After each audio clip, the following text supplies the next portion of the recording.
Yeah, buddy. And we're live. Welcome everybody to another live stream. Been having so much fun.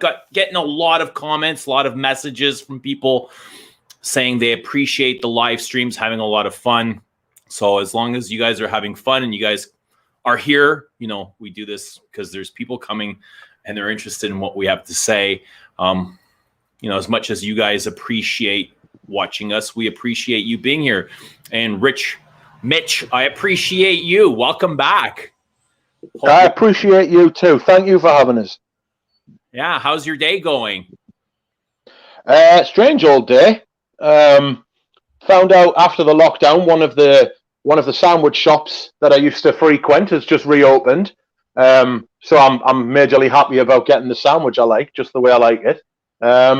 And that's been the highlight of my day, if you want the truth. Also, my scent of the day was an absolute belter. So it's been an all right day, actually. Awesome. Well, I want to say, as many positive and great comments and messages I did receive. I did get one saying somebody did not enjoy the last stream when we went on about addiction. And he felt down afterwards. He felt like the whole stream, I don't want to say who it was, but he felt really weighed down by it and didn't enjoy it. And, I don't want to drive anybody away, but I say if you're in a place where you're not enjoying yourself or you're not having fun, you have the option of walking away. And that's probably what I would do if I was in a place where I wasn't able to appreciate or somebody was bringing me down. I would leave. And I'm not telling anybody, to get out or get lost or, if you don't like it, just leave. But that's where I stand, But at the same time, if I'm feeling something and, there's some emotions there coming up for me, I'm going to look into those and feel those and wonder why this is happening to me. Why am I feeling this way? There's a lesson to be learned there. And you can't uncover that unless you look in there. Have a good look and feel those. Oh, that's quite right. I totally agree with you.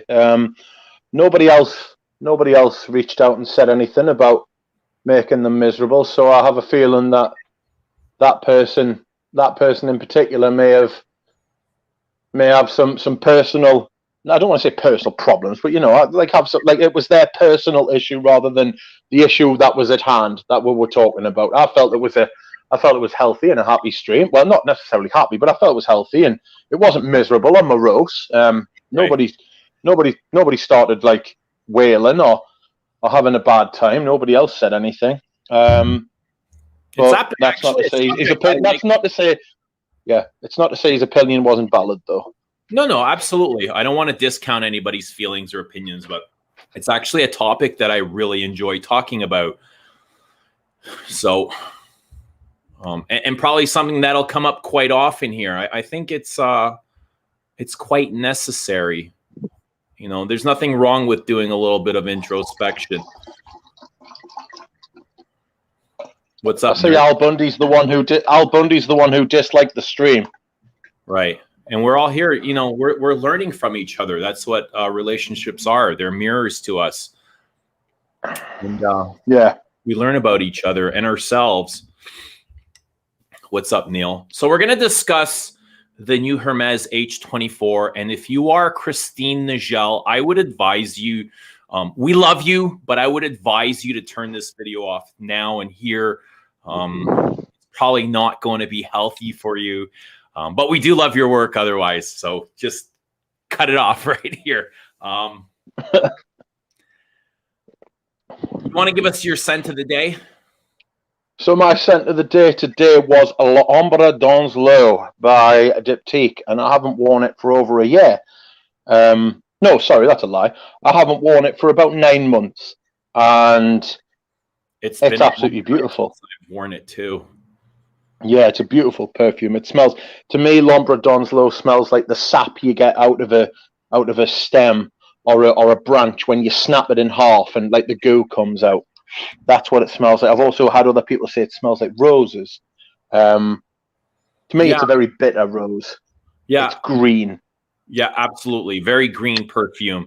I remember a lot of tomato leaf from it. Yeah, that's actually not a bad point, Matt. Let's have a smell. Yeah, it's very interesting as a perfume. It's one of the last. It's one of the last really, really good diptychs. Well, actually, one of the very first diptychs. Was it? Oh no, of course you're right. Sorry. I think it was their very first release, and we're going back. I'm thinking the 70s or 80s here. No, it was the 60s, wasn't it? No, you're totally right. It was either the third or fourth release, because their first release was one called Low. It was just Low. I have that one. And then it is a spicy devil. Spicy devil, is it? Oh yeah, that's all cinnamon and man, it's really sharp and aldehydic. Ooh. Very spicy. Nice. Do you like it? I do, but it's not easy to wear. Interesting. If you think it's not easy to wear, then it must be bloody hard to wear. Yeah, it's a lot of florals in it as well. Like a lot of those spicy florals. I would say carnations, and those hard to wear florals. It's yeah. I mean, I find a lot of florals hard to wear. Yeah, it could be a spicy clove in there. I'll have to smell it now. Is it still available at the counter? I believe it's only available at the Diptyque boutique, and I got lucky when I found my bottle. I found my bottle at Saks,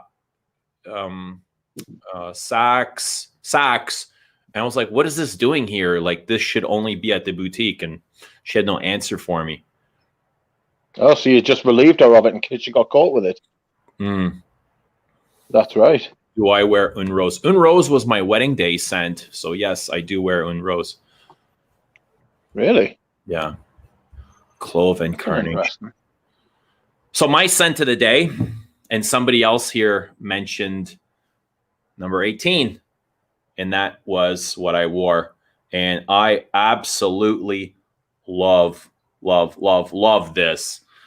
And we were talking about Christopher Sheldrake and Chanel recently, and I think I can feel his style all over this perfume. Very woody, resinous, sparkling. It has a lot of that play of light and shadows, which I love.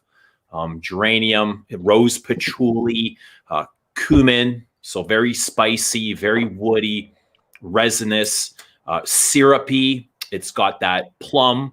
It's almost got this syrupy, screechy plum. I think that's where the light is coming from. It's almost like a ray of light going through a plum and projecting down. Very beautiful perfume. Very underrated. Yeah, we've discussed the Les Exclusives line on here before, haven't we? And I think it's a Sheldrake line. I think he's heavily influential. If he isn't the perfumer, he's heavily influenced it with his style. Right. It's been done under his umbrella. If he hasn't actually had a hand in making it.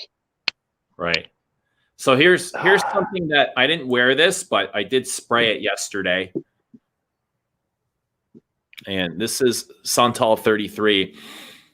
So I pumped 3 sprays in the air last night, and I left home for an hour. And when I came home, just getting off the elevator, I can smell this in the hallway an hour later. Like, I didn't even come into the apartment. It was in the hallway. I was like, wow. Those molecules. Yeah. The aroma chemicals are intense. Yeah. It's you can make synthetics do strange things. Right. It's that's what they use for performance, isn't it? It's you so, can't get that kind of performance with naturals unless it's something like something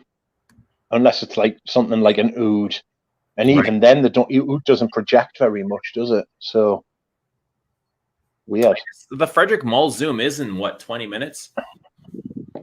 I forgot about that. It's okay. I'm sure it'll be on replay. Repeat. Yeah. Repeat. Be funny if we got more viewers than he did. The whole purpose of masterclass, I've learned, is for them to sell you something at the end. I went to yes. I was invited to the Dior masterclass, and I was like, oh, awesome. You know, I'm such a special, very important person, and I'm going to learn stuff. It was just them promoting Dior Sauvage and giving like layering techniques. And I was like, oh, wow. Oh, it's like listening to a sales associate at the Hudson's Bay. Oh. And every time I went to work out. Invited to a master class now, I'm just like, oh, thanks, I'm busy that day. I got invited to a master class. Yeah, I've learned my lesson. Once is enough. I lost, an hour of my day.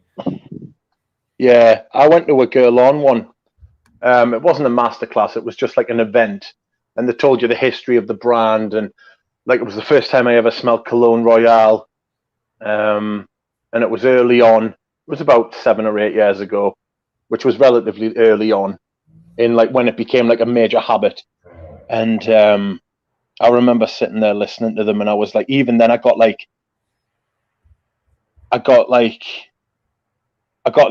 get that feeling encroaching, like impending doom. Like, something's like, it's like when the sun goes behind a cloud and you feel the cold all of a sudden.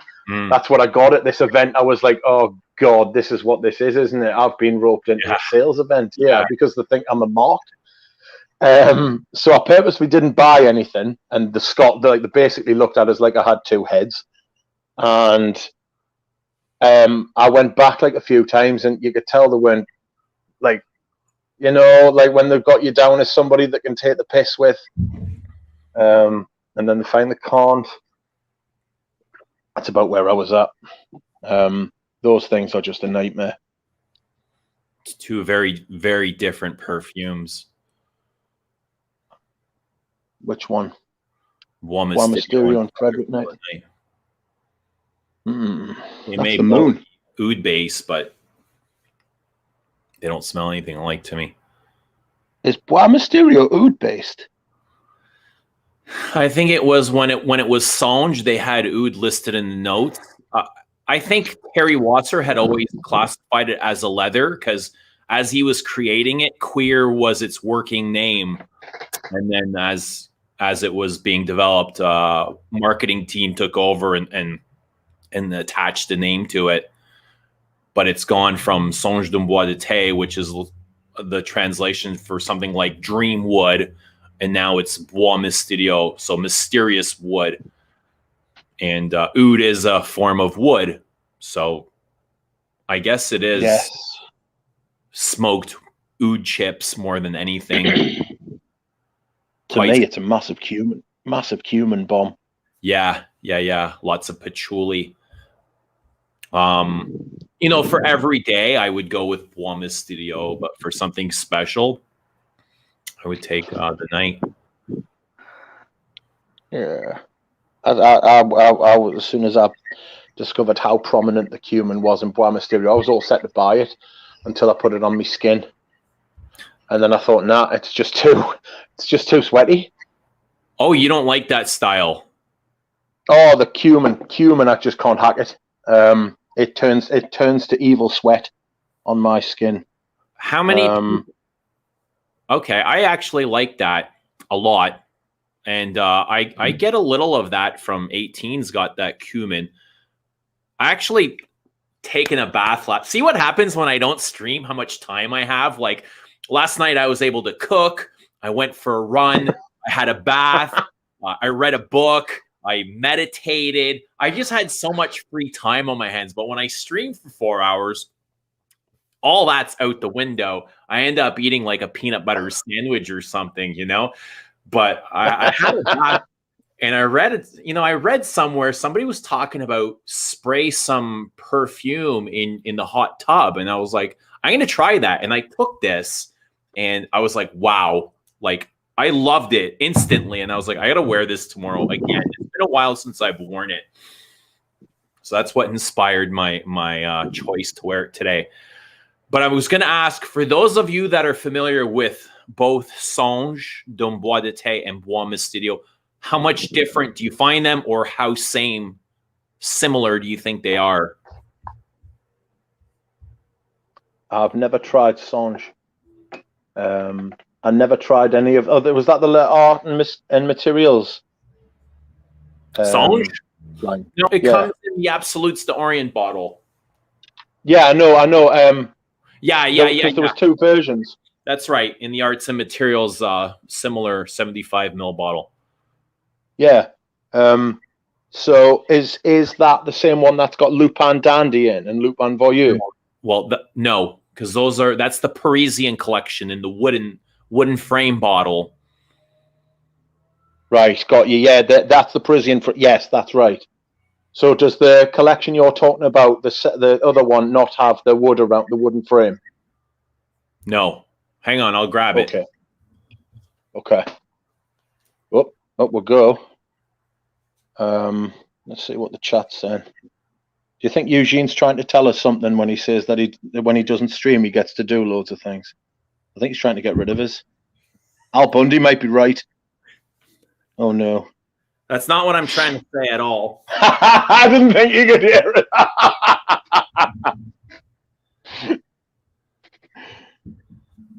Everybody liked the stream. It increases what does it increase? Your visibility and stuff. The algorithm. I think it gets shared better. Yeah, don't forget to like the stream. It's a better experience for everybody. I love it. Doesn't matter whether you actually like the stream or not, just like the stream. Right. Just like it. We got just like it. It's good for you, Eugene. The last stream we were up to at one point 122 people. And I'm not sure. I was thinking about that. And is it because of the time change that we had in here in Toronto and we were able to capture the European audience, or? Yes. I don't know what it could have been. Because we've gained. It's kicking on for bedtime now. Yeah, I know. You're right. Because it's only 9:45 here. Right. So you'll get a few extra people from Europe. Drac, by the way, could I just say something to Drac? Alec, I sent them off today, mate. It's funny you say that. I was just about to say when I saw your first comment, I sent you those samples off today, mate. So happy days. Hello, Scott. Yes. Sorry, what were you saying? I can't remember. I got such a short attention span. But there is Songe. Comes in this bottle. Let's have a look. Keep holding it up. Yeah, it's got golden detail on it, hasn't it? Right. And it's got the sparkles of rain or gold dust. Really lovely. Pretty, isn't it? Yeah, it is. And here is Bois Studio. I mean, they're as similar as same can get. Are they the exact same? Probably not. Are they dissimilar? Not very much. I can't say. Right. They smell as same as they possibly can. Yeah. It's the same without being the same. Right. Now, I can go buy another bottle of this like today, and it probably won't smell exactly the same as what I'm getting here, right? There's always something different. Or you can buy two of them off the shelf right next to each other, and they may not smell exactly the same. Yeah. I sort of get what you mean. It depends the amount of naturals and the amount of, because there's always a bit of give with naturals. But less so with the synthetics. And we were discussing the nature of brands wanting to get everything like as uniform as possible across the board. That's one of the reasons I think they use a lot of synthetics now, so they can keep everything as uniform as they possibly can. I don't know if Songe smells like sweaty balls. It's more hairy chest and armpits. Am I out of focus? It smells like used armpit. I don't know if you're busting my chops, but to me it doesn't smell particularly spicy per se. It smells bad sweat, like sweaty t-shirt, and then you pick it up the day after after you've worn it and you go to wear it and it's got like a yellow stain under the armpit. Right. I am not pissed. Somebody in the chat asked us if I was pissing before, and I am not pissing. I'm pouring a drink. I thought the same thing. What, that I was pouring a drink? No, that you were pissing. Somebody No, asked, I wouldn't. I would mute the mic. Focus. You know, I have this camera here, and I don't know how to use it or connect it to StreamYard. Like, I'm sure Galen's here in the chat, and maybe he could help me out, because that's what friends do. They like to help each other out. So eventually, he helped me out the other day with retracting the bid, didn't he? He did. He's so full of knowledge about the most useless information too. How does somebody? That's right, and he doesn't. And he doesn't want to share it. Right. He wants to. He just wants to be. He wants to be. He's saving it up because he wants to take over the world. Clearly, yeah, he's on his way. He's like Pinky in the Brain, except he's both. Yeah.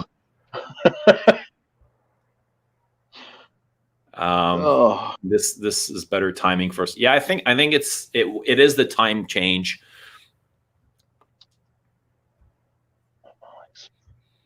Oh no, I didn't see. Apparently, Alec is saying, did you see the Francesca Bianchi interview earlier tonight? She's stopping using all natural animalics. What's that? Well, fucker. Francesca Bianchi. There's a comment saying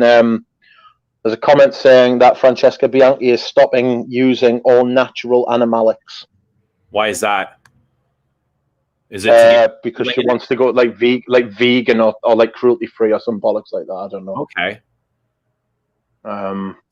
So life is cruel. A lot of people have been bringing her name up in my streams lately, to try her work or whatever. They've just been bringing up her name, and I had actually sent her a message saying, "Hey, and I shared that with her. A lot of people have been asking about you, talking about you, you know, promoting your brand and telling me that it's something that I need to try." And I asked her if she'd like to come onto a stream once, just to get to know her and her brand. And that was about a week ago, because I thought everybody would like to enjoy, just to see a fresh face and hear somebody new. And I haven't gotten a response back yet, so I figure she's just not interested for whatever. You're probably not. You're not. The thing is with you, you're not a company man. You're not one of these people who's going to let us spout off our sales patter. You would ask whether it was innocently or not. I don't think you could give somebody a platform like that if you tried. You would end up asking something like very, very pertinent about their brand that they didn't want to answer. You think so? I think even if you tried to be a company man, I don't think you could do it. You would end up asking her something that she didn't want to answer, simply because it was a legitimate question. And personally, I think that's a good thing. wouldn't invite her to put her on the spot. No, I know that, but still, I think brands are. I mean, I don't want to just like fucking throw this out there, but I think like some brands like hers are going to be like wary of like certain channels and certain reviewers. They're only going to go on somewhere where they're sure they're going to get their message out. Right. It's like you know what? Like, does that make sense? I get what you're saying. Yeah. I totally she's not going to make like. Yeah, Alex saying that she's not making a political statement. She's just dropping them for ease. I think it's because our sales are going up, so it's harder to get the natural materials in quantity. That's a good shout. It might be that. But it wouldn't surprise us if she was also going down the route of it's not harmful to the environment.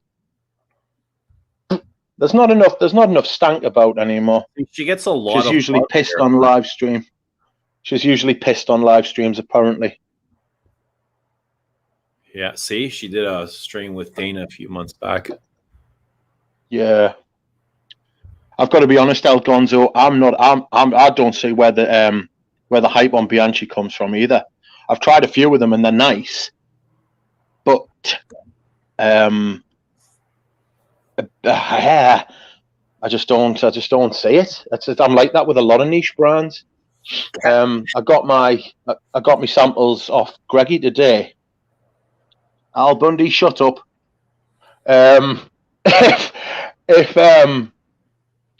If no, I got my samples of Greggy today, and alongside the H24, I got DS and Durga Bowmakers.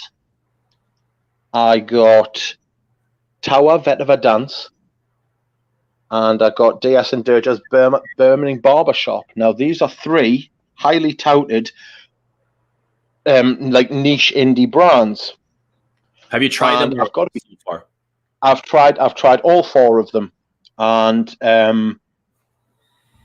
the DS and Durga just did. I mean, fucking hell, they just did nothing on my skin. Burning Barbershop. If you pay retail price for that, you're a pervert. Because you clearly like throwing your money away. I really don't wary of the whack pack. That's right, you might be. I think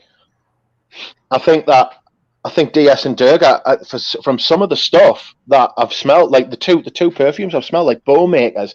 Somebody said it smelled like it smells like wooden goods, but not like cheap, not cheap like wood, not like IKEA wood.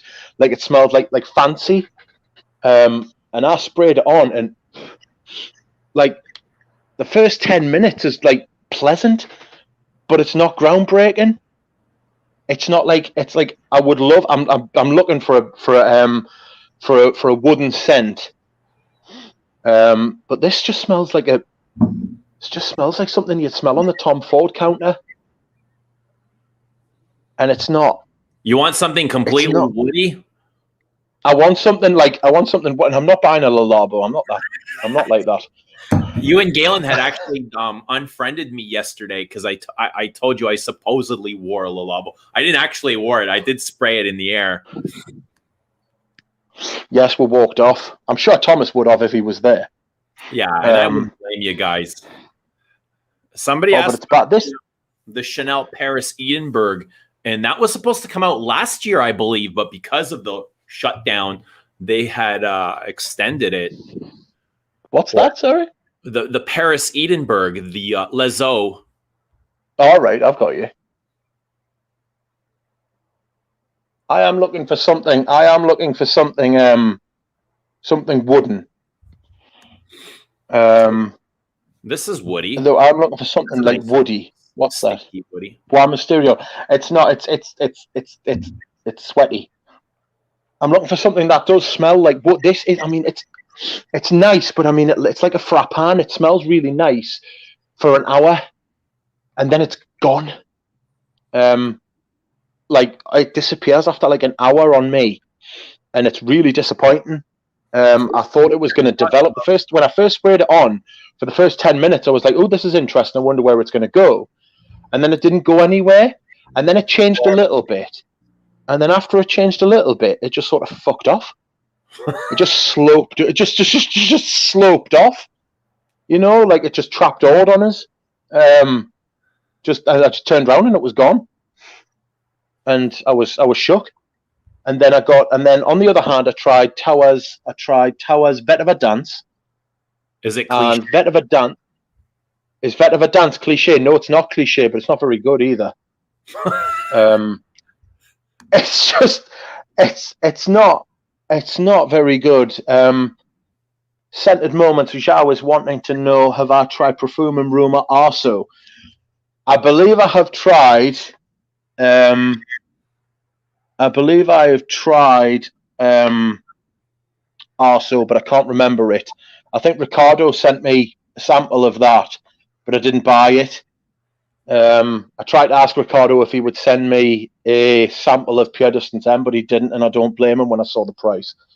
NC, yes, I've actually got Tamdao EDP, and that is lovely, but it's a little bit like pencil shavings. I get more cedar than sandalwood. But I've got to say, from what I've smelled from DS and Durga so far, I'm not impressed. Like, I'm really not impressed. What I would like to have. I like Tamdao a lot. Yeah, I really like Tamdao. It's very synthetic, as Peter would say. Peter says it's a heavy dose of synthetic sandalwood, And that's but I get mostly. It's okay to be synthetic as long as it doesn't smell like cheap synthetics and doesn't give you a migraine. It doesn't smell cheap. Yeah, you're right. It doesn't smell cheap. Like half of the shit on our shelves is synthetic. I just don't want it to give me a headache. Jeremy Hines is being a fucking funny bugger. Telling us to try the Leon. He's become quite the comic in the last few live streams. Yeah, well, he's a naughty man. Cedar must be the cheapest ingredient ever. It's in everything. Yeah, right. It's very easy to mimic cedar. You're right. It is. Catherine's right. It's in everything. Bean. After, sorry, tonka bean. Ah, yes, you're right. Tonka to me is extremely cheap. Yeah, it's because coumarin hasn't got any. Like the patents obviously run out on coumarin. It's not a captive molecule anymore because it was first synthesized in like the 1800s. So used in it can't be like it's in everything now because the patent would have run out, so everybody can have access to it. But like I say, vetiver dance. I was talking about vetiver dance, and it's just bland. It's just a soft, nice, easy vetiver. It's not sharp or bracing like a lot of vetivers are. It's just soft and it's well blended, and it smells like something. It doesn't smell like what Tower's capable of. I don't know if Tower peaked too soon. Do you ever get that feeling with Andy Tower that he might peak too soon? I've not tried vetiver dance, but I've enjoyed pretty much everything that I own from Tower. Yeah, I want incense rose. That's going to be one of the next perfumes I buy, including incense rose. Incense rose is really nice. It smells like, I'll tell you what, the picture that paints for me, it's like, imagine a big boulder, but like a stone, like a flat stone, white concrete type rock that spreads as far as your eye can see, and it's all you can see. It's like a desert, and you're walking along, and then all of a sudden you just see a really verdant rose just sticking out of this rock, and it's green and it's crisp and it's wet. It's not crisp, but it's like it's felt, and it's dripping, and it's all you can smell is the bleached rock and the rose. And it's beautiful. Like I said, we were talking last time about contrast. It's absolutely beautiful. Zhao says he's wearing Mona Diorio's Queer as well. That's one of the best leathers I've ever smelled. Robes put me onto that. It's extremely smoky, right?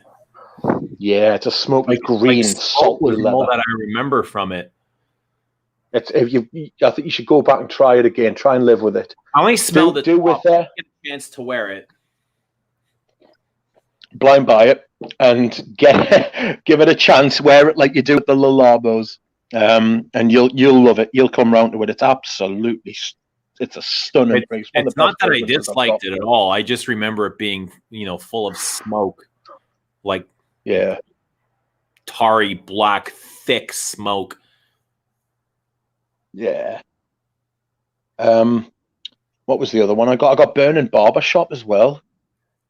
And Burning Barbershop was just smelled like burned hair after you've had a shave, as if you'd shaved yourself with a laser.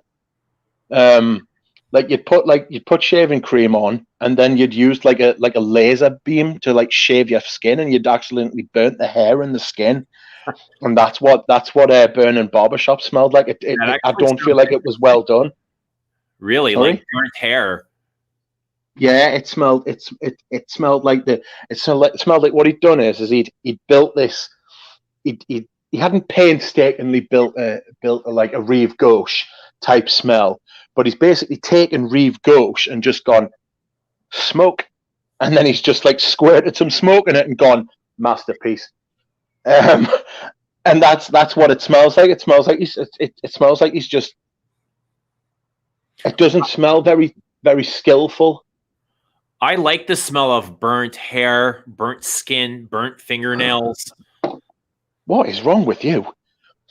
I find it really odd but enjoyable at the same time. The same way that some people like the smell of petrol. Yeah, or even like burnt skin. You know, if you've ever made a barbecue and you've had the propane on for too long, and when you hit the starter and it blows up and it takes all the hair off of your hand or the little hairs off your fingers, I like that smell. So I just kind of sit there and restart the barbecue like Homer Simpson would stick his finger in the socket. I know what you mean. I know the smell you mean. It's not a smell that I would say I enjoy. I'm familiar with it because I've done it. But I can't say it's something I enjoy. Smell of burning bodies. Well, I don't like the smell of I'm not talking funeral home burning bodies here. Anyway, all right, so let's get into this. You've gotten a chance to try H24. Let's give the people what they want. You've gotten a chance to try H24 Hermes' newest release, which came out of nowhere, really. You know, they gave us like 3 weeks notice, and all of a sudden this stuff was everywhere. Surprised, firstly, to hear that they were releasing a perfume? Me? Yeah. Yes, it came from, like you say, it came from nowhere. Literally. It was, if you think about it in hindsight, it was probably time that they released something like brand new, right? Instead of doing like a flanker to this, or they released like a new line. And so it probably shouldn't have come as a surprise, right? But it did come as a surprise. The last great French designer brand to do something like this in this era, really, of, I guess, the blue. I don't know what you would call it, but it's kind of like the blue digital era. The blue period, like Picasso. Picasso had a blue period. Right. And we're going to say this is Perfume's blue period. That's kind of what it feels like. Everywhere you go, everything's blue. And I have a feeling like in the perfumes that you know and that you like, it seems like they were really focusing more on textures. That's what those older vintages feel like to me, is very texturized. And in these modern perfumes from 2010 and above, to me, what they feel like or what I see is more colors than textures. Everything kind of feels plasticky, but it's like they're using these neon lights to attract sales, like, blue and blue, Sauvage, Dylan blue. They've all got these really bright blue colors. I guess they smell like a light inside an acrylic block, inside an acrylic box. And it's almost so like you're getting the blue light from inside. Right there, it's almost like they've used the color blue to attract men. Men. Blue is marketed to men, pink or red is marketed to women. And what I really see Hermes claims for this to be completely new and unique, which I don't think it is. I think they're still focusing on that color. They've just changed the color from blue to green, which I like. I prefer, because it feels, green to me has always felt natural and more earthy and at home. But this to me doesn't smell anything natural or earthy. It smells very artificial. And that's what I don't like about it, firstly. It's got this huge artificial feeling to it. When I first sprayed this, I thought I smelled bubble gum. That was my first reaction. And then I got Kalone. And then I got melon, like this cheap, fruity melon that smelled like a Jolly Rancher. They do claim that there's narcissus in here. Narcissus. Yeah. Narcissus. I mean, it does have a floral component to it, which is nice, but it doesn't last very long. It is a little bit fleeting to me. The fougere thing, it doesn't feel much like a fougere. And is this meant to be a fougere? Yeah. In their marketing, they call it, listen to this, a high-tech fougere. Where does perfume and high-tech meet? Like, I called Sauvage a digital fougere in my review, and because it smelt that way. It's like the color, the The reminder of shower gel, it smelled like something digital. A fusion of 3 vegetal raw materials, enveloping sage, electric narcissus, and invigorating rosewood. Can't say I get rosewood. So what I was going to say, the first thing I smelled when I smelled this was Un Jardin Solennel. That's the green Un Jardin, isn't it? Sorry? That's the one in the green bottle. That, you know, Un Jardin Solennel. I'm not familiar with the entire collection, if I'm honest. The Un Jardin, it smelled like an Un Jardin, and they'd taken the top from the Un Jardin line, right? And then what she'd done is she'd taken the top few notes from that, right? And then what she'd done is she'd put it down on a mid and a base of something different. I don't get melon per se. I get like shrubbery on the wind, like greenness but far away, like quite an ethereal greenness but not necessarily natural. It makes it like what you think is like melon, I feel it's like tangy, like almost bitter, and then what I get underneath, I get the metallic vibe, and yeah, it's like it's fucking, honestly, it's like if you got Un Jardin Solennel and you sprayed that over the top of Sauvage. The definite smell of Sauvage in there. To deny it is to deny your own nose. It totally smells like Sauvage. I get a lot more Ambroxan from this than Sauvage. Really? Yeah, a lot more, especially in the base. And it's very soapy, and it thins out the whole perfume. It's very diffusive in the dried, and I can smell it for hours and hours, all day, literally. It just really loses any kind of focus and interest. It's so inoffensive that it's boring, like completely boring. Yes. It's definitely yeah, you're right, it is boring. And it's Sauvage but green.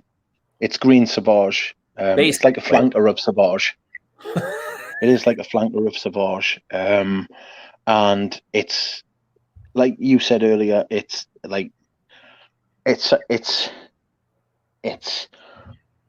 Hermes is the last French brand to do a perfume like this, and you sort of hope that it wouldn't come. Right. It's like you hope that one of them would withstand the tide. One of them would stand there and go, no, like this isn't happening. And it feels like since Chanel was the first to do it, it feels like they're the only ones who haven't followed suit, because they were the first to bring in the blue fragrance in inverted commas. Yeah. In quote marks, sorry. And it's somebody saying it's not even close to Sauvage. I don't know what you're smelling. It smells like veggie Sauvage, veggie sausage, veggie Sauvage. It smells vegetal, and it smells generically vegetal, though. It smells like you stood well away from a garden, but you can still smell it on the wind. So you get like just the impression of green. You don't get any flowers. And then behind that, you get like as if somebody's like working with metal. But like when I say working with metal, I don't necessarily mean beating it. I mean like treating it with chemicals. It's very citrusy to me. No, I don't get citrus. Lime. I feel like there's geranium in here. I feel like I've picked up a green fresh vetiver. A lot of green notes, but none of them feel natural.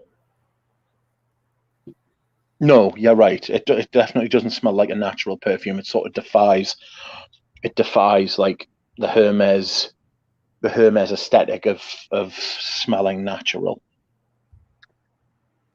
Because a lot of Hermeses do smell natural. Even Tour de Hermes with its crazy orange note and its flint.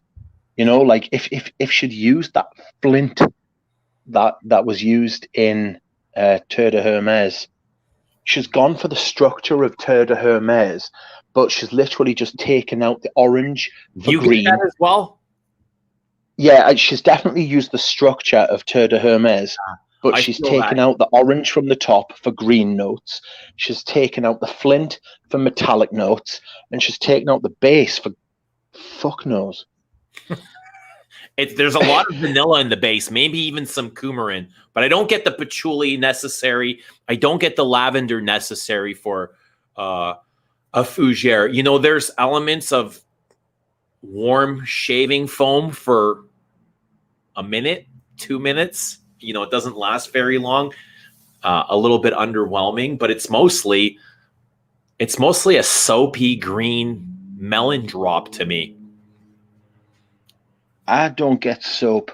And Broxton to me has always been soapy. But what's most no, Ambroxan to me smells quite metallic. Okay. To me, I always get like every time. Sorry. It's got a lot of that. Another from Le Labo, another 13, another 14 something. It shares, you know, a lot of similarities with that base, which is Ambroxan heavy or Scarline, whatever they call it, which is supposed to be similar. Very soapy. What's this? One person told me I smell of roast chicken while wearing H24. Dear me. You know what's kind of alarming for me and disappointing is how much they led astray from their heritage. You know, Hermes is always known for their fine leather, their great craftsmanship, and you know they've always incorporated horses. And Jean-Claude Elena went away from that with Terre de Hermes, but still, he like the Hermes color, their brand color is orange, and at least he incorporated some form of orange in Terre de Hermes. This completely left everything.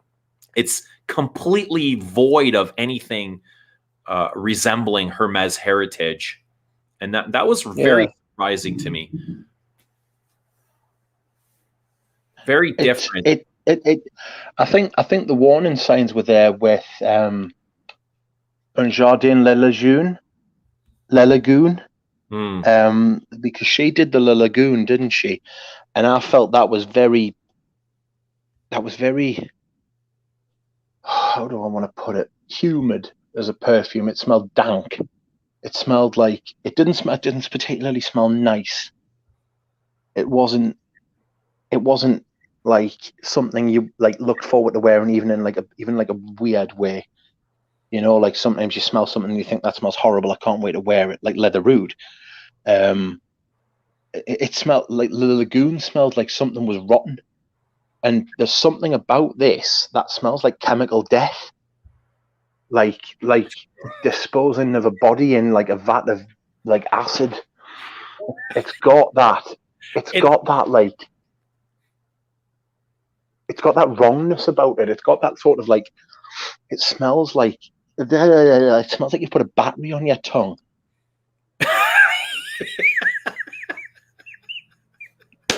Yeah. Does that make sense to you? Yeah, I know what you mean. I never really got that, but I know exactly what you mean. I've probably done that 1,000 times as a kid.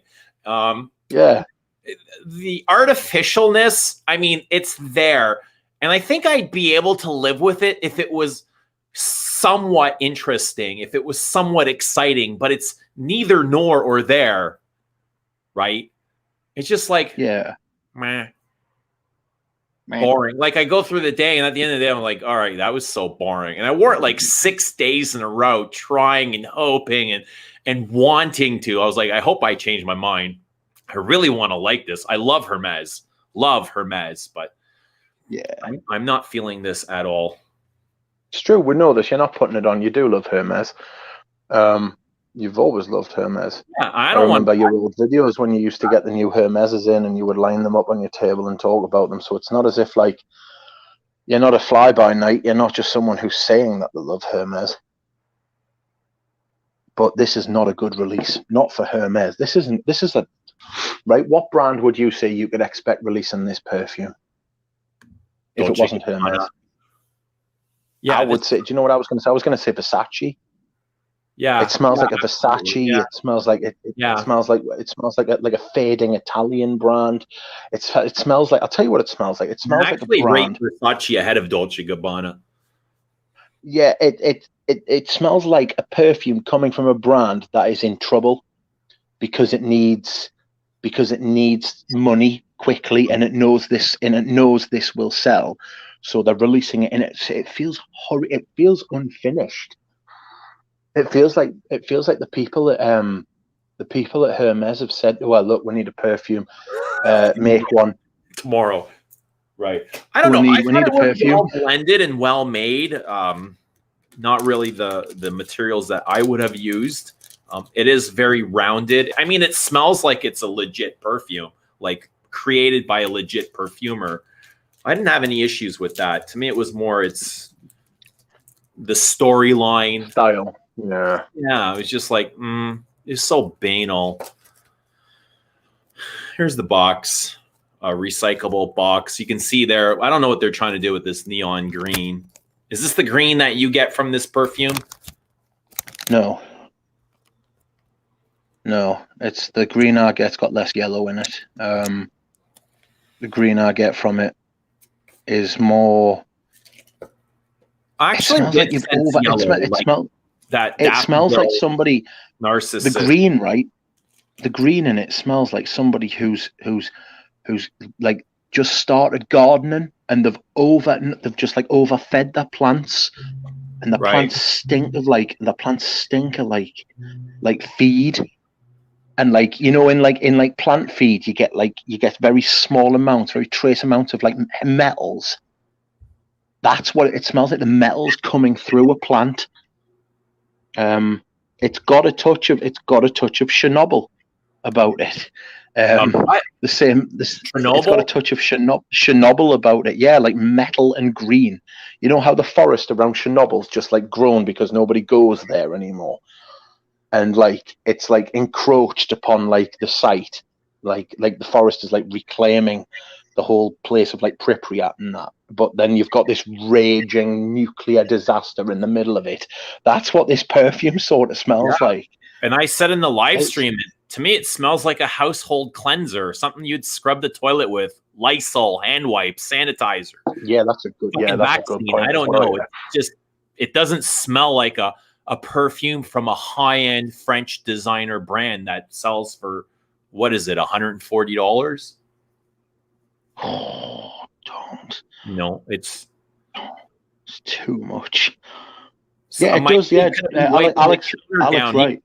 He could have used this to wipe the counter down, and I would never have thought, oh, there's a high-quality perfume. You know, it just smells so generic. It smells post-nature. There's nothing. Alec is right. Yeah, exactly. It smells like post-nature. It smells like after nature. That's right. That's Galen saying, I just wrote the brief for Chernobyl pour on. It does. It tastes like it smells like batteries. Somebody's saying I haven't got a filter. But it's this is all an opinion. You know, it's That's all perfume is. There's no right or wrong. Yeah. There's no such thing as good or bad perfume. Perfume is just perfume. It's how you feel, what it does for you, what you can extract from that perfume. It feels so unpersonable. It feels like, I'll tell you what it feels like. It feels like you're talking to AI. Do you know when you're talking to like a bot? Or you're talking to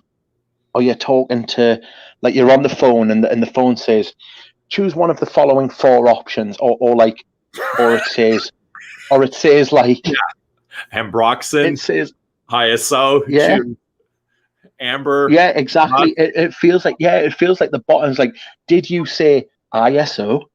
And then you have to say, yes, I said ISO. I wouldn't have to fucking say this if I was talking to a real person.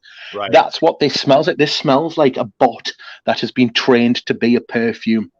It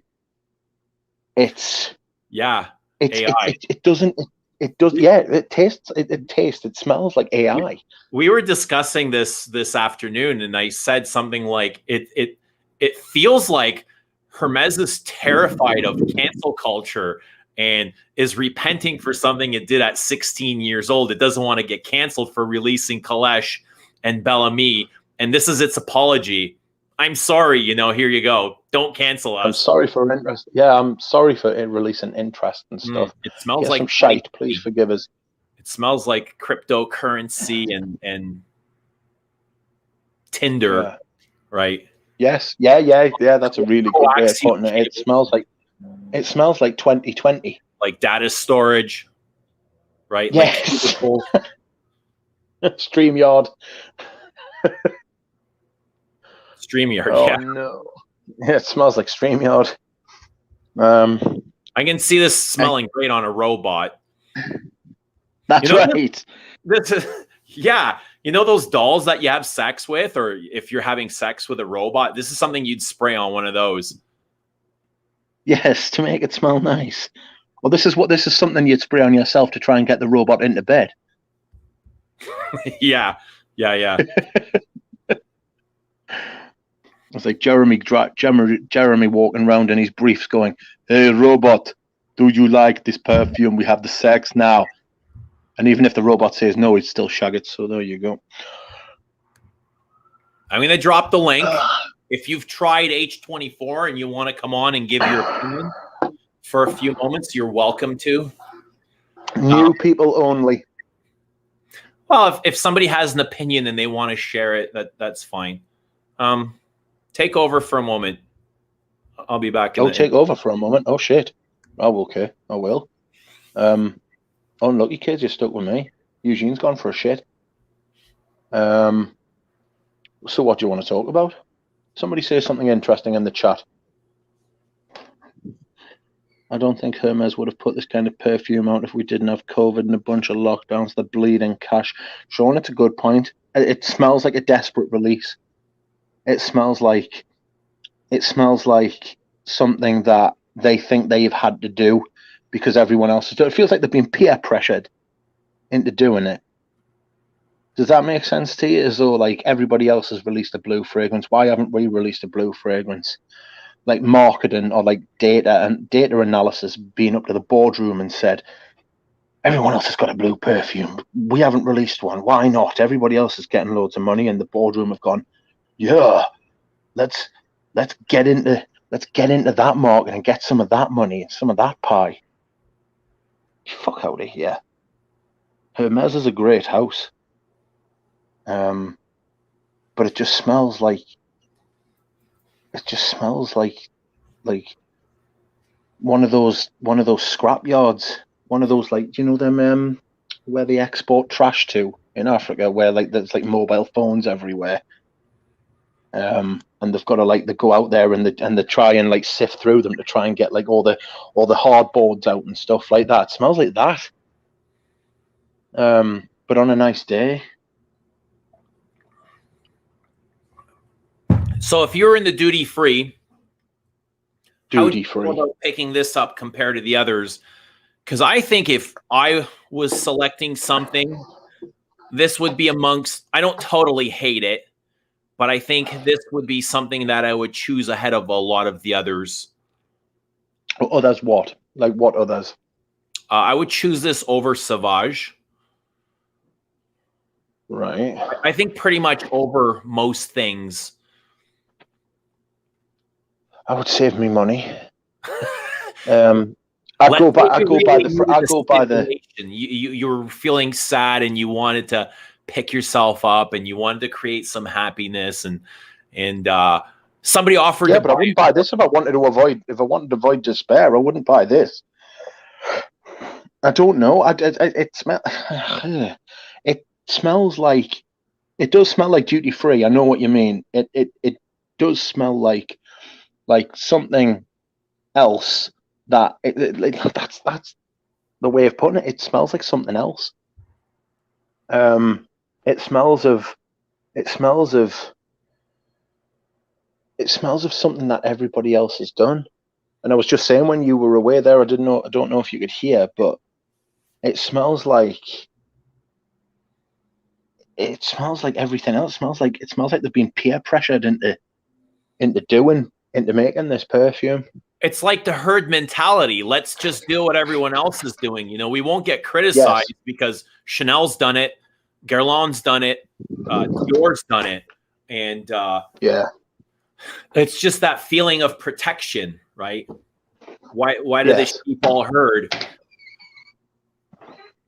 No, you're totally right. You take over for a second. I'm going to the toilet. They want to feel safe.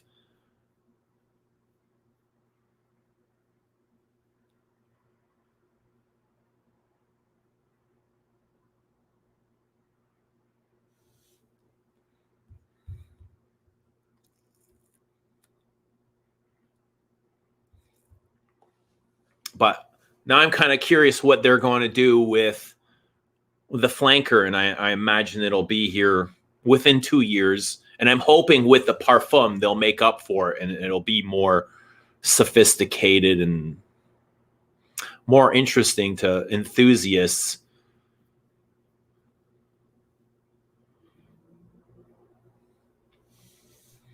I don't know. Does anybody? I don't know if it'll be more.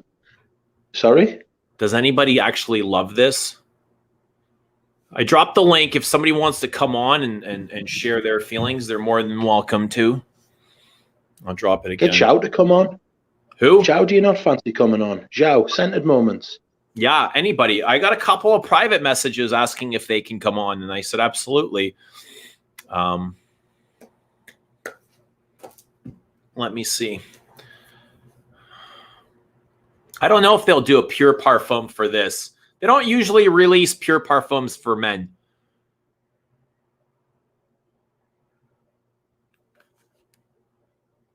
Sorry? I'm saying they don't usually release pure parfum for men. Well, they did a Tour de Hermes version, and so that's really nice. That lasted for 3 days on my arm. They only had 2 concentrations, but normally they don't do. I mean, that's all new. Parfum for men is all new within the last 5 years. Yeah, I'm trying to think of any. I mean, I don't know. It's difficult to justify as a perfume. It's a completely redundant release. It's been out a week and a half, and it's completely redundant. If you've got any blue fragrances, you don't need this perfume. My point usually is that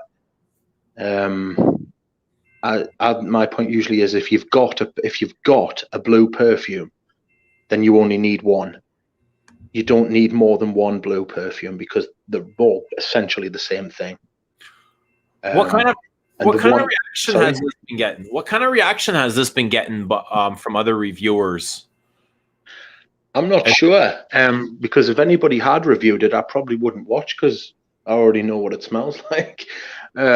Blue perfume, that's another thing. You see, blue perfume reviews are boring as well because, I mean, what are they going to fucking say? It smells like fucking shower gel with like a base of patchouli, but where's the patchouli base? It's hardly there. It smells like blue shower gel. It smells like shower gel, but it's got like a citrusy top note. Well, fuck me. You just fucking... There's only so many different ways you can do a blue perfume. It's dead. It's sort of like Aventus clones. It's like it's horrible. It's dead. It's over. It's over. Somebody do something else for God's sake. Even the name is trash, in my opinion. H24, and I would agree. The whole marketing behind it is kind of the man's environment where the man works. Or they showed these high-rise buildings, these office towers in the advertising. I'm like, oh geez, like this does not inspire me at all. The font on the bottle, not crazy about the font. I do like the bottle actually. I mean, it is a little bit big and bulky. You need big hands to spray this, but I like the feel of it. It feels good. I mean, it's very sharp and it's really well made. But I like the bottle's more interesting than the perfume. You know, you're struggling when that's the case. Hmm? You know, you're struggling when that's the case. If the bottle's more interesting than the bloody perfume, that's not ideal at all, is it? It smells like ironed clothes. I think that's just, that's just the character of Embroxen. That's what Embroxen does. It doesn't do much, does it? Like, I'm getting into the mid now, and it's like, for God's sake. I mean, just fucking let Dior have it, man. It smells like Sauvage. Just let Dior have Sauvage, for God's sake. So it's getting positive feedback, it looks like. What on? Most reviewers thumbs up. It's unique. Fucking, that just says the state of Fragcom, that though, isn't it? You know what I mean? It's unique, but not very. See, to me, I find it pleasant, but not very interesting or unique. Yeah, it's quite generic. To the opposite. And when I say it's quite generic, I don't mean there's tons of things that smell like it. I think by generic, I mean it just smells average. Like, if this was the only perfume you'd ever smelled, appealing.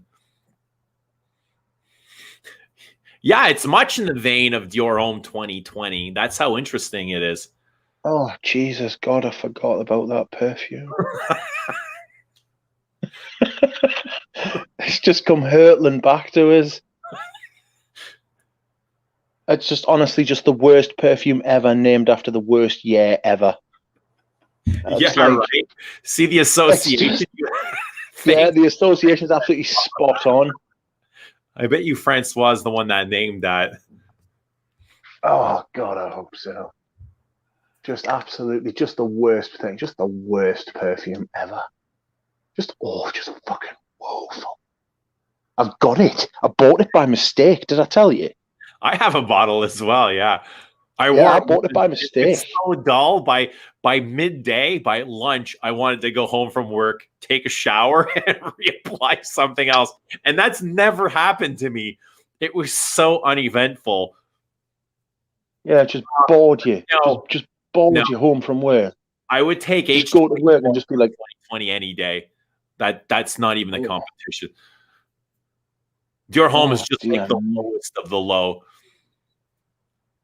Oh, it's so terrible. It literally smells like the algorithm. That's the scent of the algorithm. You know, we're saying like this smells like metal. Like Dior Homme doesn't even smell like metal. How it smells like digital. Yeah, like you were saying, it's like digital. A digital. Like you were saying, yeah, it smells digital. It smells like Silicon Valley, Wi-Fi, fucking Pornhub. Like, yes, it smells like Pornhub, but not the porn, just the site. Yeah. Like something. Yeah, Persiles was scraping the bottom of the barrel trying to find something interesting to say about it. Poor Persiles. Persiles is all right. He's a company man. He likes to try and find something interesting to say. He likes something nice to say if he can. 24 droplets of water off a duck's back. Oh, it fucking well is not. But it fucking wants to get off me back. I don't like it. I'm struggling with it. Like, it's a very algorithmic perfume. You cannot pull anything out of here to make it more mass appealing. That's how simple it is. Yes. I can't imagine anything else that could do with the perfume. This is as minimalist as you can get.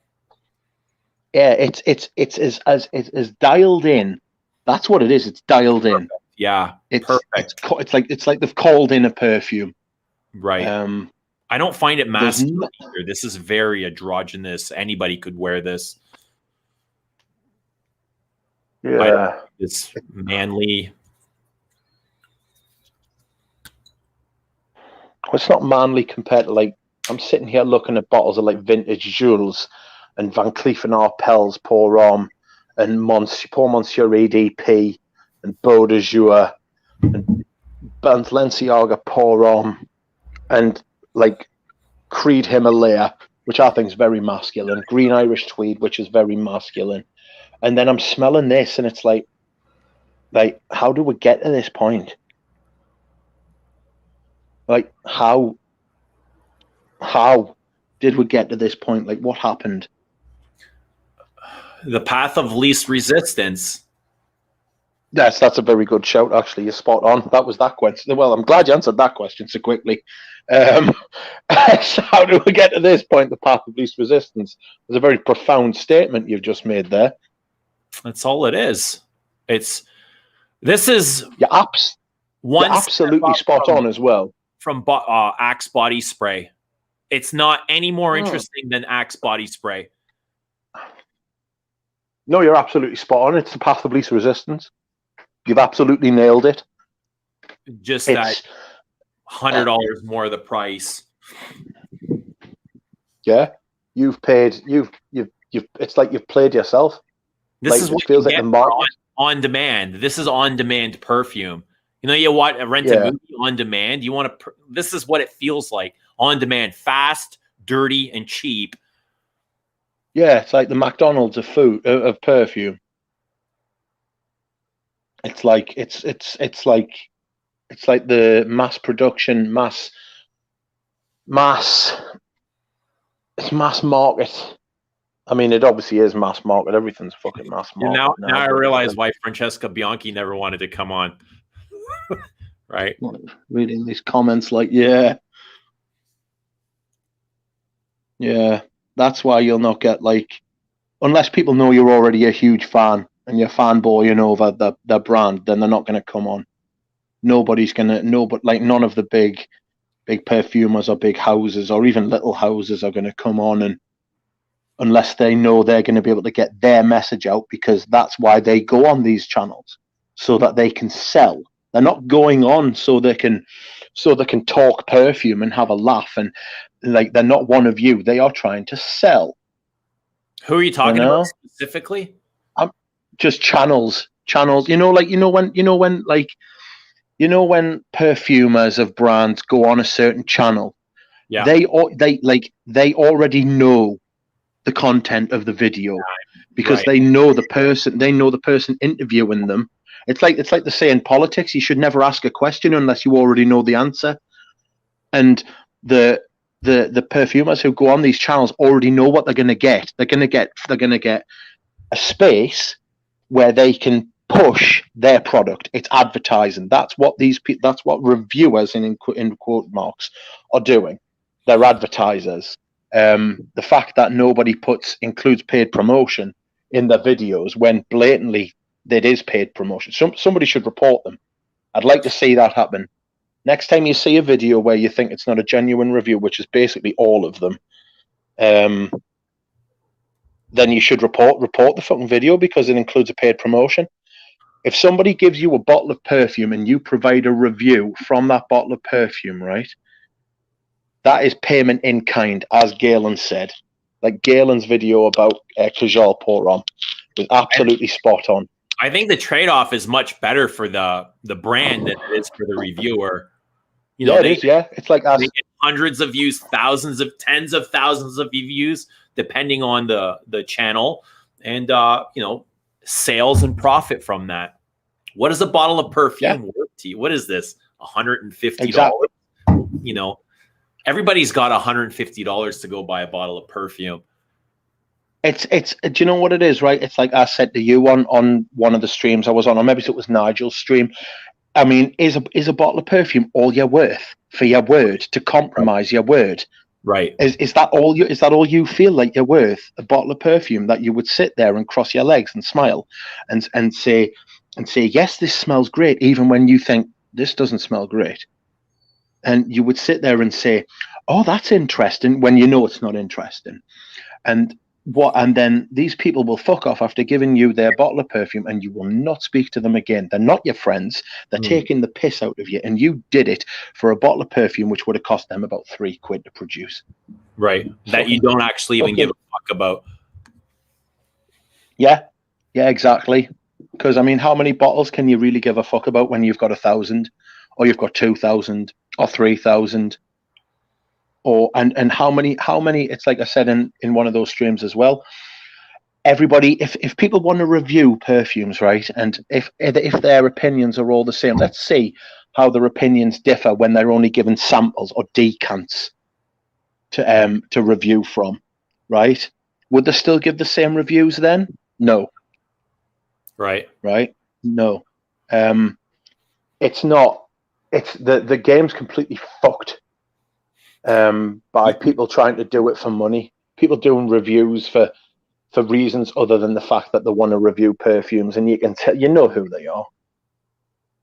Everybody knows who they are. Everybody in this chat knows who they are. There's 110 people. We regularly get, I say we, you regularly get 110 people in the chat and watching these videos, right? And you've only got 8,000 subscribers. And there are people with 30, 40, 50, 100,000 subscribers who don't get half that many. It's mental because your subscribers are real and they're interested and they're emotionally invested. Whereas in the other ones, it's like fly-by night. It's like one night stand. Like they're not interested. If you're a real subscriber, like this video.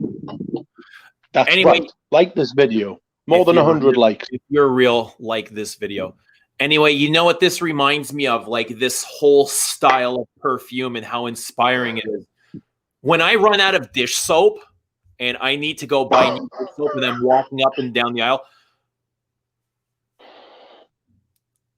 I don't look for anything specific. I look for what's on sale and what's the best price. And this is what this feels like to me. Like it's as generic as that. I have no loyalty to any brand of dish soap. And this is what that feels like exactly. Dish soap, cleaning products, disinfectant. It actually smells like that aisle. Yeah. It just smells like that aisle. Do you know the aisle that you go down in the shopping mall, in the shopping centre where it's just all of the different brands on either side, and they just smell like soap and clean and smell like you couldn't pick any of them out, and you could just pick any of them and it'll do the same thing. That's what this smells like. You're absolutely spot on. Right. Somebody said something. NC asked me which FB did I try. Which FB are you talking about? What's FB mean? I don't know what FB means. Sorry, NC. If you tell us, if you tell us what FB means, I'll answer you. Rob Rantoul thinks we're being too harsh. I don't think we're being too harsh. Stop. Francesca Bianchi. I've tried a few Francesca Bianchis. The one that I can think of off the top of my head is a Tuscan water. That's the one I've got right in front. Whoops. That's the one I've got right in front of me now. And it smells pretty. I mean, it's decent. It's good. It's better than something I could make myself. But it's when them in a bottle screw cap, so you can twist it and throw it down the drain. Well said, Rudy. Yeah. Use it for Drano. That's right. All right. So it sizzle as it goes down. We know it's all opinion, right? Everybody has an opinion, and it's just, your opinion is coming from your experiences, your past experiences. You've been smelling perfumes heavily for, I'm going to say 10 years. It doesn't matter how long. You own hundreds and hundreds of vintage bottles. You talk 20 years, but yes, perfume every day. What does 20-year-old Rich think about this perfume? It's nice, but I wouldn't spend me money. 20-year-old me would think it smelled pleasant, but I could do better. 20-year-old me seriously thinks, oh, that's all right, but I would pass it on. I would get something else. I would think it smelled pleasant. Because if you're asking 20-year-old, are you asking 20-year-old Rich, or are you asking 20-year-old general perfume? I'm asking you, 20-year-old version of yourself. What would you think of this perfume? I would have said yes, it's nice, but I wouldn't buy it. I wouldn't buy it because we had a taste when I was a kid than most people. I used to really like Ultraviolet Man, and I used to like. I mean, it was all designers when I was like that age. Stuff like from L'Occitane and stuff from oh God, you used to get. Do you remember the DKNY in the tower? And it looked like one of the Twin Tower buildings. I can't remember what it was called. It was Twin Tower for men. It was DKNY for men. I don't DKNY remember something. It was in a big, tall, long bottle. I used to really like that. That was unusual. I used to like Tommy. I used to like. I didn't like this. I didn't like Aquatics and stuff like that. If I smelled this, I would have thought it was pleasant, but I wouldn't buy it. 20-year-old version of me, I think this smells good, and I would probably enjoy it very much, not knowing everything I know about perfume today. It's as simple as that. Yeah. Anyway, we've got a special guest here. We're gonna let him on. Oh shit! Hello. Hey. Yao. Lima, what is going on? Hey everyone. Man, I can't believe that I'm here live. What's up? Live. Hey, thank you so much. Thank you so much for the invitation. Hey, Rich. Absolutely. Glad to have you. How you doing? Everything's fine. Thank you. What are you wearing today? Tell us what you're wearing. I'm wearing Mona Diorio Queer. This one right here. This is the new. It's a new formulation. I was kind of scared if this would be the same as the old one, but actually it's pretty nice and actually performs well. It's very smoky and has even that barbecue smoke feel in the opening. Yeah, I love that. Yeah, kind of reminds me of Fumidos from Perfumum Broma. And yeah, it's very woodsy and dry. Yeah, it's very nice. So yeah, guys, I was hearing you talking about H24 from Hermes, which I have yet to try. Yeah, I am very curious to try that train wreck right there. I can't wait to hear what you have to say about it. I am very curious just to see how disappointing it will be. And so, yeah, I was very excited because I saw the Persuade's review. And yes, I was quite excited because he was saying that it's quite unique, different from the blue trend. But well, after all, it seems that it's not. Well, it's green. So it's different in the sense that it's not blue, but it still feels the same to me.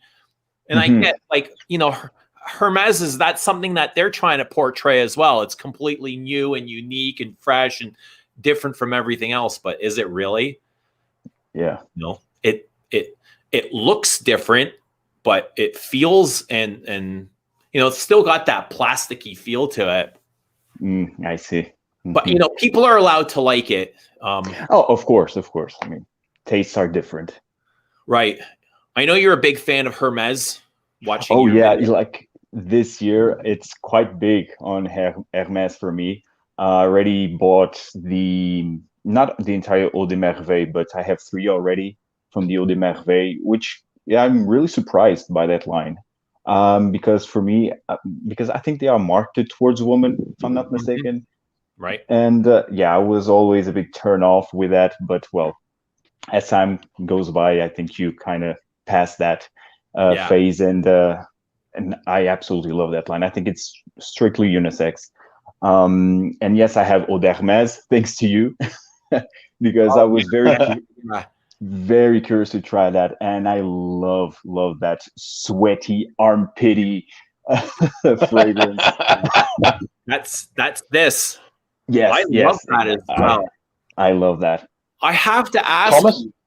Go ahead, Duck. Go ahead. I don't want to. I was going to say Thomas. Thomas has got about a liter of that stuff, hasn't he? The vintage Eau de Hermes. Man, I would love to try that. Stocks up. Damn. Oh yes. You know what? I had this in mind, but I forgot, and now I seen a comment. I would love to know what Jean-Claude Elena thinks of this. I would love to know his thoughts. That's actually a good question. That's a good Yeah, question. I wonder what he would What's think. his opinion on this? I'm sure he smelt it by now. You know, he's invested in Hermes. True.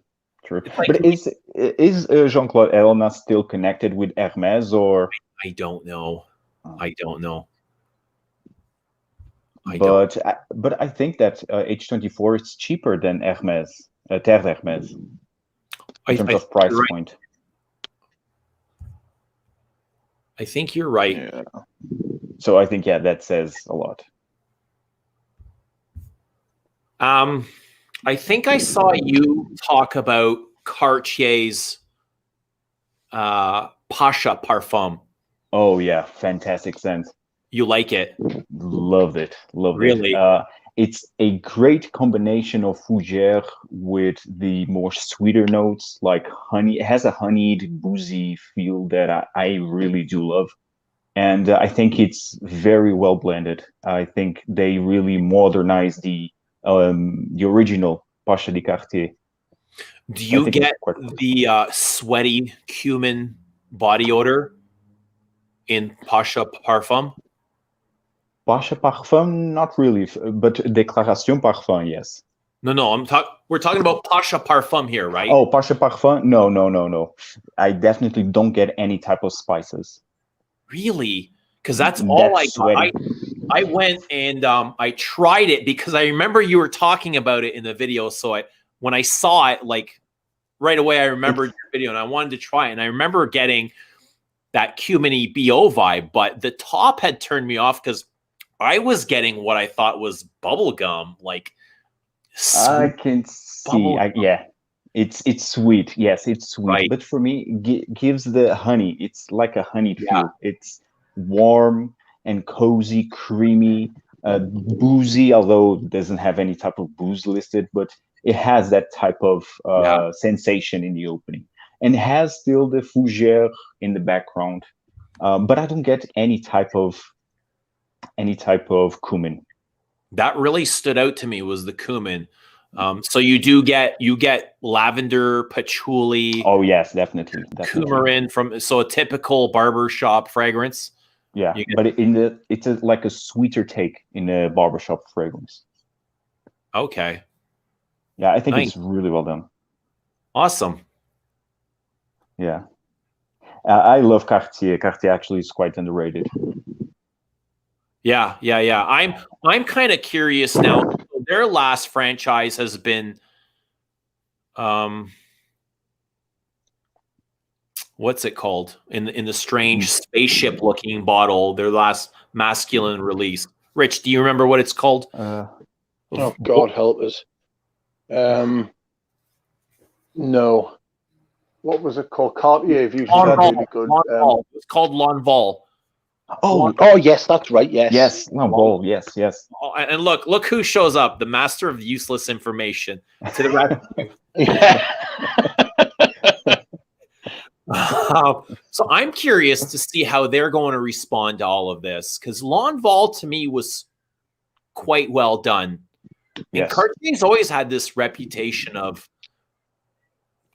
they're shutting everybody else out and doing whatever they like. You know, they stay in their own path. And I think, I'm not sure how long it's been, but how long has L'Envol been? But I think it's almost time for another launch from them. And I'm wondering how they're going to respond to all of this.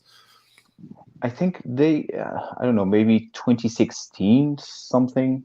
I think it was 2016, if I'm not mistaken. It was the L'Envol de Parfum, then came the Eau de Toilette, and I think there is the Parfum version out there somewhere. But I never tried it. Did you already tried it, Rich? Yeah, I've got a bottle of the Eau de Toilette. I've got the bottle that's absolutely terrifying to pick up. I've got the one that's got the refills. Oh yeah, that one. I mean, it's a work of art. Yeah, it's a work of art. It's absolutely beautiful. Yes. So I'll tell you what it is. I'll tell you what it is. The original one that was released in the terrifying bottle was the Eau de Parfum, and then they released an Eau de Toilette, which was in a solid bottle. Compact, right? Yeah. The bottle's absolutely sensational, and you've got to give Cartier credit for L'Envol. If there's anything that doesn't smell like a blue fragrance in a mainstream designer line, it's this. This is like a honey mead. It's like a honey fragrance. violet. It's honey, it's iris. Violet, yeah. I was florals in there. Very spicy. Very spicy. Yeah, I really like it. It reminds me a little bit of Paprika Brazil with the spice. It's got that. It's very fresh spice. That's true. I think it's beautiful. In fact, I might wear that tomorrow. Actually, yeah. For me, that's a spring summer fragrance. A lot of people have said. I've seen a lot of people say that they think it's a autumn winter perfume because it's heavier and thicker. But I think simply by the nature of the perfume itself, what it smells like, it's a spring and summer fragrance because it smells like spring has sprung. You know, when spring is new in the air. Yeah, that's what it smells like. Makes sense. Beautiful. Makes sense. But much applause to Cartier because that's not a mass appealing fragrance. Definitely. That's flying off the shelves. So, definitely. Yeah, it shows it can be done. It can be done. It can be done. Definitely. Who owns Cartier? Are they under their own brand or are they under a big conglomerate? Actually, I don't recall. Love a look. Actually, I don't recall. I'm going to grab. Hold on, I'm having a look now. Richemont is Richemont in 2018. It is ranked by Forbes as the world's 59th most valuable brand. Okay. So it's owned by Richemont. Okay, still, it's not one of the most known conglomerates. No, it's not. You're right. So they mustn't have experience of ruining perfume brands. Like yes, I have that. Yeah, that's beautiful. This is like some sort of test. I'm terrified to pull it out because it does feel a little bit fragile, but it opens up like this, almost like a Terre de Hermes, right? True. That's a really nice beautiful packaging. Beautiful. But this, you got to twist and turn, and it drops out like this, and that's what you got. Beautiful. Man, I absolutely love that. And I think they also changed the packaging of the eau de parfum as well. I think it's in the concentrated version. Yes, I don't think they do that bottle anymore. That'll become a collector's item soon. Yeah, so true. This one? Yeah, they'll become a collector's item soon. Refills, right? You don't need to buy the whole packaging. Oh man. It's really interesting for a designer. Yes. For a designer release in the last 5 years, it's one of the best. It's up there with Signature Pour Homme by Zaharoff as like a designer. Yet to try that. Really, you should get in touch with him. I'm sure he'll send you one. Now that you mention that, it does have.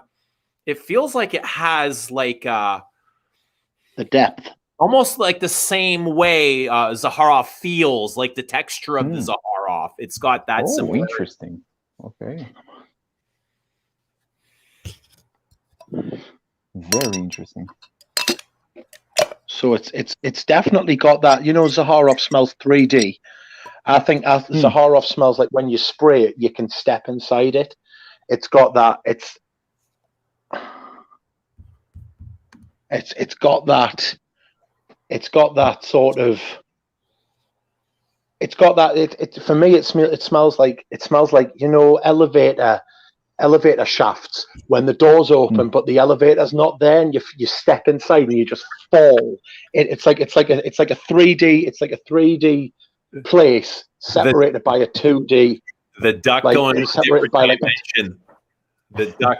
That's right. It does. It feels like you're stepping through a different dimension. Interesting. Time and space means nothing to the duck. That's right. That's right. But yeah, I still need to try that Zaharoff signature. You should get in touch. Get in touch with him. Yeah, definitely. What else? What's on your horizon, Zhao? Well, definitely have Chanel number 19, Dieu de Parfum. I have that on my wish list. Yeah, definitely. beautiful. Yes, I love that. That's a fantastic scent. Fantastic scent. And I'm debating between Rose and Queer from Frédéric Mal, #redo. Yeah. and French Lover.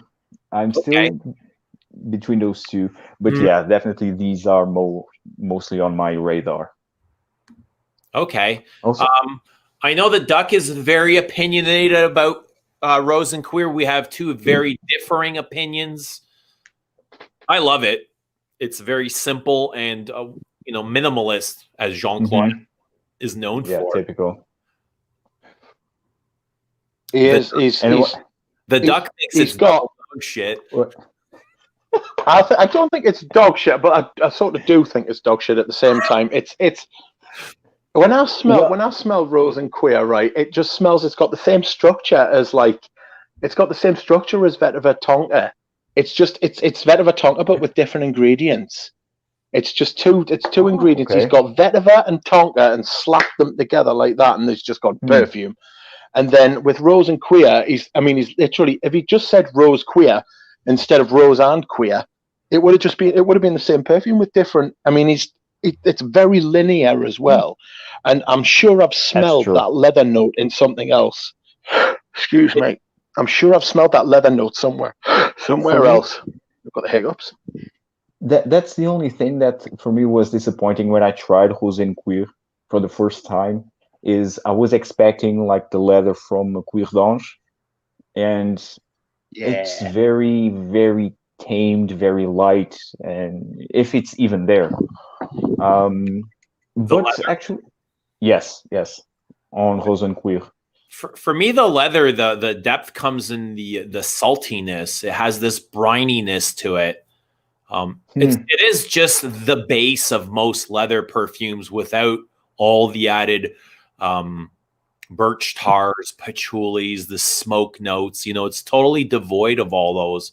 It is very simple, but somehow it feels like he's used like as little material as possible and still managed to create something beautiful from it. True, and that's completely true. Like, and for me, the beauty of Rose and Queer, it's really the simplicity. It's outstanding, and the fact that he's not even using rose; it's more of a geranium. Fruity notes. Yes, I think it works brilliantly. I wore it once last week and loved every moment of it. To me, it's very beautiful. Yes, definitely. And and also French Lover, I think it's quite nice. But I don't know if I prefer to Rose and Queer. Okay. I think I need to revisit French Lover. I get the feeling most men would choose French Lover. French Lover. Yes, definitely a bit more masculine. For me, my own personal taste, I think I would take Rose and Queer. I've got a little vial of French Lover, but it to me, since it's so heavy on the galbanum, that I think that I would take Jules over French Lover, because I think Jules, the vintage Jules, has just got more about it. This just smells like a galbanum bomb. And I feel like Rose and Queer has some galbanum in it as well. Yes, it has. Yes. Yeah, is it? I don't know if it's a listed note, but I feel it, and it's the same. I think it is the same kind of galbanum that he used in Eau de Campagne with Sisley back in the 1970s. He worked with Sisley, and I get pieces of that. And Rich, did you from French Lover? No. Rose and Queer. Go on, Joe. Did you already try the? I think it's the June. The yes, I've got June as well. I've got the new formula of June. It's quite nice. I'm not a huge fig fan though. I've got a bottle. It's all right. okay. It's. Yeah. I should wear it more often just to get a better impression of it. Really. Oh, we got a Okay. couple of guys saying French Lover is overrated. Ooh. I mean, yeah. Okay. I mean, I can see that. Well, I much prefer other from Frédéric Malle. Actually, is there already a date to when, or at least a period, and some day that Dries Van Noten will be totally off shelves? Has he already mentioned it? No. Well, I think Like he no. kind of posted this cryptic message, Yes. which didn't have a whole lot of information and could have been taken as misleading. It's all how you perceive it. Perception is everything, yet it's Yes. nothing, right? So True. it's what you create with your own thoughts. I got the impression that he was trying to imply that Yes. and Superstitious were going to be discontinued. But that's all he had ever said. He said, try it before it's too late. Too late. Yes, Yeah, I think too late. it was too I late. think that's what he used. Too late. And I was like, all right, so what is that supposed to mean? Like, you know? Yes, exactly. Like, and for me, I also Maybe- interpret it. What, Rich? I was going to say maybe it means that he's like. Do you remember the Bond number 9 lost the rights to use Andy Warhol's name and likeness on a bottle? Maybe they've lost the rights to Dries Van Noten's name on the bottles and stuff like that. Oh, maybe the contract run out. what about with So- Albert Albaz and Superstitious? I don't It's know. a completely different contract. Right. So I don't know. Yeah. I don't know. So there's 3 great green fragrances from Frédéric Malle, all kind of masculine in that French Lover, Vetiver Extraordinaire, and Angélique sous la pluie. And I think I prefer both Angélique and Vetiver Extraordinaire to French Lover. At least I wear them. Oh yeah, Vetiver Extraordinaire, fantastic. Yeah. Great. I struggle with Vetiver Extraordinaire. I don't know why Vetiver Extraordinaire is any different from any other vetiver. I mean, I just smell Vetiver Extraordinaire, and I just smell a vetiver perfume. I think it's I think it tends to be a vetiver. Too strong for you. You love your big, bold, loud perfumes, and that's not what Vetiver Extraordinaire is. It I like goes some light and airy ones. in an hour and a half. You really need to dig for it. It's there. It has great longevity, but it's not one of those every breath you take, you're going to smell perfumes. True. I mean, it's not my favorite vetiver. My favorite is Sultan vetiver from Nichanet. I think that I've got that as well. vetiver, That's beautiful. beefy. It's really intense and loud, and it's simply amazing. I think it's the perfect interpretation of vetiver. But Vetiver Extraordinaire, it's also fantastic. I have to say. Sultan vetiver is absolutely amazing. I totally agree with you. Do you get a medicinal vibe from it, Joe? Not really. All I get is like a touch of neroli and then just this earthy, grassy vetiver. I sometimes get a little bit of cleaning product, but like good cleaning product, like old, like really old money. Like people who have owned a house and it's been in their family for like hundreds of years, and that's the type of like they've used the same, like they use the most high quality, like of everything. Like they've got mahogany, fireplaces, and they've got like punched green leather. Do you know, like English green leather? And it's big punch seats. That's it. Yeah, it smells like that. It smells like old money. It smells like money that goes back hundreds of years. I totally see that. I totally can see that. Yes. I read a review once on somebody saying that number 19 EDT smells like that old money, like cash dollar bills. And then I was like, wow, that's so interesting. And I went to go take a whiff. I was like, I can see that, I can see like dry dollar bills. Totally smells like money. Yeah. What a perfect description for such a rich fragrance. Yeah. Not really. I also I also feel that vibe from the Heritage collection of Guerlain, like the Jiki, Shalimar, the Mitsuko. I also get that old money feel. Yeah, definitely. Very, very rich. Yeah, like people who have been like families that are rich and have been rich for like thousands of years, hundreds of years, and they're the type of people who keep do you know them scrolls that have got the family history on it, who married who and when? It smells like people like that. Yes, definitely. It's absolutely fantastic. Somebody saying that I love everything vintage, even my cleaning products. Yes, Mike, you are right. I love vintage cleaning products. Vintage Vic. Vintage Vic. Vintage Febreze. Guys, if you're not familiar with Zhao in the top, go subscribe to his channel. He is from the Scented Moments. Thank you. Yeah. Fosco saying best vetiver is Sycamore. I love Sycamore because to me, it doesn't smell like just vetiver. You know, I want more than just. I'm not crazy about vetivers that smell like just vetiver. Just vetiver. See or feel. Yeah. I want more. And I like my vetivers dry and smoky and rooty. I prefer that over the wet vetiver, like the wet, lush, citrusy vetivers. Wetiver. Wetiver. Yeah. Good one.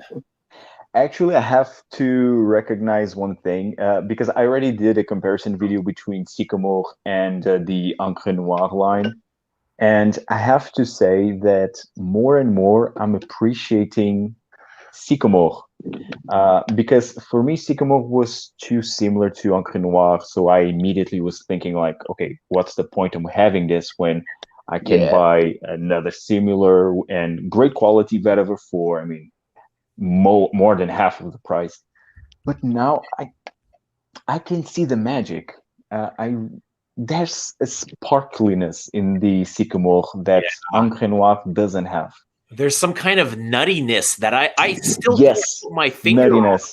And to me, it's always smelled like a mustard seed. Mustard seed, okay. And I'm always searching, and I've gotten that mustard seed, you know, in other fragrances, or at least that's my perception of it. Like I smell it here, I smell it there, and it always comes back to this mustard seed. One other fragrance I get it from is in one of the MFK. It's either cashmere or what's the other oud? Velvet oud. Velvet. Something like a mustard seed. I haven't grasped it yet, but it. And I've gotten it here and there in a few other places, but it has this really interesting rooty nuttiness to it.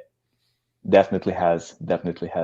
And yes, I'm appreciating that actually. And that characteristic actually makes it quite still different from the Encre Noire line. So yeah, I think I need to do a Bureau. I think I need to do a new comparison. Yeah. Hey y'all. Hey y'all. Hey y'all. Hey y'all. Actually, a good point here. A lot of vetiver and La Pausa. La Pausa and Sycamore are very similar. If you were to study them, you would see a lot of parts intertwined there. That's actually a very good point. I think I never tried La Pausa. I think I never did. Sycamore smells like a brand new Rolls Royce parked in a garden. Wow. Oh, that's a description. It is a magical perfume. It was Sheldrake's first effort with Chanel, wasn't it? Here we go. Again, yes, Sheldrake. It's from the 1920s. Unless Sheldrake was born in like 1870, I would agree with Was Sycamore originally conceived in the 20s, was it? Yeah, it was one of those Ernest. Yes. I think it was Ernest Beau. So it was there was Sycamore, Gardenia, Bois de Zil, Cuir de Rousse. Or Cuir de Rousse, that's right. Cuir de Rousse. But somebody's asking about the EDT and the EDP performance, and I know everybody goes ape shit for the EDT. They love it. You know, they would sell their firstborn or their house, or they would mortgage for it. I had a bottle of the EDT, and it just didn't work for me. Like I wore it. I love the smell of it, but I could never smell it. What happened to that bottle? I sold You said it. you had one? Oh my God. I sold it before they were discontinued. And when the EDPs came out, I bought one right away. And it was like, it's what I always wanted Sycamore to be. Like, it was love eternal love. Oh, okay, interesting. So it's that different. Madness. I don't know. For me, I could not work out the EDT. We didn't have that connection.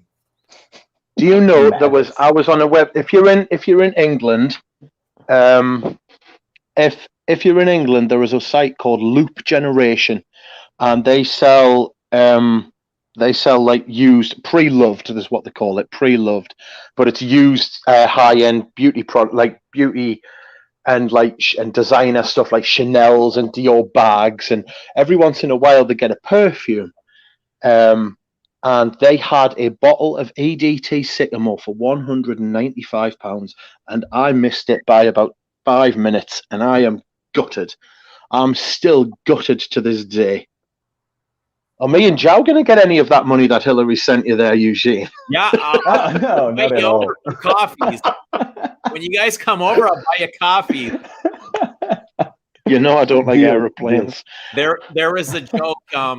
We're in a group chat with Rich Mitch and Galen, and there's Thomas, and every day Rich Mitch is harping on Galen for his bottle of Fianagui, and Galen's like, "Oh yes, you can give it to you free.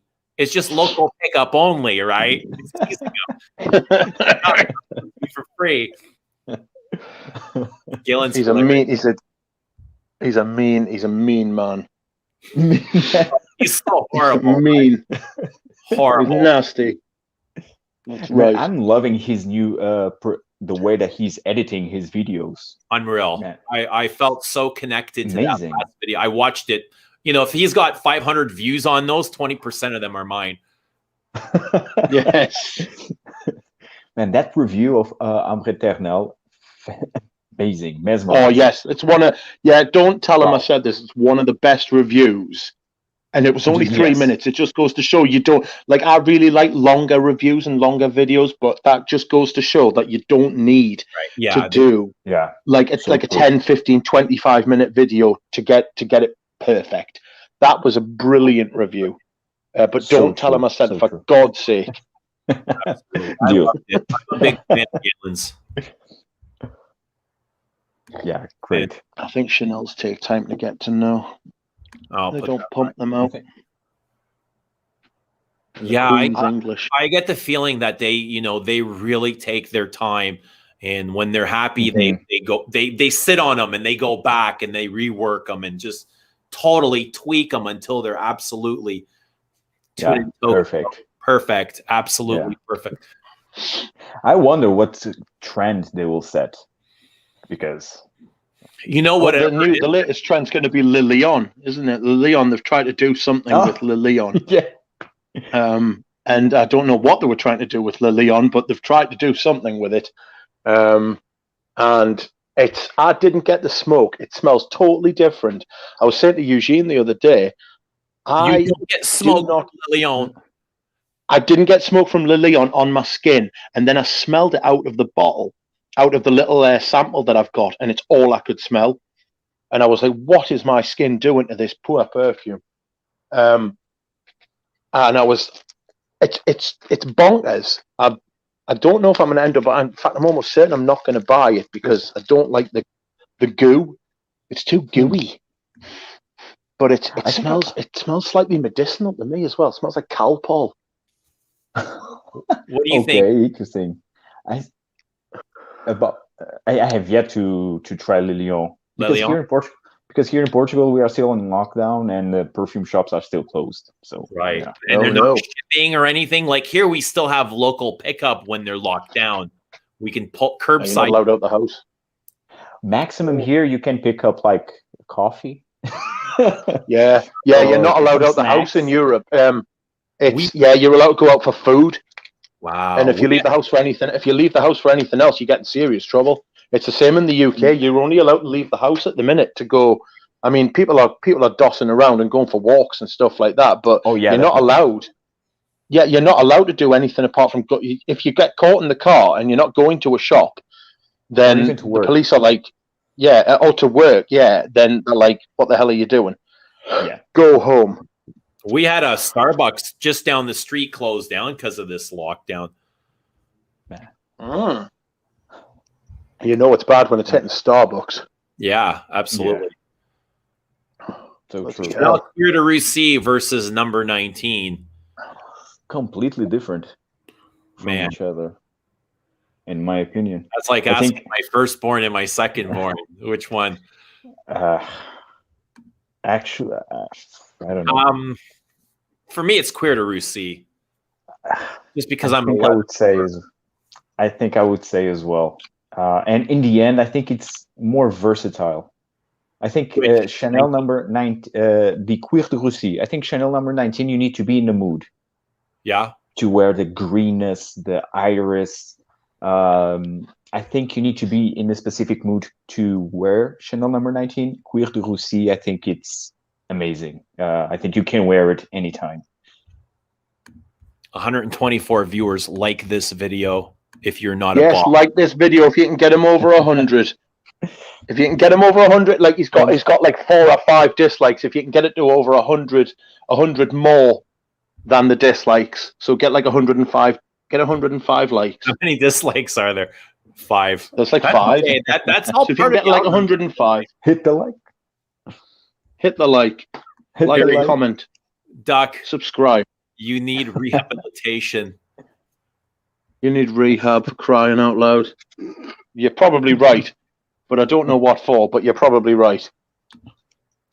Man, these questions are getting outrageous here. Okay. I really don't like these questions because this is never going to be an option for me. Yes, I truly believe that. I think I just tried the Agalev like a couple of times. Oh. Just poop my pants. Here's some more money. Diploma set a shit the bed. Diploma set. Oh, what else we got? Now he's 5 H24 fans. That's right. Fury versus Joshua. Fury all day. Fury all day and all night. Twice on a Sunday. Here's Eric. Perhaps. Eric knew I was going to hate it before I smelled it. No offense, and no offense to anyone that loves this. If you love this, all the power to you. I love that people love it. It's just not for me. It doesn't excite me. But Eric, do you love it? I think you said you loved it. If you love it, you love it. And it's your money and it's your life and it's your nose. You love it. You know what Queer de Russie does smell like? And I've said this in my review in Christo's video, was pubic hair. It smells like rolling around the sheets, like a love affair. And you know, I get a lot of gyrating parts. It's very sanctimony. I feel sorry. I think I get that. It doesn't get anything like that. I think my pubes don't smell that amazing. That's amazing.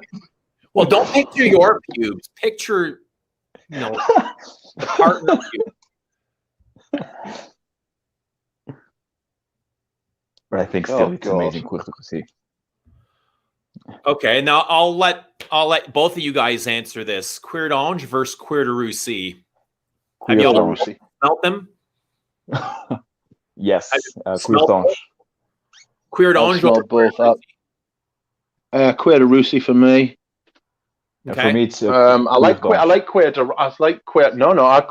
d'Ange, but I like Queer de Russie more. I like smoke. I like birch. Queer d'Ange, I like the concept of Queer d'Ange.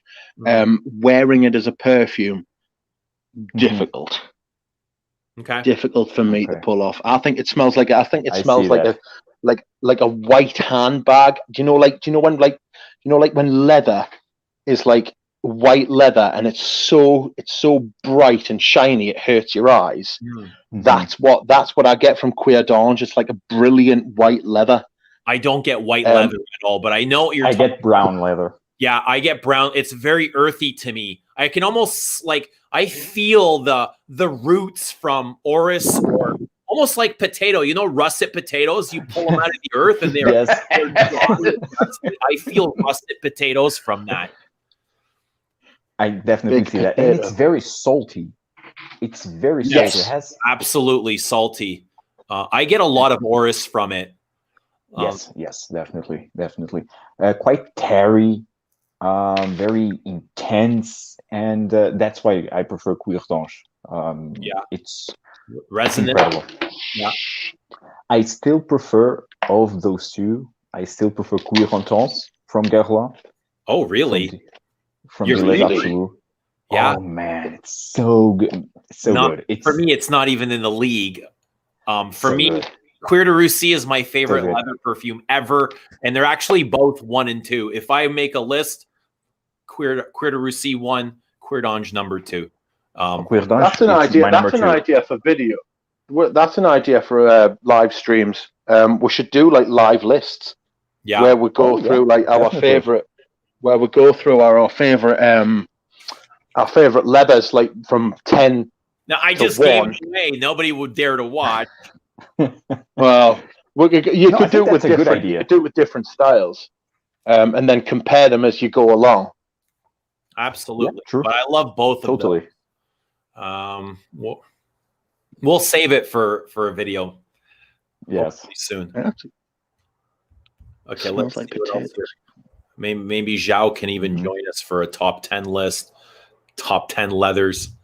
I would love to. Cuir d'Ange is a work of art rather than a good wear. I agree with that, Marco. There's a lot of perfumes like that. It is that I so really true. that I really love the smell of the perfume, but I can't wear it. Yay, over 100 likes. 116. Wow. Bam, let's do this. That's right. We're famous. Knees 10. Some Zhao Simoze. I need to smell that. I think it's a cardinal perfume sin that I will be, it's punishable by the gods that I have not smelt Knies 10 yet. It's absolutely Really? beautiful. You would It's really love it. fantastic. It's one. I don't have it actually, but I already smelled it. It's amazing. I was expecting like very old school, very even old manish, I would say, but no, not at all. I love the carnation, love the leather. It's dry. There's no sweetness. It's floral. It's carnal. It's leathery. It's dusty. It's amazing. It's very gentlemanly. Yes, it smells like. Sorry? A green floral leather? Is that what you would call it? No, I wouldn't call it floral. Yeah. Really? Actually, I would say like a floral leather. No, sorry, I think you're right. I would say it's not green. No, you're right. Yeah, it's more not really. Yeah, I'm just about to get it out so I can have a bit smell. It's a little bit tangy.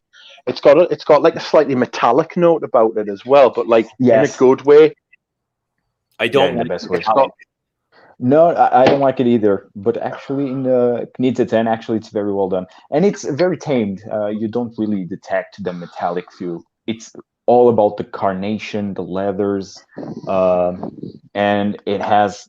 I think it has more floral notes that I don't recall now. Marco Jones is that in the context of Cuir d'Ange, smells like potatoes. I totally get that.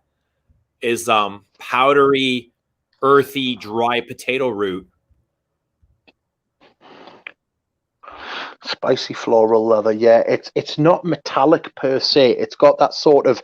Do you know when you eat a steak, and that's got a lot of iron in it? Yeah. It's got that sort of vibe about it. It's as if it's very animalic, but you can smell the iron in the animal's blood. It's got that. It's really it's beautiful. Eugene, I'm surprised. It's definitely more along the lines of Cuir de Russie because it's got a little bit of smoke in it as well. When I put together everything that I've read about Knies 10, I paint the picture of Cuir de Russie, so very floral, green, birch tarry. I'm not sure birch tar. Maybe a bit. But definitely, if you love Cuir de Russie, I think you will definitely enjoy the Ignita 10. That's for sure. Chanel is like Messi, great but overpriced. Prefer Ronaldo myself. See. I don't know. To me, Chanel can't do anything wrong. I think they're just at the top of everything, especially the Les exclusives. I'm a forever lifetime fan. I love everything they've done. Even the new, I think, with time, if Olivier Polge keeps going like this, I think he can outdo his father. I'm that impressed. He could be more prolific than his father simply by the nature of the business. He's going to be more prolific, so he's going to have a better chance. I think also built. He had a great head start, and he's released some masterful perfumes. But the way Olivier is going, like everything from Misia to Boy to 1957 and now Le Lion, it's like they're brilliant. They're all brilliant. Absolutely love Boy. Boy's fantastic. Same. You were telling me I needed to get Boy, weren't you? They're not things that I can imagine you would like. But there's no oak moss in there. I don't know. I'm so like with your taste, I'm so hit and miss because I'll ask you, what do you feel? And you're like, that's shit. That's dog shit. And I'm like, man, I love this, but I'm too afraid to tell him because I'm going to get judged, right? I'm like, okay, yeah, you're right. Shit. And, I'm like spraying it on.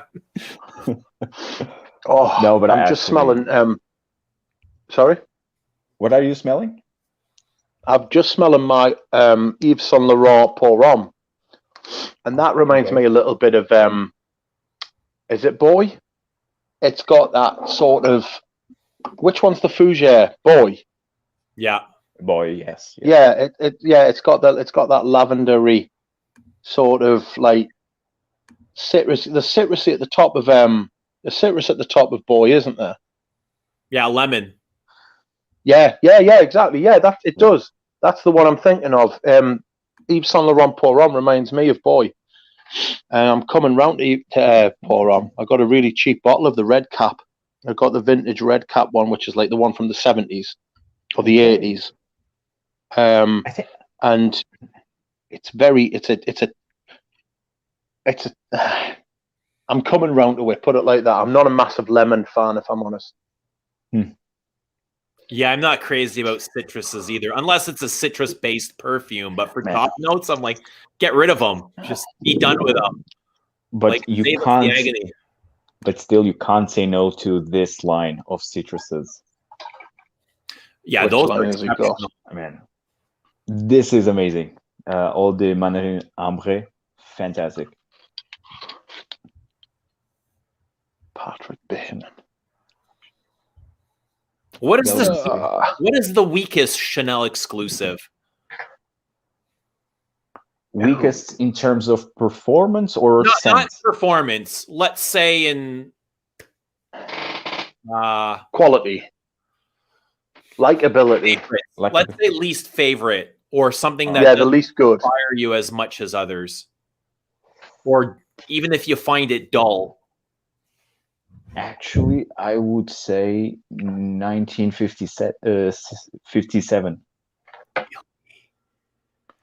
Yes, like right now, yes, I love Bois des Îles, I love Coromandel, Sycamore. It's starting to be a love. Okay. And 1957 for me was okay. Didn't sparkle my nostrils. Wow. Okay. Fair enough. There's no right or wrong answer. Yeah, definitely. And for sure, this opinion might change. But for now, the one that comes to mind, it's the 1957. Okay. What about you, Duck? Thought you were asleep there for a moment. No. I'm still here. Don't worry. My least favorite Chanel exclusive.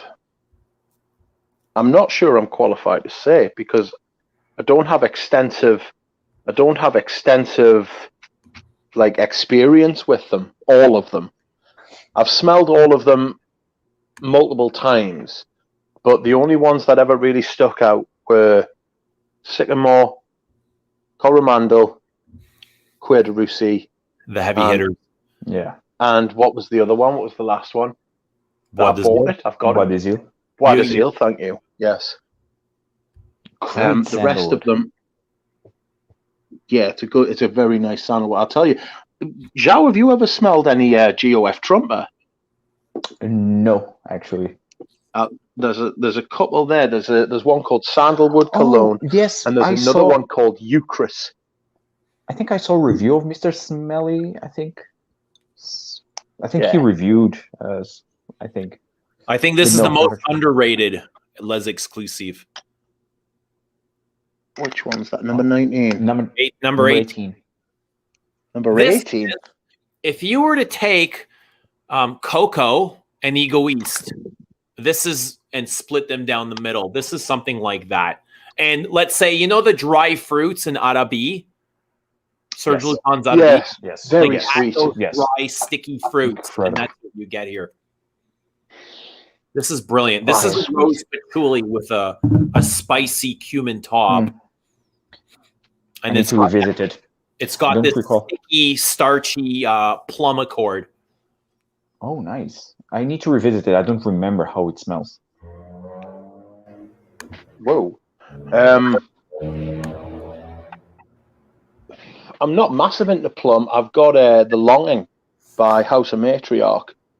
And that's meant to be an exceptional plum. But I'm not a huge fan, if I'm honest.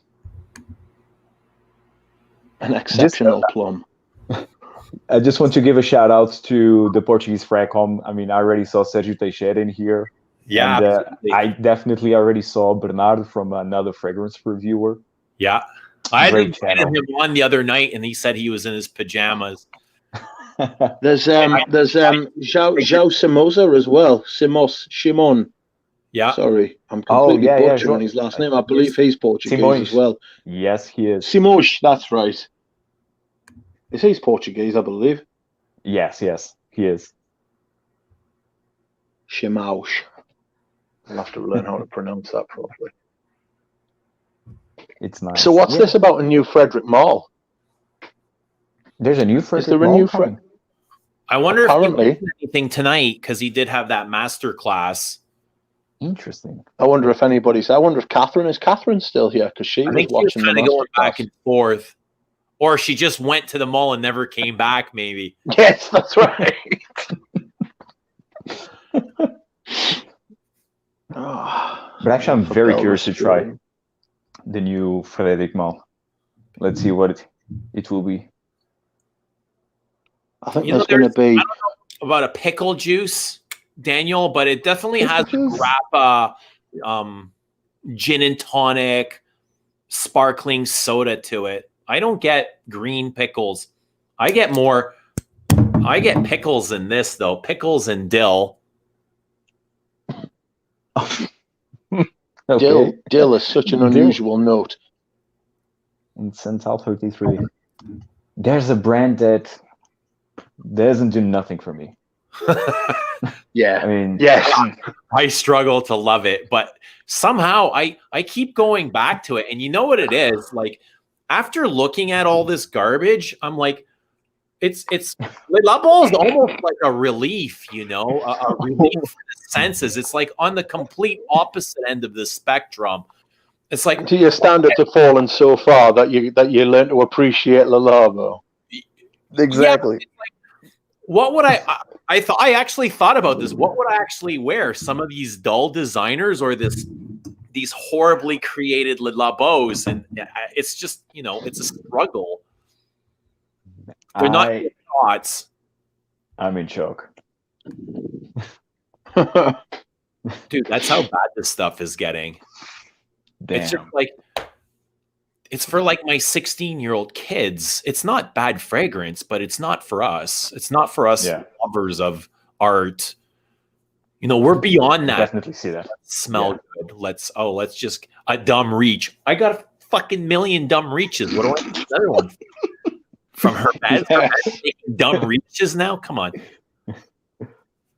No. We Yes, want I our, think it's enough. we want our leather. We want our horse hair. We want our armpits. Earth. Poopies. Definitely. Soap, honey. I want animalic honey. I want honey. Yeah, I want stuff that nobody else can get. I know that's shallow, but it's one of the great things about collecting vintage fragrances. People go, "What you're wearing," and then you tell them what you're wearing, and they're like, "Oh, I've never heard of it." And it's like, "Well, of course you wouldn't, because my taste better than yours." Ego. That's right. It's a terrible thing, but it's true. It's your truth. Yeah, it is. It's that's it, and it's the exclusivity. That's one of the things I like about like collecting perfume. It's it is. It's one of the best things about collecting vintage. It's one of the best things about just generally collecting, to be honest. How many? Let me ask you this: how many people right now are watching from work, are getting paid to watch this live stream? Like Bradley. There's going to be a few getting paid to watch YouTube live perfume. That's the way to go. If his workmates only knew what he was watching, perfume reviews, they'd hang ya. Class. Duploma set. He's at work. It won't happen again. Has anyone tried? I'll tell you who's at work. Galen. Libra. Lita. Never heard of it. Never heard. Also. Who makes it? And musky. And never heard about that fragrance.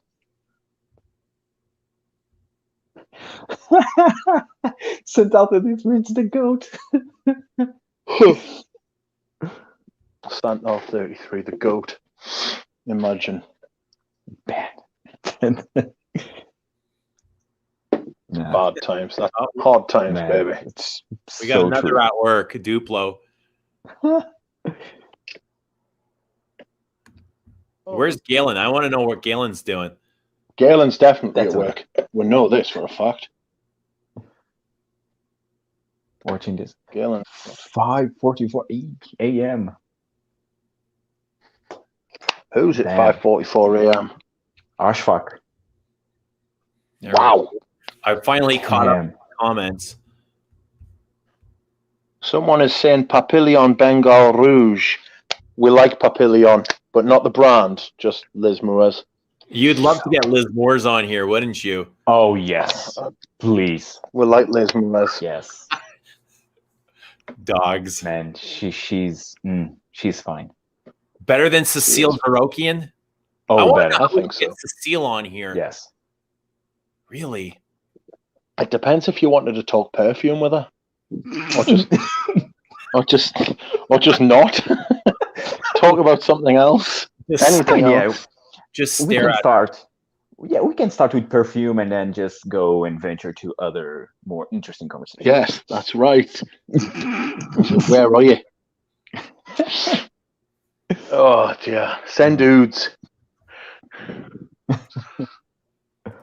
No, but actually, her brand Papillon, it's really, really good. I love Anubis. Are they like animalic? Anubis is, for me, it is. It's a bold suede leather, very spicy, smoky. It's even carnal, like a carnal leather. It's amazing.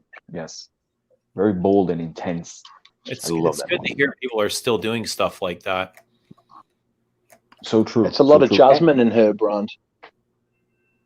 Yeah. Yeah, jasmine works for stuff like that. So true. So true. And it's not even, when comparing to other niche fragrances, it's not that expensive. I think it's $157 for 50 ml. It's quarter to 12 here in UK. Yeah, here as well. I remember I was in the same, be watching YouTubers while everybody is asleep. Well, actually, I fell asleep watching a YouTube video about fragrances. What's that? Yesterday, I fell asleep while watching a YouTube video. Yeah, it happens, right? Review. Yeah, definitely. It happens. So we got Dryad, Salome. Yeah, Dryad. Yeah, Nubis is very sexy, Taffy, very sexy. And yeah, Salome, yes, Salome, it's amazing. Wow, animalistic bathroom sex. That's Kuros. Yeah, yes, that is Kuros. That's Kuros. Smells like bleach. That opening blast. Oh yeah, bleach for me, has got that harshness to it. Definitely bathroom sex, and the guy is wearing this filthy, sweaty white socks, and yeah, it's nastiness all over. Mint. You know what? I think we're running out of time. We're at 2 minutes and 20 2:20, 2 hours and 20 minutes, 20 seconds. I think I have literally 10 minutes left on StreamYard. I never purchased an account, and this is I've never streamed so much in 1 month. Rich keeps bothering me to get it. I guess I'm going to have to for the next time. You are going to have to, considering how much you spend on Roger, and how much you spend. Yeah, it's much cheaper to get a subscription to StreamYard. Right. You can't buy any more Rogers until you've got a subscription to. I don't know StreamYard. any more Rogers. What else? No, you probably don't. Exactly. I think StreamYard. If I do, it can wait. But I'm not sure what's going to happen at 2 hours and 30 minutes. If they're just going to turn this off, or it'll be the end of it after we shut the video down. So I don't know. I'm kind of curious. It'd be interesting if they told you that you owed them money. If they turned around and said, "No, you owe us money now." Oh man, how are they going to collect it? That's a good question. Yeah. You own any Rojas? Zhao, no one needs any Rojas. No, I don't. I mean, I think, and it's too overpriced for what it offers. I think it doesn't offer anything new, and for me, that's a problem when the price you're asking for 700, 800 euros, and like I try it, and then you see that okay, I already smelled this. Tough crowd. Yeah. Both Zhao and in the comments, we got a tough crowd for Roger. It's I told you, who is the funniest guy in Franco? I'm not even joking. You guys don't know how funny he is. I'm going to publicly share our chat, and you guys will be pissing.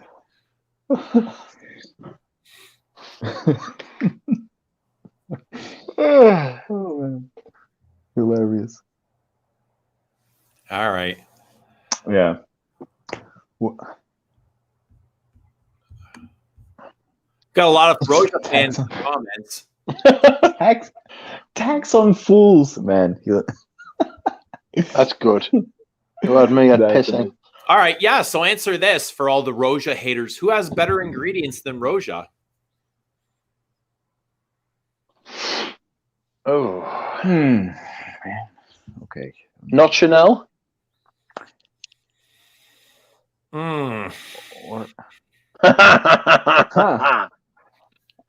I would even say like the exclusive version, like the La Matière from Guerlain or Le Frenchy fragrances from Guerlain. They smell up to par or better than Roja? Well, definitely they inspired Roja, so yeah. In that regard, so I think. But yeah, I mean, in terms of the ingredients, are they better than Roja? Yeah, I don't know. You know what I think? I think with a Roja, he just concentrates them heavier, you know? Yes, definitely, yeah. They feel very full.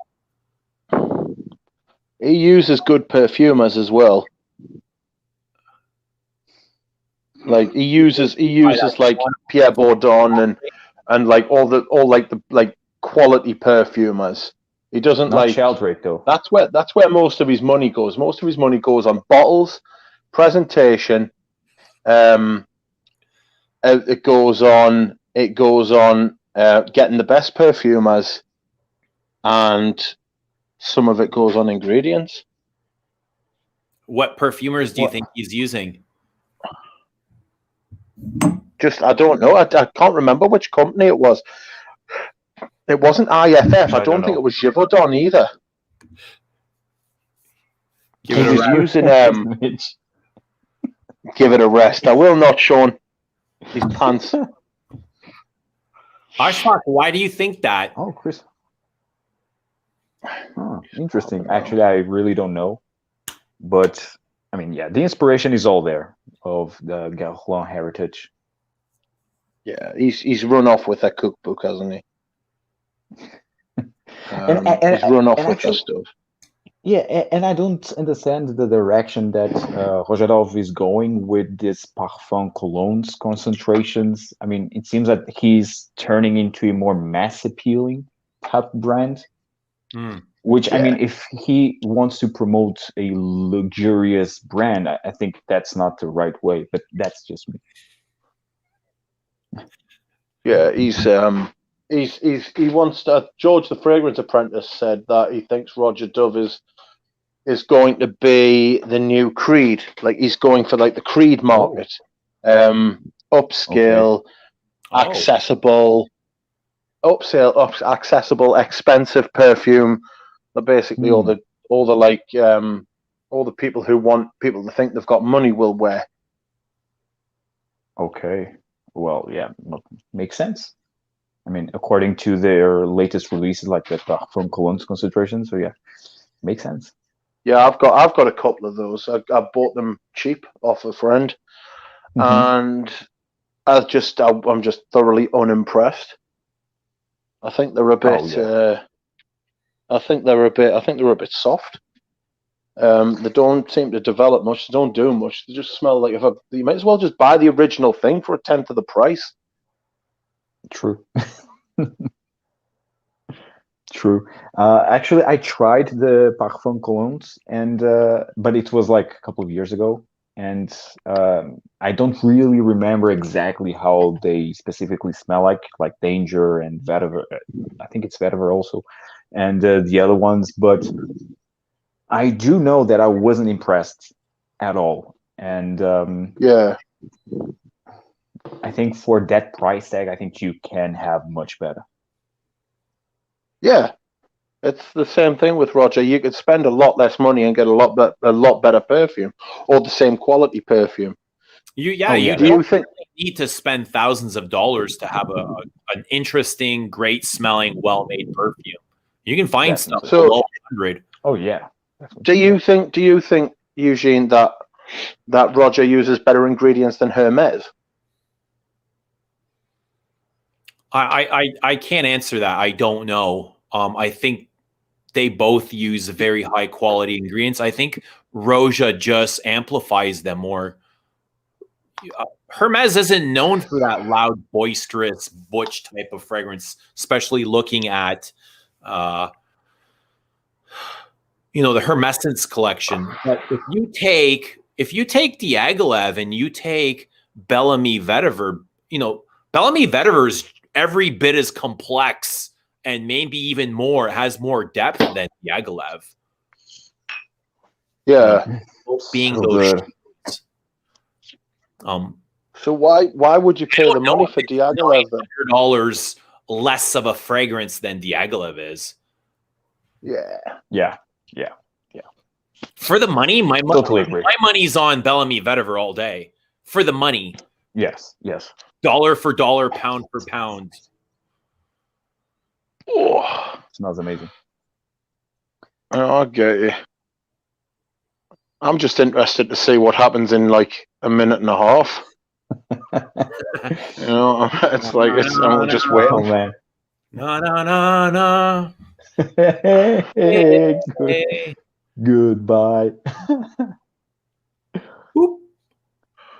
Somebody's saying that Carbonell did a couple of things for Yeah, it's, Carbonell did a couple of things for. Oh God, who was it? Tom Ford, didn't he? I think he did a couple of things for Kajal as well. Kajal, I heard that as well. I don't know about Tom Ford. It's like the end of time. That's it. The end of the world. Armageddon. Like the Big Bang, the reverse of the Big Bang. It's going to happen. Now we're going to get cut off. There's only 89 people watching now. People don't want to see you die. There you go. 120. Yes, that's right. Like it before they see us out. That's a lot of likes. I bet Galen hasn't liked it. Galen doesn't like anything. Probably disliked it. Yes, that's right. He's one of the dislikers. He's definitely one of the dislikers. I'd rather buy Mitsuko for $50. You can have something, similar, a copy of the. Hey, happy New Year's! I mean, yes, we made it. Maybe they're just trying to me, right? They're just trying to my pockets. I knew they were bluffing. I called their bluff. Oh man, that's right. How was it exactly 2.5 hours? It was like, hang on. Now that I'm going to check, it's going to disappear. That's right. Oh man, I don't even remember where I had seen it. Let me type StreamYard in here. One thing is certain, we're still here. Yes. We've got to. They can never take this minute away from us. It says you're allowed 20 hours, and it says you've used 17 hours and 29 minutes. Oh shit! Yeah, so that means 2 hours and 31 minutes we have left. Yeah, no, you've used it. So that means that was what I got before this stream started. Yeah.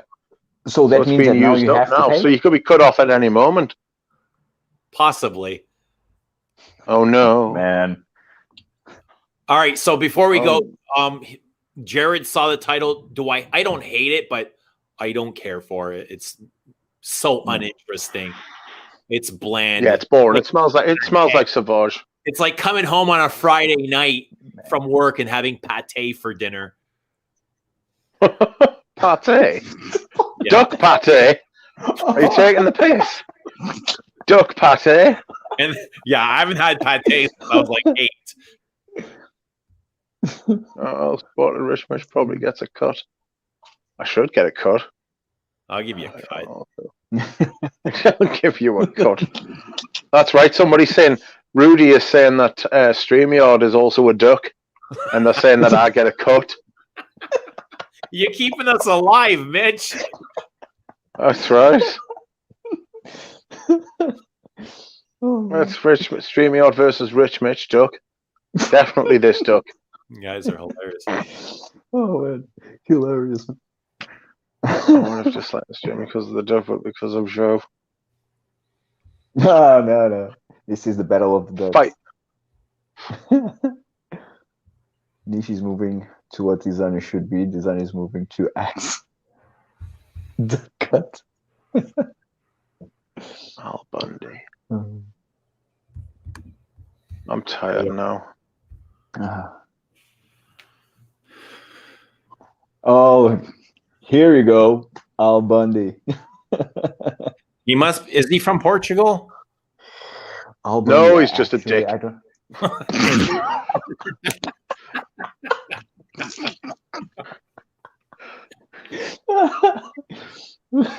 It's just an absolute weapon. Oh, I don't know. Maybe StreamYard also hates H24. Yes, that's right. It just wants what to keep going on, slating it. What do you think the future holds for Guerlain? You know what I would love for them to do? What they're doing now with the Absolutes de Orient for the Middle Eastern market, I want them to do the exact same thing, but French traditional perfumes. Bring that back. Yeah. Make a collection. I know they've got the Le Parisiens, but they're all just like reorchestrated classics. Yes, yes. So bring that style, that caliber, that quality, that architect, and make them French. You know, start a new collection of French. I would love that. Fine French. I would love that. But I don't know if where Guerlain is going towards, because I mean their latest release, Iris Torrifier, I mean, was very disappointing. I mean, Dior Homme with coffee, basically. And they are discontinuing. What fragrance they are discontinuing? Oh yeah, I think it's Cuirantance, isn't it? That's what I've heard in the Canadian office here. So I mean, I haven't heard it anywhere else, to be honest, though. Oh, okay. It doesn't surprise me. It doesn't surprise me at all, because every week it's a new rumor. What was somebody was saying? Perfume from the 1800s was discontinued. Was it you, Doc, or Après Londé? Mouchier de Mouchier de Monsieur. Yeah. But I think they've that been was saying that for 15 years that it's going to be discontinued. But I think that was already discontinued. For 15 years, they've been saying that Après Leonde is going to be discontinued. Yeah. Turned into Max 40. Max 40 is always saying shit's going to be discontinued. He must have a good connection. Grab it while or he's lying through his fucking teeth. H24 discontinued. Yes, H24 has been discontinued a week after its release. Still out there. You can still find it. Please just grab your backups. Yes. He's just faking it till he makes it. That's Max. Yeah. Mouchoir. Vladimir says that is discontinued. Mouchoir is discontinued, yeah. Yeah. I'm surprised. I saw a post on Instagram. It was from Wafts from the Loft, and they love that fragrance. And I think they were told by, I think it was a sales rep from Guerlain that, well, she really said that it was really discontinued. Officially. Yeah. I've been hearing it for 10 years, so. Yeah, maybe it will. But I've always seen it on the shelf continually. It's always been there. Yeah. It's like, where does it rank as one of your favorite? Is one of your favorite Guerlains? I don't own a bottle. I also really. I don't have that bottle. I don't have that, and I don't have a bottle of Après Leonde. Oh, I have that one. So good. Very melancholic. Yeah. Very melancholic with that. It has iris. It has, I think it has also violet leaves, if I'm not mistaken. Other florals. I mean, it's amazing. It's very melancholic and floral and comforting at the same time. Mouchoir is on the Guerlain website. Oh, okay. So maybe it's not discontinued. I have the feeling it's not going to be. Well, good to know. I mean, at least Guerlain is still holding to his heritage. Smells like Jiki. Well, yeah. I love Jiki. Love that. But I think I never tried the Mouchoir de Monsieur. It's very much like Jiki. Spicy. Okay. But yeah, Jiki, it's amazing. It's, for me, I mean, at least to today's standards, it's quite masculine already. Jiki? Yeah. Masculine for women. I don't know. I don't think like that. I don't know. It's like,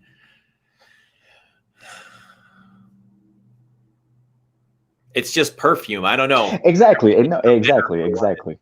Exactly. I know, like when somebody asks me, what does it smell? Does it smell masculine? I know what they mean, and I know how to respond. But it's like, I don't know. When I pick it up, it's like either I like it or I don't. Oh yeah, definitely. definitely. Yes, totally agree. Totally agree. But yes, usually it's. I always like to. I mean, to say if it leans more masculine or feminine, at least for people to understand.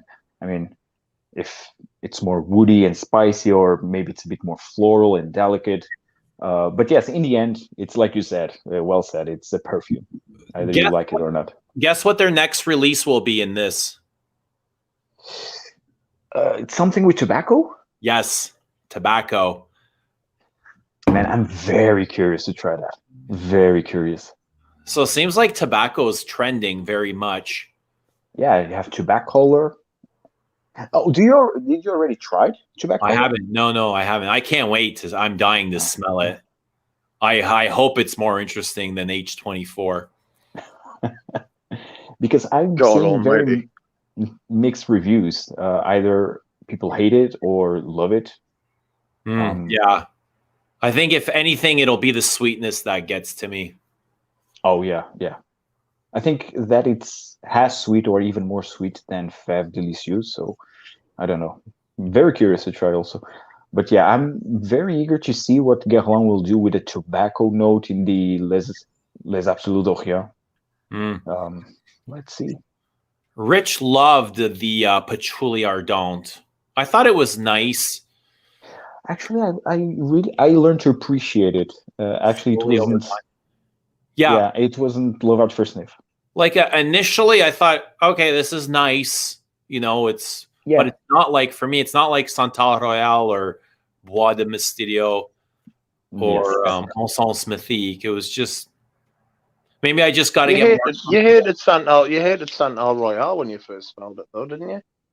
Sorry, I did. You hated Santal Royal. I thought it was an abomination. Like, it gave me a migraine, and it was synthetic, and I was like, this is not Guerlain. Like, Aim Guerlain would fucking roll in his grave if he were to smell this. Yeah, quite a long time to. Yeah, to appreciate. Yeah. All right, hang on a second, guys. We got someone here from the Philippines, and this is Jared. Jared, welcome. Good morning. Hello. Hi. Hello. Hi.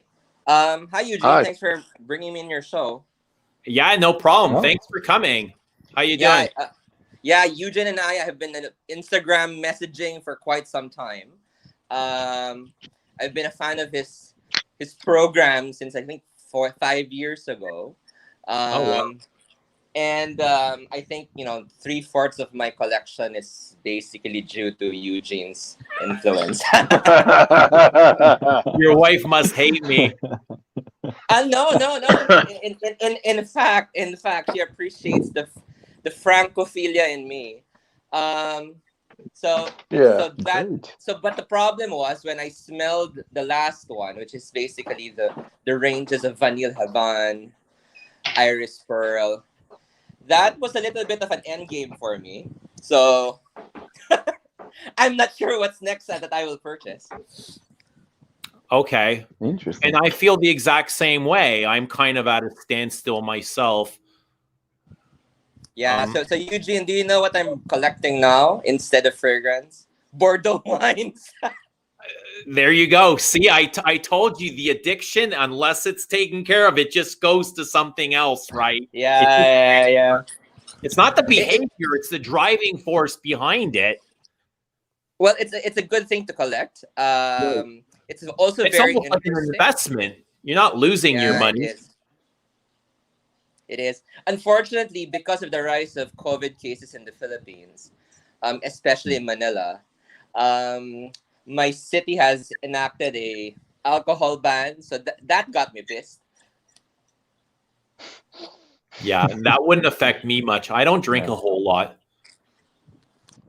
So an alcohol ban got you pissed. So I know it's snowy in Canada now. Yeah. So I'm just going to spoil you with some sun from the tropics. Yeah, please do. Oh. So hi. How's it going? Hi. Let me try to. So basically, where is it? So you see, it's like, birds chirping, people walking outside. That I think the Amazing. temperatures are around 20 Celsius. Yeah. So. Mm-hmm. And you're on a resort, are you not? Sorry, what? You're on a resort, are you not? Yeah. So no. I'm not in a resort. I'm not in a resort. I'm just in my house. I'm actually just having breakfast. But the temperature is a bit rising. For my taste. We're normally in an air-conditioned room. But now is the perfect weather. Just nice going out by the beach, not doing anything. But unfortunately, I have to do work. Perfect. Well, we're just transitioning here from winter to spring, so it's gone from bone-chilling cold to now it's tolerable. Now I can go out for a walk and without having to be bundled up. So very soon, I think I'm going to start pulling out my spring rotation, my white florals, Rich, and green florals, things like that. Things that remind me of, I don't know, wet, damp earth, rain. Yeah. Well, in the Philippines, because we don't have seasons, we just have, it's either rainy or extremely humid. So what we just do is we just temper our sprays. So I don't mind wearing, a strong, like yesterday I was wearing Ensan Smithy. So I didn't mind that as long as I could just, temper my sprays. That would be okay. And I honestly, I don't really care if I choke someone. I can imagine Ensemble Smithy does amazing in the humidity. Yeah, it is. It is. The ambergris, because of the humidity, makes it a little bit more radiant. You actually, it actually works in the heat. Right. It probably jumps off skin in that heat. Right. So I've been wearing a lot of heavier perfumes in the summer, which is, I know it's completely weird, but I don't know. The humidity just helps it, calm down the projection a bit. But anyway, Eugene, just in defense of H24. Okay, go ahead. Well, first and foremost, I want to put a disclaimer out there that I own Hermes stocks. So technically, I am part shareholder of the business. You influencer. So I'm basically buying. Okay, bye. But what I can definitely say is that I think you should experience it. Smelling the perfume not in a department store like Neiman Marcus or whatever you guys have there. I recommend that you smell it inside the Hermes boutique, within the men's clothing apparel. Why is it different, Jared? Well, because remember when Terre de Hermes was created 20 years ago, the fashion, basically what happens is every year, the creative director, which is basically Dumas, has a town hall meeting and he calls everyone, all of his ateliers, and he tells them, okay, the theme this year would be, let's say, dragon, for example. And then each one would create an inspiration from that theme for that specific year. Now, obviously, the theme 20 years ago, when Terre de Hermes was created, I think was Earth and Desert. I think that was the theme during that year. So when Hermes H24 was created in 2021, the theme was a little bit like summer casual meets like metal, modern, masculine, that type of theme. So that's the reason why if you kind of go to the store, actually when I went to the store just recently, like 2 months ago, I was going through the clothing and I smelled like, okay, that's an interesting room freshener you've got. And then I saw on the side of my eye, I saw some guy spraying H24 on the side. So just a note, if you don't want to use it on yourself, you could use it as a very good air freshener. Yeah. And that's what it feels like more to me, is something along that line. Right. It doesn't smell horrible by any means, but it's just so uneventful. I mean, I do have I'm not sure if you were here for the whole video. I do have a bottle, and I've been wearing it for almost a week. Tomorrow, if I wear it, I've worn this for 7 days straight now, literally. I got it last Friday, and I wore it Friday, Saturday. Today's Thursday. Right. So a week straight, and I just find it very not exciting, which is my problem. Doesn't smell horrible by any means. It's probably no, it doesn't. It going to doesn't. be But one I of the think, better but I things think on it's the shelf. interesting. At a Yeah, Dream it's more interesting that most designer men's masculines would come out. And honestly, Eugene, I think from a creative direction, from a holistic collection across Hermes, it's definitely more cohesive versus what other brands are churning out nowadays. So I just wanted to answer Ashfaq's question on Agar World. Um, Actually, it's not it's allowed as long as you have a CITES certificate that ensures that the oud oil that you're getting is from a legitimate, sustainable source. In fact, I have a friend here who's a local grass trained perfumer who just got real oud oil, and he's trying to develop a bespoke fragrance that I'm asking him to develop using that. Nice. So let's see. I don't know. I think I'm gonna get it today. So, but yeah, it comes from a sustainable oud based, but it's not available locally, unfortunately. There you go. So I'm just having my breakfast, eating noodles. Yeah, how Asian of me, right? I'm eating noodles with Noodles for breakfast. vegetables, right, for breakfast. Excellent. What are you wearing today? Great. Me, I'm wearing. Yeah, what perfume? Oh, I'm just wearing right now Rokabar. So I'm shameless plugging. So basically, for those who want to know what I'm wearing today, you can go to my Instagram account, iris_hedonist. So I post every day. So I'm currently wearing Rokabar, and I was telling my followers there that when I visited Japan in a Kanto province, there's basically rolling hills of cypress there called Hitachi Seaside Park. Yeah, I know the name of the park doesn't sound romantic. It sounds like a like an IT firm, but but basically it's called Hitachi Seaside Park. It's in the Kanto province, and they have rolling hills of cypress. So that's what their fragrance smells like. So it's benzene and cypress combined. Yeah, I get a lot of that pine woods, cedary, balsams, sweet balsams. Yeah. I truly enjoy Rokabar. I think it's very underrated.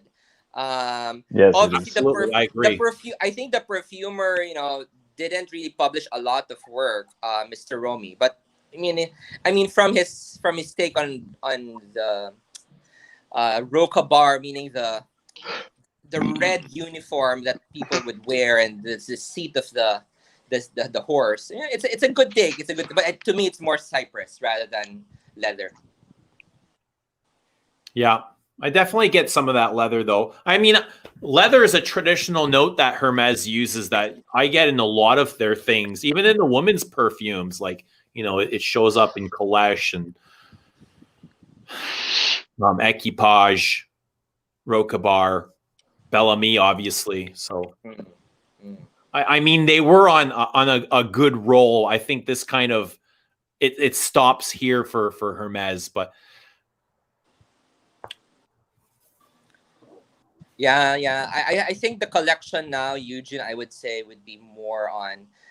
It's like Japanese minimalism meets bursts of color. I think that's the current collection of Hermes.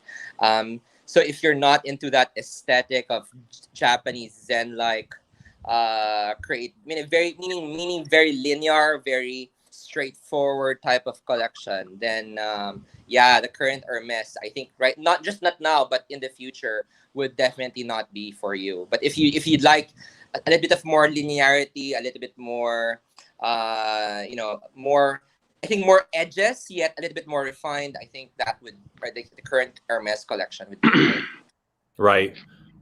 Yeah, it is a very colorful perfume, and I'm glad they've chosen green. I'm just, from Hermes, I have so much expectation from them, and I'm hoping. Same here. I'm hoping that the the flanker will be much more interesting Yeah. and grown up and articulate. But Eugene, since you have the bottle with you, there were actually 2 fragrances under Hermes, under Elena, that actually it reminded me very close. I think the first one was Sur Lagoon, or Sur Le Nil, and then another one was Voyage de Hermes. So I'm not sure if you would actually smell the gin and tonic vibe plus the fruity mango there. That one was very prominent when I was smelling it. To me, it's much more melony. I get what you're saying, though. I see what you're saying.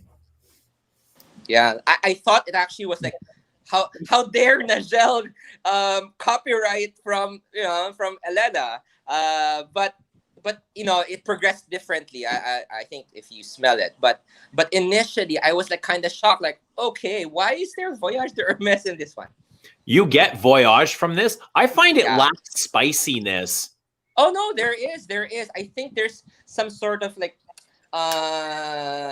either coriander or cardamom vibe. Yeah, they say sage, but I was hoping for some more spice, especially marketed to a masculine sector.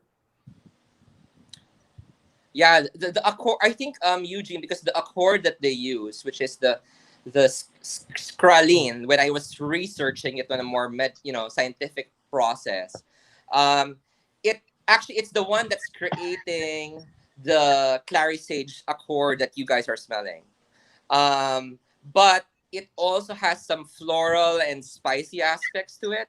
Yeah. So for those who don't know, I basically my day job is in beauty product development. So that's the reason why I'm interested in these things. So it just so happened that my hobby and my passion in perfumes is just in line to my day job. So, I'm not complaining there. Okay, so we know that you have stock with Hermes, and we won't tell them anything that you say, but do you find that this smells a little bit artificial? It does. But I think the good thing about what Michelle did was she tried to make it more natural. I think there's really a heavy dose of that synthetic molecule present within the perfume, but she tried to make it a little bit more natural smelling, which is, I think, more difficult than what people normally would realize. Because it didn't come out as super harsh. Yes, it initially there were some jagged edges at the start, but it mellowed down to something more familiar than more alien to me. Yeah. So you like it? You're a fan of H24? It's pleasant, Eugene. I think. And I would agree with you. Yeah, with the collection that I have, I think it's pleasant. It's something I would wear. Would I wear it every day, like my signature set? Nope. But it's something that I would place in my rotation.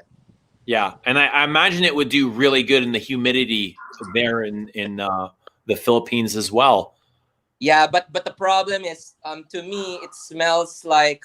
That's the reason why I'm not a fan of Aventus, because the pineapple accord here in the Philippines makes it a little bit too ripe. So yeah, it smells like a fruit salad. Right. So yeah. Okay. So for H24, it tends to be it goes a little bit too fruity here in the Philippines because of the humidity. So we don't smell the freshly ironed steam accord that people would normally say, and we get more of a fruity accord here. But I think for more experienced noses, obviously they would sense everything. But I would definitely sense more of a fruity vibe rather than the crisp iron steam vibe. Yeah. Great. Okay. From Aventus, I always got like Hawaiian pizza from it. Same here. Yeah. And that's the reason why I'm up to now, I still don't own a bottle. Right. To me, it was always pineapple pizza. That's what it reminded me of. Anyway, all right. So Eugene, thanks for getting me on your channel. I know for the past couple of shows you've been bashing other perfumers. Have I? I'm not sure. I've been watching some of your shows, but my gosh, it's been, I think some of the shows are like 3 to 4 hours long, but because it's so early here in the Philippines, it's like, every time I wake up, it's like 6:30, 7 o'clock that you guys start in the morning. So I say, okay, I have to do my morning meditation before I join into this thing. Before and after, I think, right? That's right. So, I have to do my morning meditation. Eugene and Rich is probably going to, to derail me from my true enlightenment today. So I'd rather start that with meditation. Separate you from self. But I don't know if that sounds horrible. I hate hearing that we were bashing perfumers. I don't know if we were Rich, would you agree with that statement that we were bashing I think we were just kind of calling out the honesty or the dishonesty of brands calling their perfumer or calling themselves master perfumers of their own brand when they weren't. Well, I can't speak for you, but I was certainly smashing some perfumers. You might have been by name. Drop.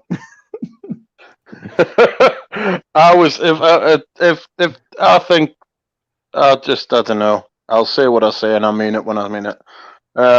If there's just so much bullshit. There's so like the business seems to just have this ingrained like reliance on bullshit that it's such a shame because it takes away from all the good bits of what it is. It's true. Rudy's right when he says it's good to talk shit about perfumers because it makes them feel better. It's not necessarily like talking shit about them. If we discuss them in a professional capacity, right? They put themselves out there to be shot down, or they put their work out there.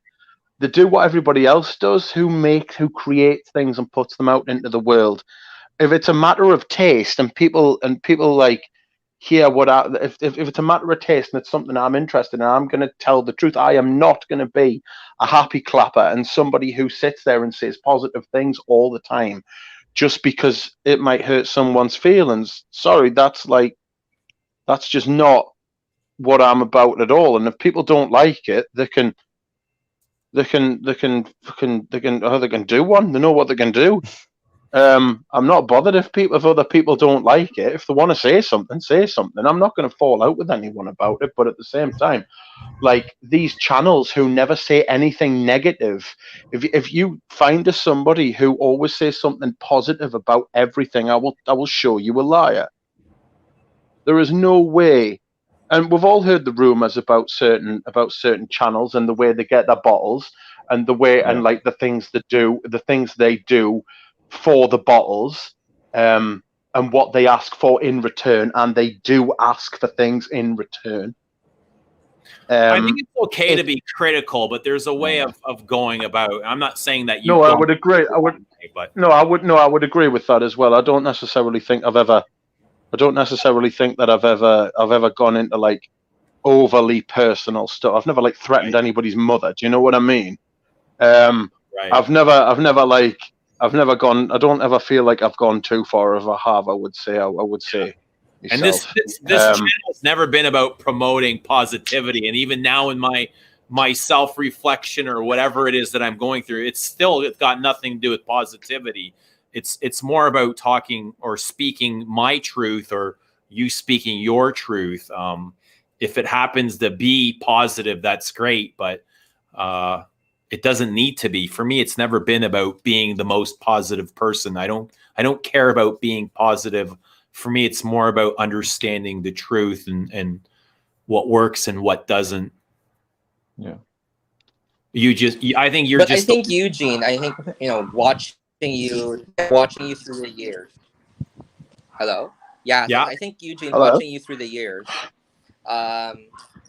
Yes, you were critical, I think, 5 years ago. Actually, you were very heavily critical 5 years ago.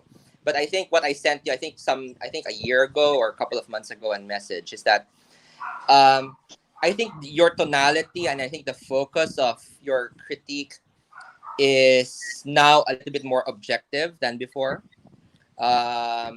and that's what I appreciate. I think the progression of maturity within the fragrance critiquing. Because I think 5 years ago, I'm probably sure if you guys watch Eugene's old videos, I think what his state was back then versus now was completely different. But if it's 6:30 in the morning, I think heavy critiquing is like, okay, I have to meditate first in the morning. Right. It's too early here. I can probably watch it probably once I have my lunch. But I think Eugene, the good thing here is the critiquing has been more objective. I think has been more sound, and I think it has also been more fair across the board. Right. And I can understand not wanting to start your day on that kind of tone, because I no longer want to start my day on that kind of tone either. And I try and stay away now from that kind of thing, because it wears heavy on me. Like, I can't watch those old videos of mine. But that's not to say, I keep those thoughts to myself, or sometimes I don't even think them. A lot of those thoughts came from anger and no inner peace. And they were a way for me to stimulate my own self from pain, really, is what it is. They would distract me. And now that I no longer feel like that, I don't need to share, or I don't need the attention to divert, my thoughts or my feelings elsewhere. Yeah, and I think, in terms of perfumes, I think there's always a positive aspect within the perfume itself. Right. Whether we're talking about H24 or other types of perfume. But, if there are some perfumes that really are distasteful, I just don't mention them at all to anyone. But and basically, since we work now in the fragrance industry and selling fragrances, I just don't promote them. So but and I think now we're trying to actually, here in the Philippines, we're still heavily designer in the department stores, but the good thing here is we're trying to bring in more niche fragrance bars here locally. Just recently, Dior just had their Maison, the Maison up. We're having more roaches in the stores, but it's still predominantly designer and just heavily discounted across the board. Great. I understand what you mean by not talking about fragrances that you don't like. Personally, that's my favorite topic to cover, are fragrances that I don't enjoy. Yes. I'm drawn to that kind of thing, and I always trying to figure out what it is about this perfume that I don't like. Or I'm going to be obsessed with H24 for the next few months, trying to figure it out. I know everybody loves it because it's so easy to like, easy to wear, so pleasing, and to me, I don't get that. And there's no great secret in H24. There's nothing to discover. There's no hidden message, or there's nothing cryptic here. Right. I think once it starts suddenly becoming spring and summer there in Canada, I think it would be perfect with a long crisp white linen shirt, a nice hat, khaki pants, beige pants, colorful leather shoes, going to the park. I think that would be perfect H24 weather. Yeah, I can see that. Absolutely. Drinking. But here, since every day is summer, I just spraying H24 as air freshener. Yeah, and I get that too. I spray it as air freshener as well. It's perfect for that kind of thing, and it lingers quite well as well. I'm going to bring somebody else on here. Looks like So Eugene, I think I have to go. It's 8:36 here in the morning. I think I have a Zoom call at 9. So thanks for bringing me up in your channel. I still have to get dressed. As you know, I'm still wearing my Harry Potter Slytherin shirt here in this channel of yours. I have to still get another cup of espresso. I'm partially dazed. So awesome. I have to be ready for my 9 o'clock. So thanks, everyone. Enjoy your espresso. Enjoy your day. Thanks for coming on. Take care. We'll talk to you soon. See you I hope later. you have a great day. Yeah, you too. Bye-bye. Thanks, Jared. Bye. Ciao. I'm going to bring somebody else on. Looks like a first timer. And here we go. Hi, how are you? Hello. Hello. Hello. What's up? No, I'm not a first timer. Actually, you actually I bring me on. remember you. Yeah, you came on a year ago, maybe. Maybe like a year ago. They called me the Mexican Ashton or something like that. Oh, oh, right. Okay, I don't remember that. The Mexican. Yeah. Remind us. How are you? Remind us- Mauricio. Mau Mauricio. or Daniel. My name is Mauricio Daniel. So Daniel. All right, it's I'll fine. call you Daniel because it's easier to Yeah. remember. That's my son's name as well. Okay. You have a very handsome son then. Yeah. He is very handsome. You Yeah. can only name Daniel handsome people. Right. So, and you're in Mexico. Yeah, I'm in Mexico. It's 6:30 in Mexico, right? I'm in Mexico City. Okay, perfect. You were talking about when I joined about Mouchoir de Monsieur. Yep. Yeah, I'm pretty sure it's not discontinued. I'm pretty sure absolutely it's serious. not either. Okay. It's going to be an exclusive, a Paris boutique exclusive. Right. Yeah, Okay. from the fountain. Guerlain But, likes yeah. to do that a lot. They like to play games. They put stuff away. They bring it back, and they make everybody crazy like that. But they Like Creed. I gotta tell you something, Eugene. You absolutely. I started my fragrance journey with it was an English house. It's called Atkinson's. Do you know Atkinson's? Yeah. And it was alright, but do. it was like, in retrospective, it Have kind of decent sucks. fragrances. Okay. But I started watching your channel, and I got so into Guerlain. I'm sorry, it's absolutely crazy. I have Yeah. everything. I have. They actually they now like they send me bottles like for free.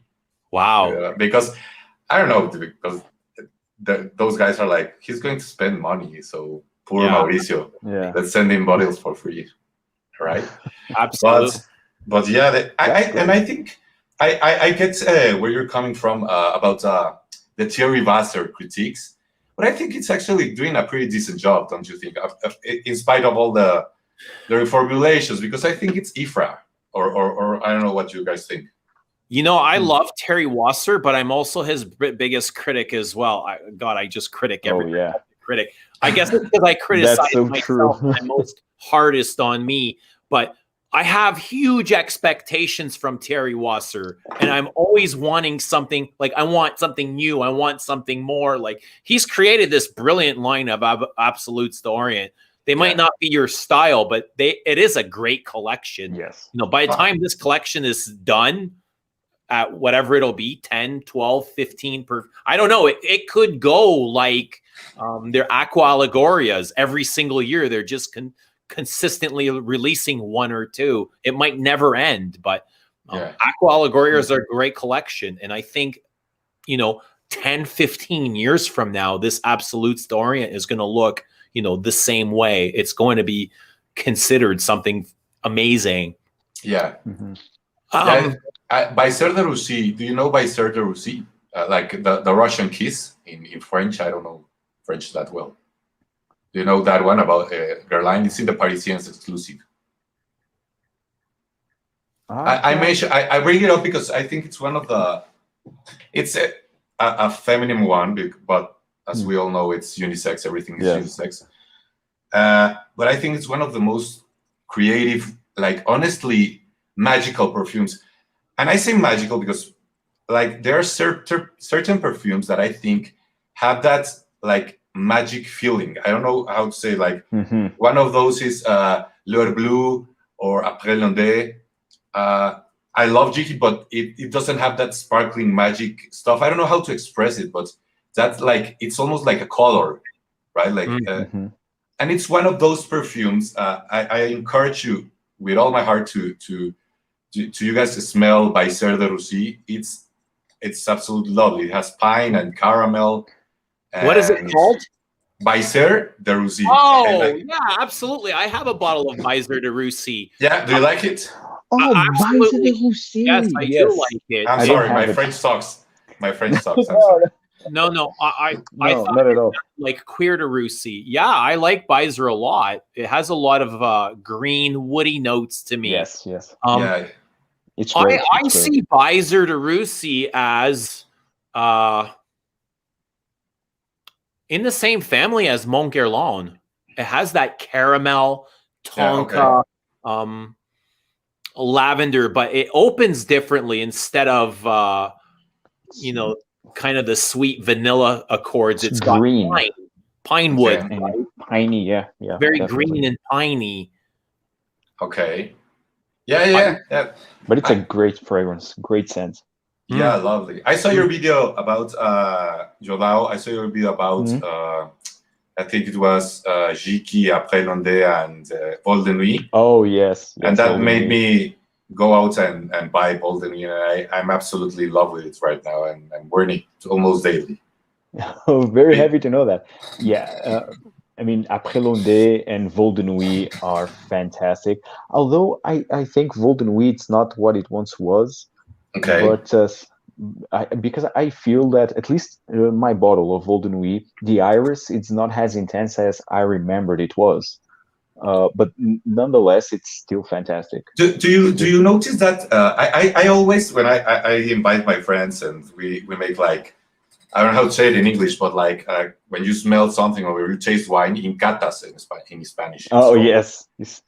But with perfumes, and I always sneak in Shalimar because women love Shalimar. It's impressive. So women love Shalimar in a man. It's amazing that. Are you comfortable wearing Shalimar? I love it. I think it's my favorite perfume, and my girlfriend loves it on me. Well, okay. It depends on the day. Like it's a moody perfume. A mood day, yeah. Right. But I think it's like Dior Homme, better done, like that iris and vanilla and like. It's very animalic, right? Powdery, leathery. Yes, it's quite complex actually. Yeah, bergamot and vanilla.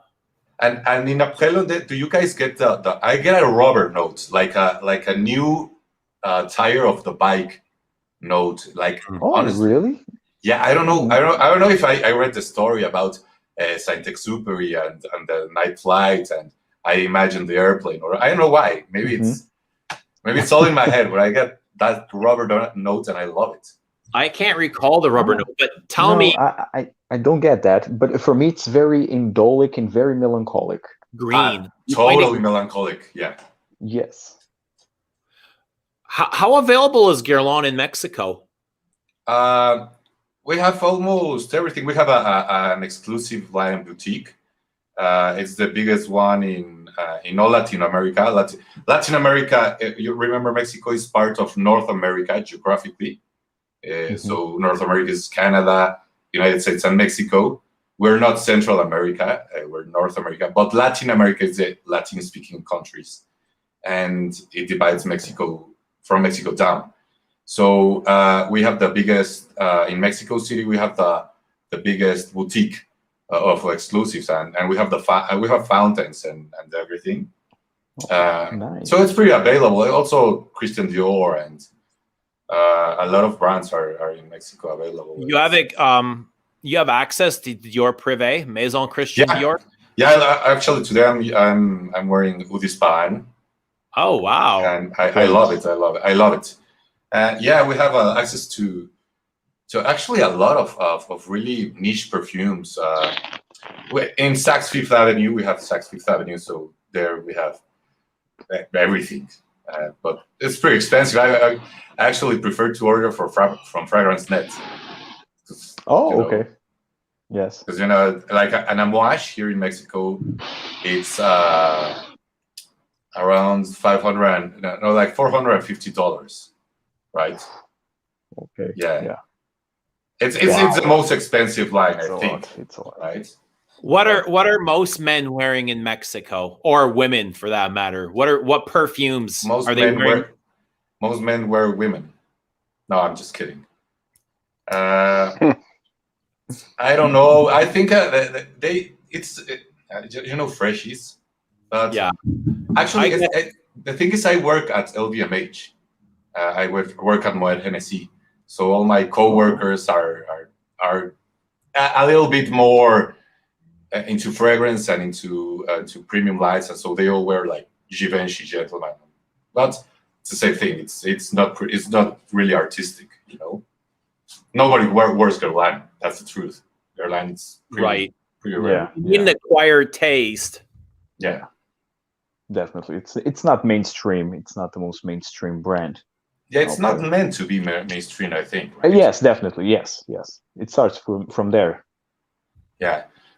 I think when I went to Paris last time, I kept smelling something like, like it was a particular note. And when I didn't like Guerlain in those times. I liked it, but I had like, I don't know, Vetiver and L'Homme Ideal or something like that. Mm-hmm. Right? And when I came back to Mexico, I realized I was smelling Shalimar, or that note, because Shalimar has a pretty particular like animalic iris vanilla note that it's, I think, in all French perfumery, or I remember it like that. I don't know if you guys experienced that. I think it's civet that's animalic in Shalimar. Yes. Yeah. Castoreum, right? It is. Thierry Vasseur said it had Castoreum. If I had to guess, I would say it's civet, but it could be Castoreum. It's one of those. Yeah, one of those. Yeah. It's definitely more. Yeah, I don't know. I would say it's civet, but sure, let's call it Castoreum for argument's sake. So, what are your next purchases? Zhao? Duck? Well, yeah. For me, it's Chanel number 19 Eau de Parfum. Oh, wonderful! Do you have that one? No, but I love it. I have Chanel number 5 Eau Premiere, and I love wearing it. It's wonderful. Yeah. Even the low is really nice. They're both nice. I like them for bedtime. They're just very comforting, very soothing, cozy, relaxing, powdery. Yeah. Or even for the spring or summertime. For me, I think my next purchase, I'm not exactly set. Maybe I'll get Gardenia. Gardenia is the only one I don't have from Chanel exclusive. So maybe I'll get Gardenia. I don't know. Or maybe when Dior releases Tobacolor here. Tobacolor. Okay. Man, I can't wait to know your thoughts about Tobacolor. Yeah. I love that you have all the bottles of the machine and you hate him. Classic. It makes me laugh every time. And I see it coming. I put on your videos and I see it coming. I see that shit coming. He's going to start complaining about the machine. I know it. It kills me. I die laughing whenever I get a comment saying, if you hate it so much, why did you buy them? I've got hundreds of those, if not thousands, especially if you go into my Le Labo videos. Oh, yes, exactly. If you hate it, why did you buy so many bottles? And I die laughing every single time. I'm going to tell you something. People think they're going to offend me or something, but I don't know who they are, so it doesn't matter. I find they are wonderful. They are the best videos on YouTube. When I saw your Lalalo video about the Santal one, the shitty one. Well, they're all kind of shitty, but Santal 33. Exactly. Yeah, exactly. And my girlfriend was I don't know, in a Zoom meeting or something like that. But she wasn't participating. I know she was working. I'm sorry, in her laptop. And I was like, Joss, listen to this. Yeah, listen to this guy. This is awesome. And we were dying laughing about your anger ranter about how shitty it is. And when you said it has to come with a peel of aspirin or something like that, you said, I was like, yeah. Every Santal 33 should come with a bottle of aspirin. Yeah, exactly. I was like, yeah, subscribed, definitely. Yeah, totally. It's seriously like getting punched in the head 100 times a day. That's what it feels like to wear it. Yeah. The thing is, I don't dislike it. Like, it's all right, but it's all right if it costs like, I don't know, 30 quid or $40 or something like that. 200, right? How Yeah, much it costs? Right? Man, that was hilarious. Watching the whole Le Labo collection and then just hearing this is trash, that's crap. Yeah. This is just pedestrian bullshit. Bullshit. Yeah, pedestrian bullshit. Yeah, the machine's a fucking peasant. I should go to his house and kick his ass. He's a fucking douchebag. If you go into the Le Labo videos, there's so many triggered comments, eh? People are furiously mad at me saying I don't know anything about perfume. I have horrible taste. Oh my god! No, the thing is, I do like the machine. I actually like it, but it makes me laugh every time. I like his perfumes. It's not as artistic as Thierry Basser or perfumes, but it's alright.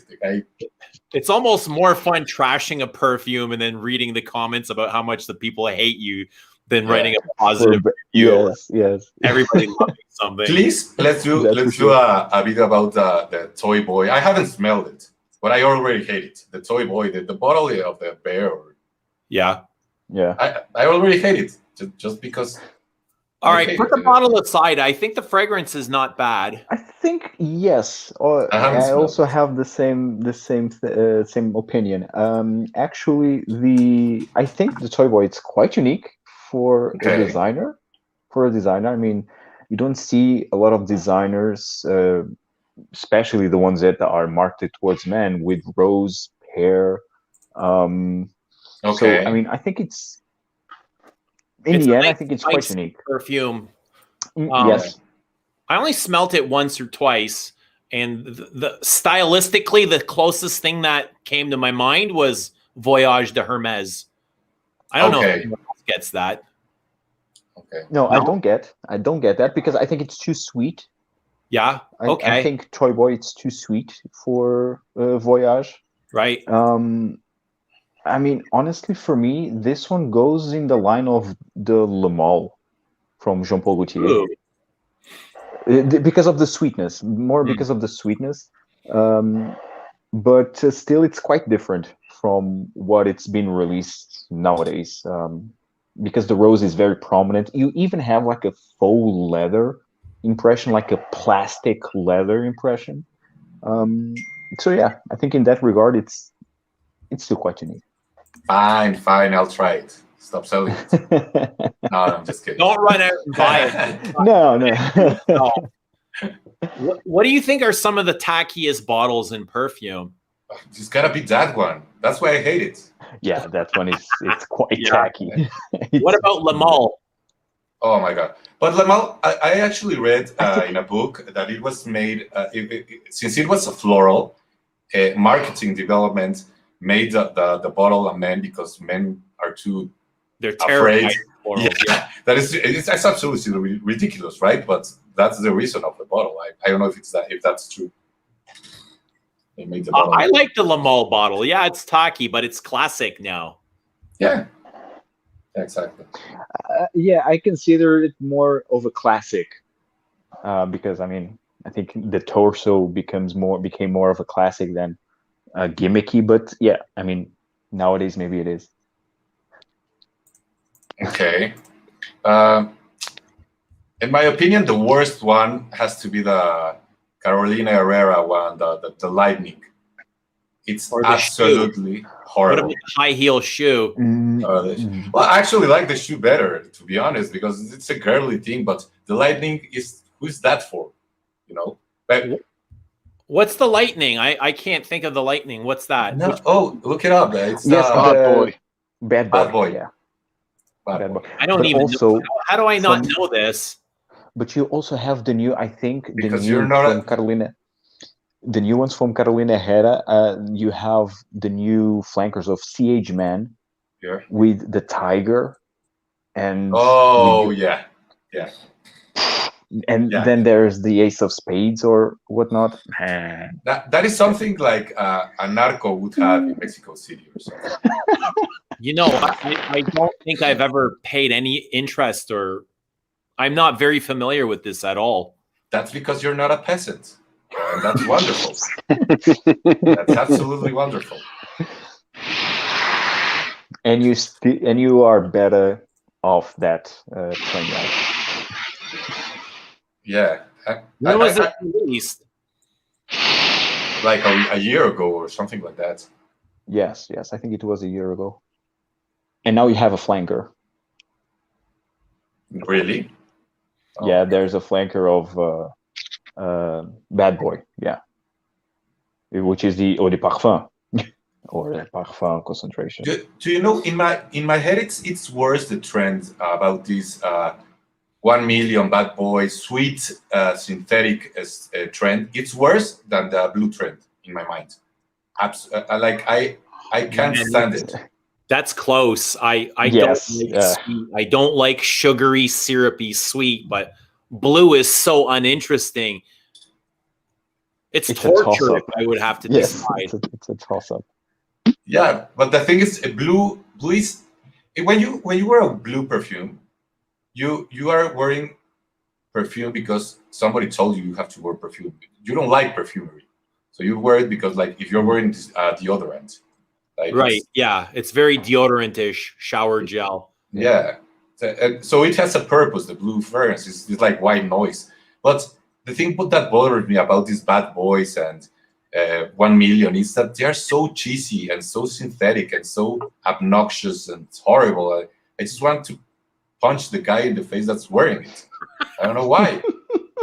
like I'm in a bar or somewhere and I just start trailing it to see who I'm gonna punch in the face. It's horrible. Yeah, I know exactly how you feel. I used to feel the same way. It's a douchey perfume. I'd go to the gym and guys are wearing Polo Red and Eros. They're not wearing it; they're showered in it. No.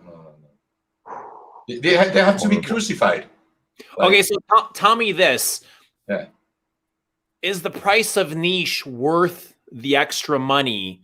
To smell something that you're more aligned with than, because we're talking hundreds of dollars more than a designer fragrance.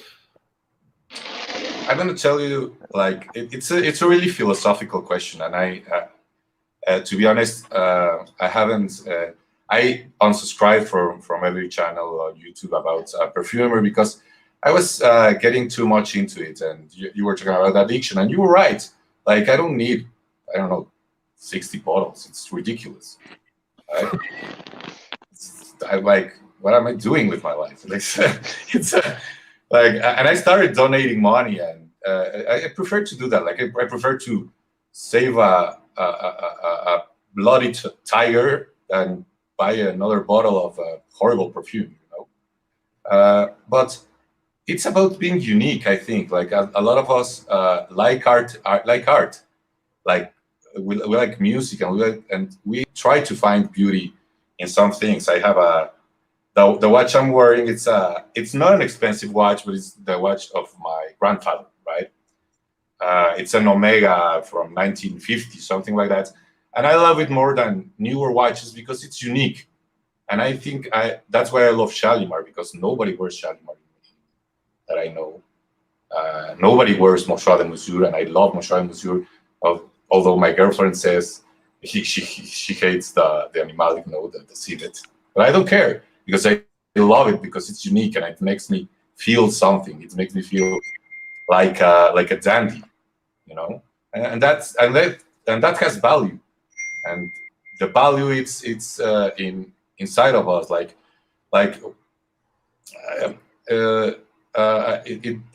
bottle.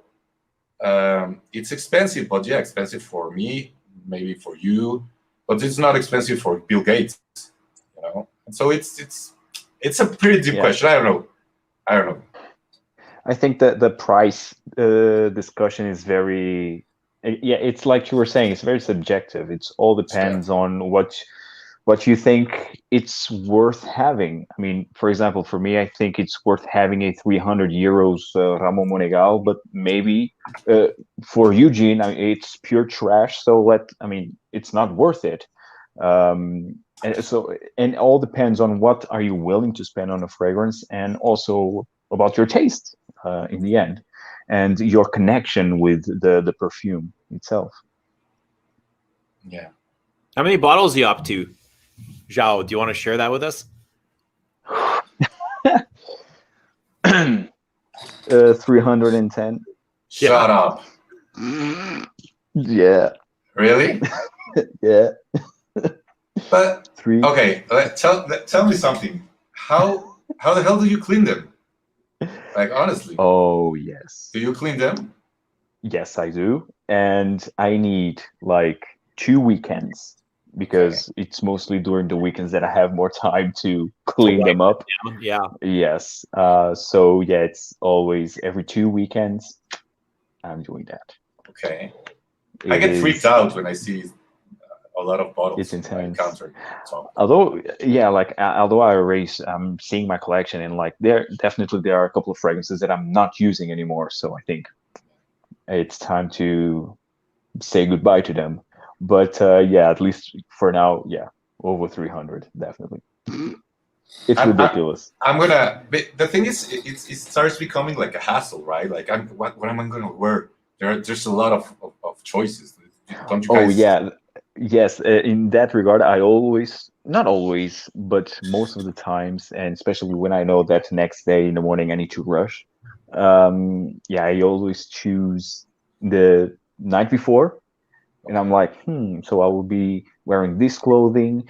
I will be in that scenario. Okay, I'll wear this, and that's it. Yeah. So I will not think, because when I have to think, yeah, I'm losing like 5 minutes, definitely. Yeah. What about you, Eugene? How do you pick what to wear? It's usually the morning of. I feel my mood, and then I kind of relate that. How do I picture my mood, and then I try and put that picture to a perfume. But usually I like the same type of things. I like green, earthy, leathery, browns, textury things.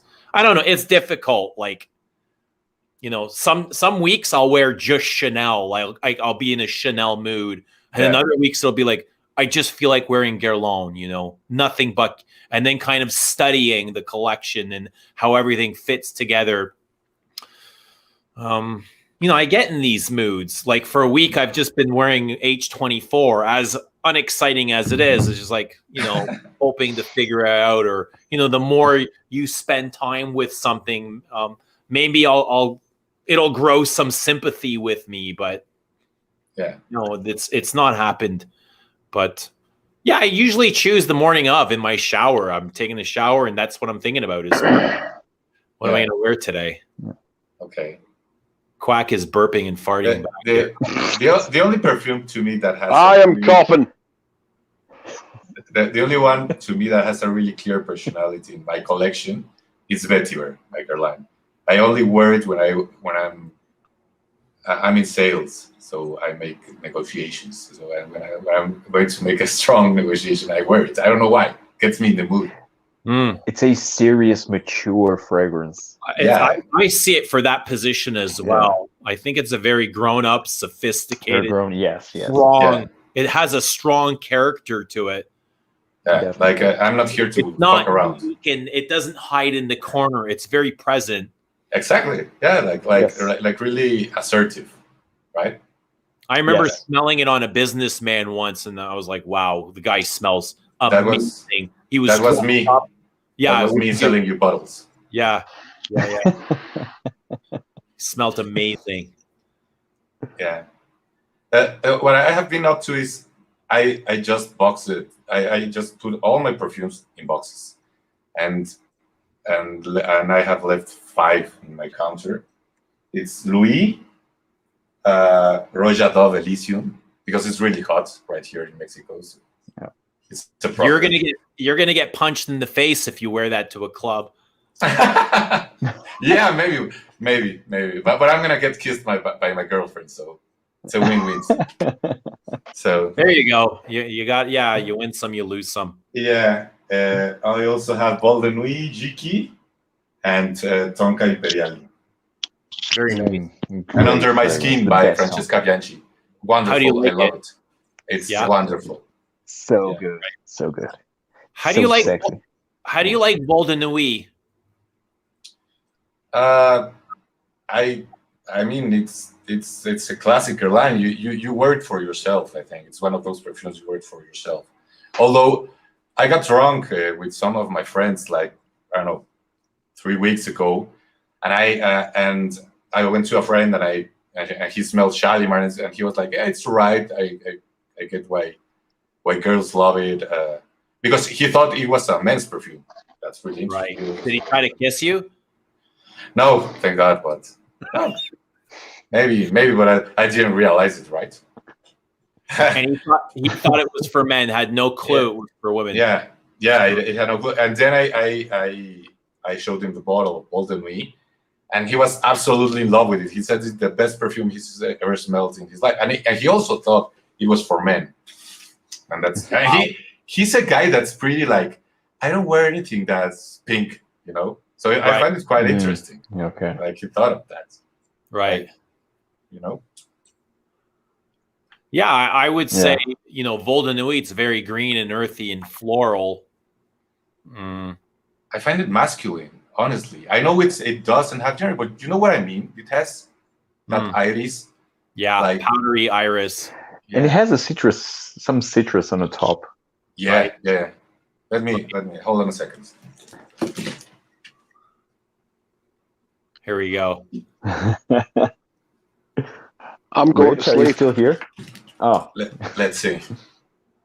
Let me. I'm going to sleep now. I will speak to you again soon. See you later, lads. We'll see you in the comments. Okay. All right, no, but I'll see you later. All right, thanks for coming. Bye. See you later, Rich. Ta-da. Yeah. No, I get that rubbery. I swear it has rubber. I mean, it doesn't have rubber, but I didn't get that. And I love it. Like a really cool rubbery, like white rubber. Lots of florals in the opening. Yeah.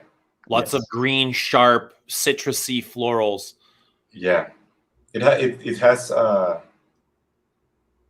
like that, like in old times, like 1920s, 1930s, that's clean, but it's not like this clean that we have right now, but that clean, right? Yeah, smell like, and it's the green, like soapy blue shower gel. Exactly. Yeah, exactly. Not that. Like a different kind of clean. It's lovely. Yeah, it's really and under my skin, I think you would love it. You know it, right, Judah? Yes. I have it. I love it. It's a very sensual, it's animalic, and actually smells like a second skin. Yeah. What genre would you classify it? Like French, I think. No, Oriental, Chypre, Fougere, woody, floral. I don't know. You have to help me with that one. It's definitely animalic. I mean, maybe, I don't know, or Oriental, because it's spicy. It's very spicy. It's animalic. It's leathery. It's a bit aromatic in the opening because of the spices.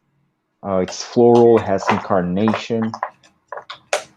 It's a very complex fragrance, and actually, it's quite hard. I mean, maybe a spicy animalic fragrance, I would say. Okay. I'm looking through my bag of goods to see what I can pull out of the bag like a surprise. Is that a Guerlain sample? Yeah, no, I have it. Yeah, this is Bois d'Armenie. I have a lot of them, like Promenade Anglais. I have some Dior one, Balade Sauvage. I have this is like the Mary Poppins bag of perfume. you wish for it, and it comes true. Like queer and tense. Wonderful. Great leather. Yeah. You will find this funny. I have this bottle of this squared. You know why I have it? To show people what horrible perfume is. Honestly. I'm not even kidding. Like, because you have to have you're going to show someone Shalimar or Tonka Imperial, you have to have a base for something horrible. Yeah, contrast. Oh my God. Like, I rather smell the armpit of Queen Latifah after she worked out than smell that. Than smell like that. Cardi B after she's gyrating. Let's see. Yeah. Honestly, horrible. Wonderful. Horrible. The perfumer should be ashamed. But yeah. So I'm trying to find a new house because I'm running out of girl lines to buy. Honestly. What about Chanel? Chanel, yeah. I have boy because it's just geeky modern, right? I have boy. Geeky modern. Yeah. Maybe daughter. Maybe daughter. It feels much younger and easier to wear than Jake. Yeah, exactly. Yes. I have boy and I have the Au Premiere. I love it. That one I love it. And I have smelled almost all the exclusive. You love to, I think, Eugene, Coromandel and another one, right? You're particularly in love with two Chanels, the Coromandel and another one of the exclusive line. I love all of them, to be honest. Yeah. There's not one that I strongly dislike. Yeah, I find them well done. Like, honestly, it's like a pretty well done. Have you tried Le Lion yet? No, it hasn't arrived in Mexico. I think you're going to die. Yeah? Why? In a good way or in a bad way? You're going to bring your bottle to the club and you're going to spray all the blue guys down with you see who's the boss. But in the eyes before I wherever eyes, wherever. Yeah, I heard it's like a Shalimar kind of vibe, right? Yeah. It's not unlike Shalimar. It's not exactly like it. I mean, it is its own thing, but it's gorgeous. It's something for perfume lovers. Okay, that's great to hear. So curious to try that. Very smoky. Do you like smoky? Yeah, I love it. Some smoke. I love it. I actually, there's a perfume. If you two ever guys come to Mexico, there's a niche perfume house called Xinu, Xinu, Xinu. Oh, Xinu. Right, and they have a perfume called Humo. That's small. That it's smoke in Spanish, and it's like walking into an Aztec temple. It's absolutely wonderful, incredible. Oh, yeah, quite and everybody hates it on me. But I don't care. So what do you do in that instance? Do you stop wearing it, or do you ignore the crowd and? No, I just start burping and and they go away. So doesn't matter. No, the thing is, it's one of those perfumes that smells so artistry, but nobody wants to smell like that. To smell it, yeah. That's how I felt about Breath of God from Lush.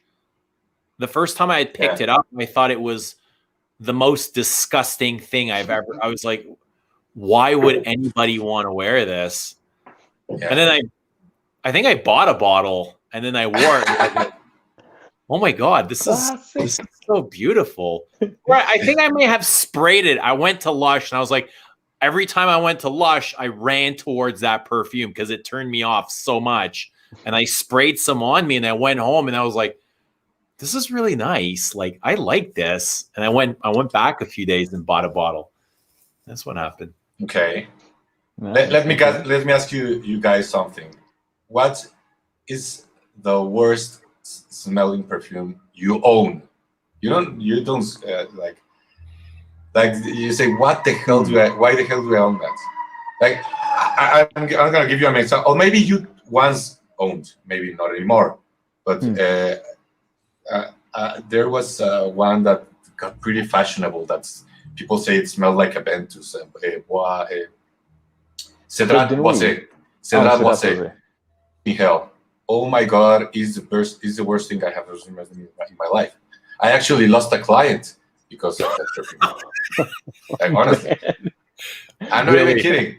I ordered it online, not because of the perfume. It was my fault. But I'm gonna tell you the story. I ordered it online, and I sprayed it in my arm, right?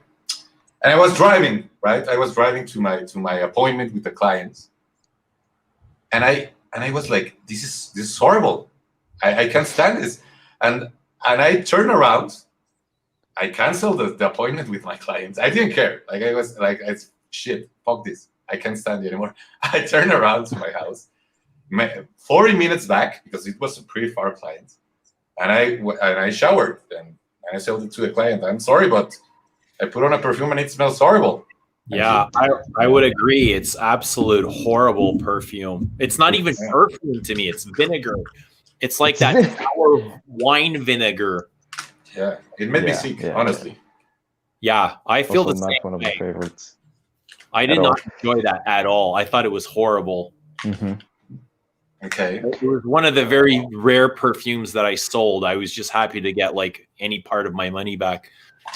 Actually, the one that I bought, but then I gave it away. It was also from Mancera. It was Black Gold. Okay. Black Gold. It's so harsh. Describe it. I don't know it.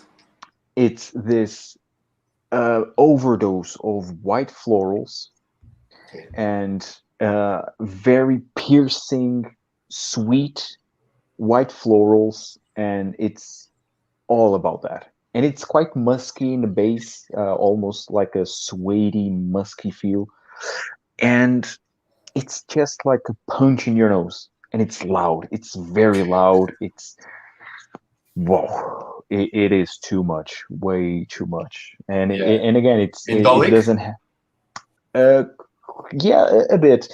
I mean, I don't know even how to describe, because the white florals there, it's like, imagine like a mishmash of neroli, jasmine, tuberose, and then add a lot of sweetness, and then musk.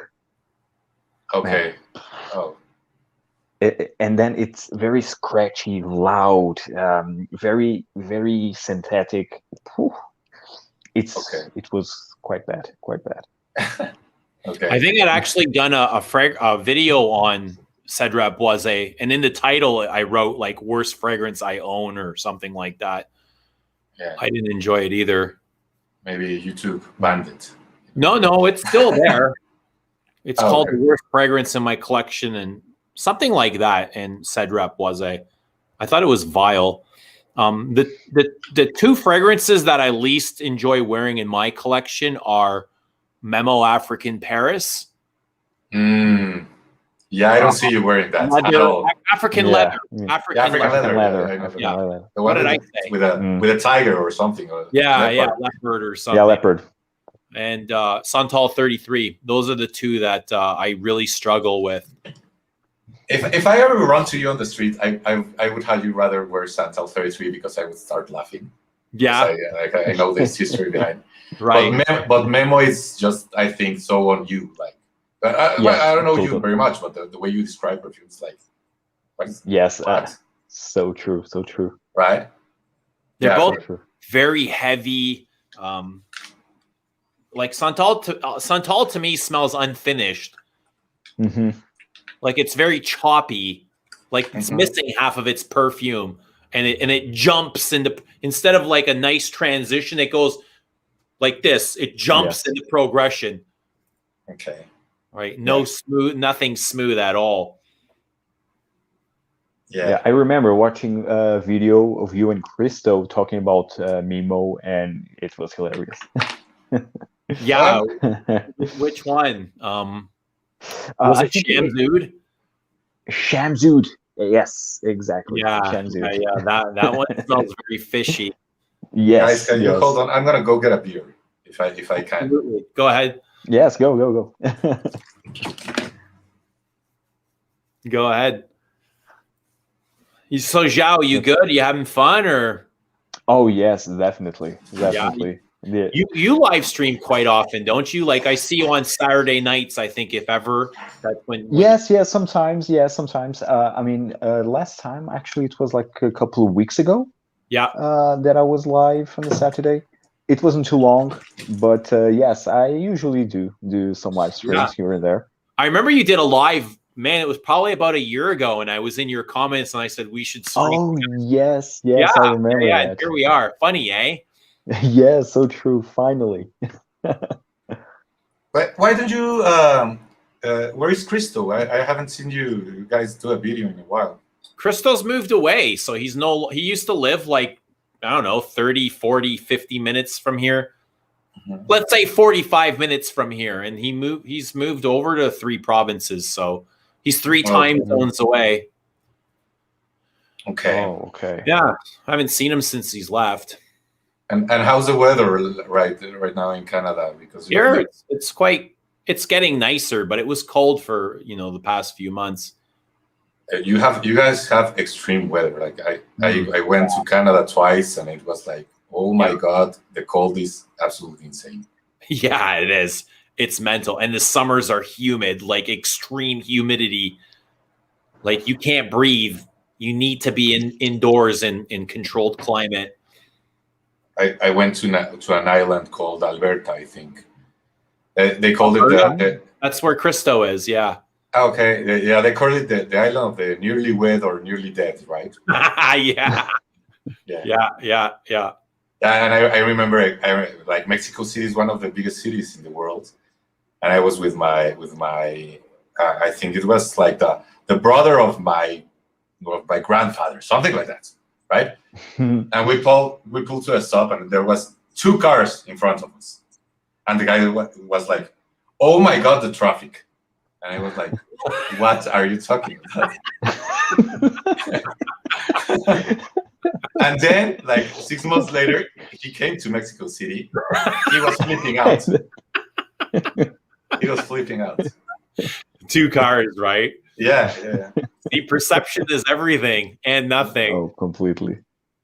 Hilarious. Yeah. Toronto traffic is mental. It's chaotic, and it's not 2 cars. Oh, I can see. Yeah. It's thousands of cars, and the highways are brutal. They're outdated, they're old, and they need repairs, and there's holes everywhere, and the highways bottleneck all the time. So many places they come to this, and then everybody stops. Yeah. And tell me something. Do you guys have a boutique in Canada? About a Guerlain boutique? I'm sorry. Guerlain boutique. So we used to have a standalone. You had, where it was its own store. And it was here for almost 10 years. Beautiful. Yeah. It was like perfume heaven.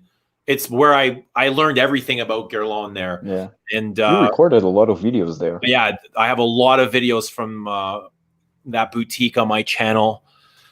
Terry Wasser came there a couple of times. I got to meet Wasser and talk to him. Yeah. Like, is he nice? I'm like, yeah. Really? Is he nice? Like one of us, eh?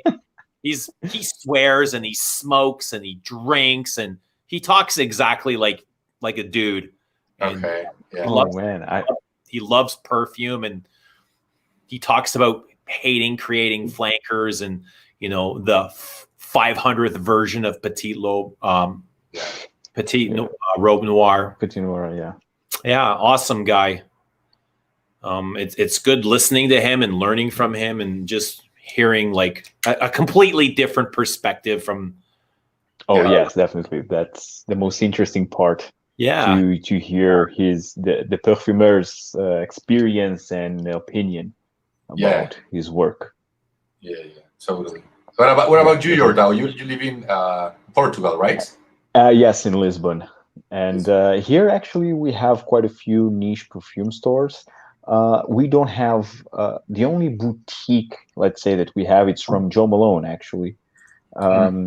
In terms of Guerlain, we and the more exclusive lines of Chanel, Guerlain, and whatnot, we have a shopping center called El Corte Inglés. Yes, and so it's there that all of their exclusives are located in. So yeah, but I can't complain. We have actually a nice, varied selection of either niche, exclusive, more designer fragrances. Okay. And for me, my favorite perfume store here in Lisbon, it's Embassy Niche Perfumery. And because they usually have contacts with the perfumeurs, for example, with Ramon Monegal, with and now I'm forgetting the other perfume. Oh yeah, the owner of Pure Distance. Okay. And they gave master classes and amazing, really a great experience. Yeah. So yeah, I love that perfume store because it's more of an experience that they want to give. And we have a perfume here, a store like that in in Mexico that they invite perfumers. I met Razi Fort. I know Razi Fort and Manley. Oh, great. From Forte Manley, yes. Yeah, awesome, dude. He made me a perfume. I have it right there. I'll show you the bottle. It's one of one. It used to be a like a test of a perfume. He made it, and we got to talking, and he was like, "Here's my gift to you," and I was like, "You should name it," and I was kind of drunk, and he called it drunk. Drunk? Yeah. And I was like, what are you insinuating, Razi? You know, I had this thing with it's Fort and Manley. Is that what the brand is still called? I don't know if it's I had a dream or I had read a comment that he's closing his perfume line to start up a jacket. Brand. Is that true? Like, did I dream that, or did I hear that somewhere? Yeah, I heard it too. Yeah. I heard it from maybe it's kind of confidential. Well, I don't think so. I don't know. But yeah, he said, well, he's an honestly true indie guy, so he doesn't have any responsibilities to keep making perfume if he doesn't want to, you know. So did he say why? He just fell out of love with perfume? I didn't hear it from him. I heard it from the sales assistant that has the liaison between him in Australia and Mexico, like the middleman. I heard it from him, and he said like, yeah, Russ is thinking about making jackets, and he's looking at Mexican leather. Yeah, and that's like, okay, interesting. I didn't heard about that. But I was like, I hear this or I dream of, like, why would I dream about that? Like, I don't follow that brand at all, so I must have heard it somewhere. But thanks for clearing it up. Interesting. He just completely shut down his brand to chase. I mean, he's free to do what he wants. Oh yeah, definitely. Chase another passion is. Maybe I'm going to tell you something. I don't think he's going to close the brand. Like, it's too profitable. So he's going to keep running. Maybe he can do both. Yeah, exactly. Just have a CEO or something that just runs the brand like the Guerlains do. Like, you know, you run the business side, you sell perfume bottles. I'm gonna make jackets, and in 3 years, every 3 years, I'll make a new perfume, and that's it, right? Like the old Guerlain. Okay, right. I don't know. Maybe that's why I would do. All right. Or are you gonna quit your job, Eugene? When you release your perfume? Oh, good question. Don't know what the future holds for me. I don't know. I would love to do, something with perfume full time. When we will have the details. Yeah, exactly. That's the question. It's $1 million question. It's not like I'm hiding them. I want to do it in a video, and I just haven't come around to do it. It's not a huge secret, but I'll do it soon. Okay. Like, it's not like I'm holding back and it's, there's this secret or I don't want anybody to know. It's got nothing to do with that. Maybe I'll do it tomorrow or next week, but. Okay, fair enough. Yeah. Fair enough. But you have everything in place now? Yeah, like you're ready to go? No. I still have lots of work to do. Okay. But creating the perfume it's going to take a while, so I have time. I do have time. I've made a lot of the decisions, so it's just a matter of me. Like, I have a good idea of which bottle I'm going to use, so it's just a matter of me calling them up and saying, ship so many bottles, now to this place. Okay. I'm getting some new caps like samples shipped to me this morning. I got like a DHL notification, so they should be coming soon. I'm excited for these caps. I think they could be, they will cap, right? Yeah. Okay. Fit into place. Aluminum caps. Only a perfume reviewer would think of that, and that's lovely. And that's wonderful. These caps are from Italy, so it's just all they do is manufacture caps. That's all they do is create caps. So yeah. And if I can I ask you a couple of questions? You can say no to like you don't have to answer them, but, sure.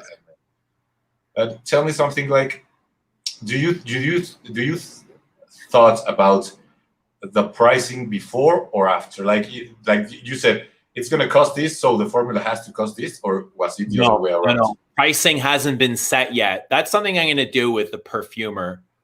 Okay. I don't know what the formula costs yet because it's not finalized. Okay. You know, people think, you know, perfume is cheap. Like Jeremy said, like last week, the production of his bottle is, of his bottle is, man, there's so much more costs involved than just that. You know, there's the perfumer's price, caps. Like for me to get my own custom made cap, and the there's a minimum as well, though. Yeah, there's a minimum order quantity. Then you need a special tool. You got a tool that's going to create a cap just for you, right? Bloody hell. You know, we're talking in the thousands of dollars. Okay. You know, just to start up, before you even start talking about perfumes, you need a lawyer to go through contracts, right? We're talking thousands of dollars.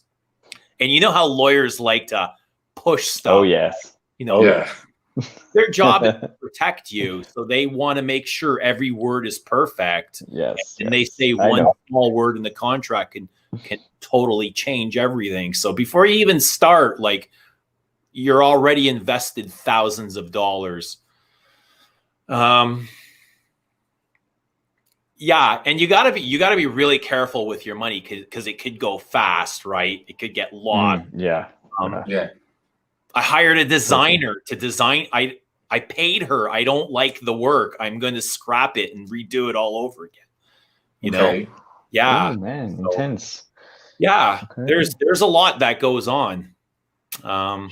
And also, like ballpark. Let's say Jordan or me want to do a perfume. Like ballpark, what's the number? Like $10,000, $5,000? No. It's a lot more than that just to get started. Yeah, not yours. I'm not saying yours because I don't want you to. It all depends on what you want. Mm-hmm. Okay. I don't know. I think it'd be really unprofessional for me to say to throw out a number, but fair. It's costly. At least the route that I'm going. So I'm basically taking all the money that I own and investing it in myself. That's what I'm doing. That's wonderful. That's what life is about. Totally. Right. And I feel like this is something that I feel aligned with, and I think this is my journey. Yeah. It's your project that you truly believe in, and you are passionate. This is what I find fulfillment in, and happiness and satisfaction, and I feel like this is the road that was meant for me. Yeah, that's great. That's great. And it's been offered to me, and it's something that I've wanted to do, and I have the opportunity, and I'm going to chase it. You know, it's not something that I would have done 5 years ago, or would have had the confidence, or I wouldn't have believed in myself. But you know, as I age, I grow. I feel like I'm coming into my skin. I'm coming into, you know, I'm really connecting with myself and aligning with things that I care about. Yeah, definitely, and that's amazing. I really can't wait to try your fragrances. I can't wait. I can't wait. You know. Yeah. I feel everything's really. It's. I feel like I've connected with a really good perfumer who knows what I want, and we, you know, we bounce ideas off of each other, and I feel like it's going to be something special. Nice. Yeah, I feel connected. Very excited. Yeah, no, that's great. It's such a long journey. It appears to be, right? Because there's things you don't know it's going to come up, like the caps. There's so many things. I've had people close to me that have done this before, and they're like, you know, do a Kickstarter. Don't use your own money. And I'm like, no, like I believe in this. I want this. I know it's going to work. You know, I don't doubt it for a second. So I don't want to do if I do a Kickstarter, I feel like it's not mine. You know, I didn't work for it, or like somehow I didn't deserve it. So I always got, you know, I got people like chirping in my ear over here. I got people telling me what to do over here. And it's just like, you know what, I'm going to do this the way that I feel I want to do, and I can take advice. Yeah, of course, but at the end of the day, everything is my choice. Yeah. And Could this you is reveal? This is my investment. There's no backers here. There's no like foreign money helping me. You know, this is all everything that I've ever worked for is going into this. Okay. And could you reveal what your inspiration was? It was there, like, I don't know, French perfume, I maybe, will a brand? eventually. It's all very personal to me. Okay. Fair enough. I'll reveal it. You know, it'll all be part of. Yeah, all in time. Yeah, in its time. Yeah. Okay. I'll reveal little bits here and there. Then you'll start making jackets, right? No. Passion, you know. This is something I want to do, and you know, I love it. It's something that I love doing, and something that I feel deeply connected with. Great. Oh, that's wonderful. That's amazing. I wish that for anybody, you know. Who knows, Zhao, one day you could be chasing the same dream. I know you love perfume, or yes. You know, I mean, knows, yes. Right? Like, who knows? Who knows? A lot of people knock YouTubers for trying to make something for themselves, but watch 20 years from now, I think the landscape's going to be completely different, and you're going to see successful YouTubers. Like, why can't a YouTuber have his own perfume brand or her own perfume brand? Actually, you already see that, like in the more like the makeup industry and like the larger beauty YouTubers, like they already have established brands of their own. Here in the perfume niche YouTube thing, it's still not very common, or it's starting to be now, because, well, we are a niche within the niche that it's the beauty industry. Yeah. And I mean, seriously, like a couple of years ago, who thought that a YouTuber would have like a perfume brand? So yeah. And I think now it's also a process. Yeah, and also people are pretty shitty sometimes. They don't like to see other guys succeed. Like, let's be honest. Oh yeah, definitely. Yeah. And they thrive on others' misery. Yeah, exactly. And that's sorrow, and that's such a loser state of mind. Misery loves company. Yeah, it's like alcoholism, miserable, right? Yeah, and these won't be easy to wear perfumes. They won't be fluffy. You know, I told the perfumer, make them daring, make them challenging. Whatever I love, whatever I talk about, they're going to be of the same substance. And I wouldn't expect less. Exactly. What's that? I wouldn't expect less. They won't be. Trust me. I said, you know, use the animalics, use the dirty stuff, use the interesting stuff, make them daring, but make them well. You know, do it, but do it well. And that's the type of stuff that he likes creating too. So, yeah, I would love to launch a perfume sometimes also. Yeah, see, there you go. We all have hopes and aspirations, and you know, for me, it was like before. It was like, I'm never worthy. Who would buy my perfume? Or you know, why would I just, you know, I was so disconnected with myself that I never. Any kind of hope or dream I had, I'd always put it to the side and worry about pleasing other people. Yeah, it's like I'm going to tell you something. I feel pretty sorry for, let's say, the tall guy, the Deutsch guy, the German guy, Jeremy. Right. I felt bad for him, honestly. Like, I know he likes popular fragrance and all, but damn, like, he saw people. He's a human being that like chill the fuck out. Like, I don't know if you saw it, but everyone was absolutely bashing him like as a human person online, and it was absolutely horrible to see that. Like, I know that he probably would get your girlfriend, guy, but you don't have to hate him. You know what I mean? Like, that's true. Like he has a lot of hate and online, like in the fragrance groups, forums, and whatnot. I mean, everyone's talking, bashing Jeremy. I mean, I think it's also a consequence of being, after all, the largest fragrance reviewer. I think it comes with that. I think it's part of it. But I mean, yes, it's very tough, and unfortunately, I mean, I think any YouTuber, it's not free from that happened. I think the minute you are going live, the minute you are going connected online, I think you immediately can be a target. You can be, but I think in those places where you're going to get criticized, you got to stay away from there. You definitely, those places because it's dangerous.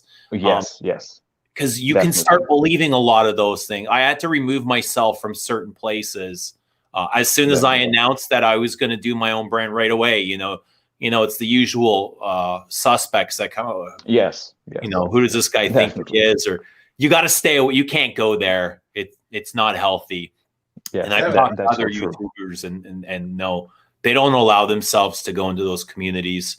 It's not safe. It's not a healthy place to be in. It's not healthy. Yes, totally. Yeah, and the poor guy, he was just making a perfume. Like, honestly, people chill the fuck out.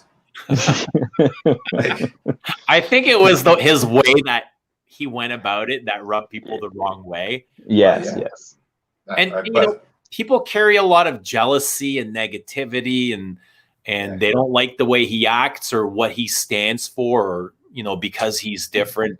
I can't imagine that it's easy to be him, but he's also created everything that's around him. He has created his environment. He's totally he does come on and act crazy. Yeah, I know. Right? Just don't follow him, people. What kind of reaction does he expect when you act like that? Yeah, but I'm gonna tell you. I'm gonna say a statement, and maybe I'm gonna get freaking bashed in your channel. But I honestly think that specifically the perfume community is a really insecure community. Like I'm being honest. Like as opposed to the car community and the football community, and I don't follow a lot of communities, but I think specifically the perfume community, it's quite as the nature of the community is, it's quite insecure. So that has something to play with the hate of Jeremy, I think, because he's a secure guy, he's handsome, he has money, like what I mean, like, and there's a poor guy that thinks if he buys Savage, he's gonna get the girl. No, you're not gonna get the girl.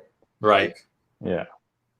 But it's how the perfume also is sold. I think the perfume nowadays, the market, it's always the man having the perfume, and then there's the woman or women's that follow him because they are chasing him for his perfume. And so that image, it's also sold by its own brands, and also from YouTubers.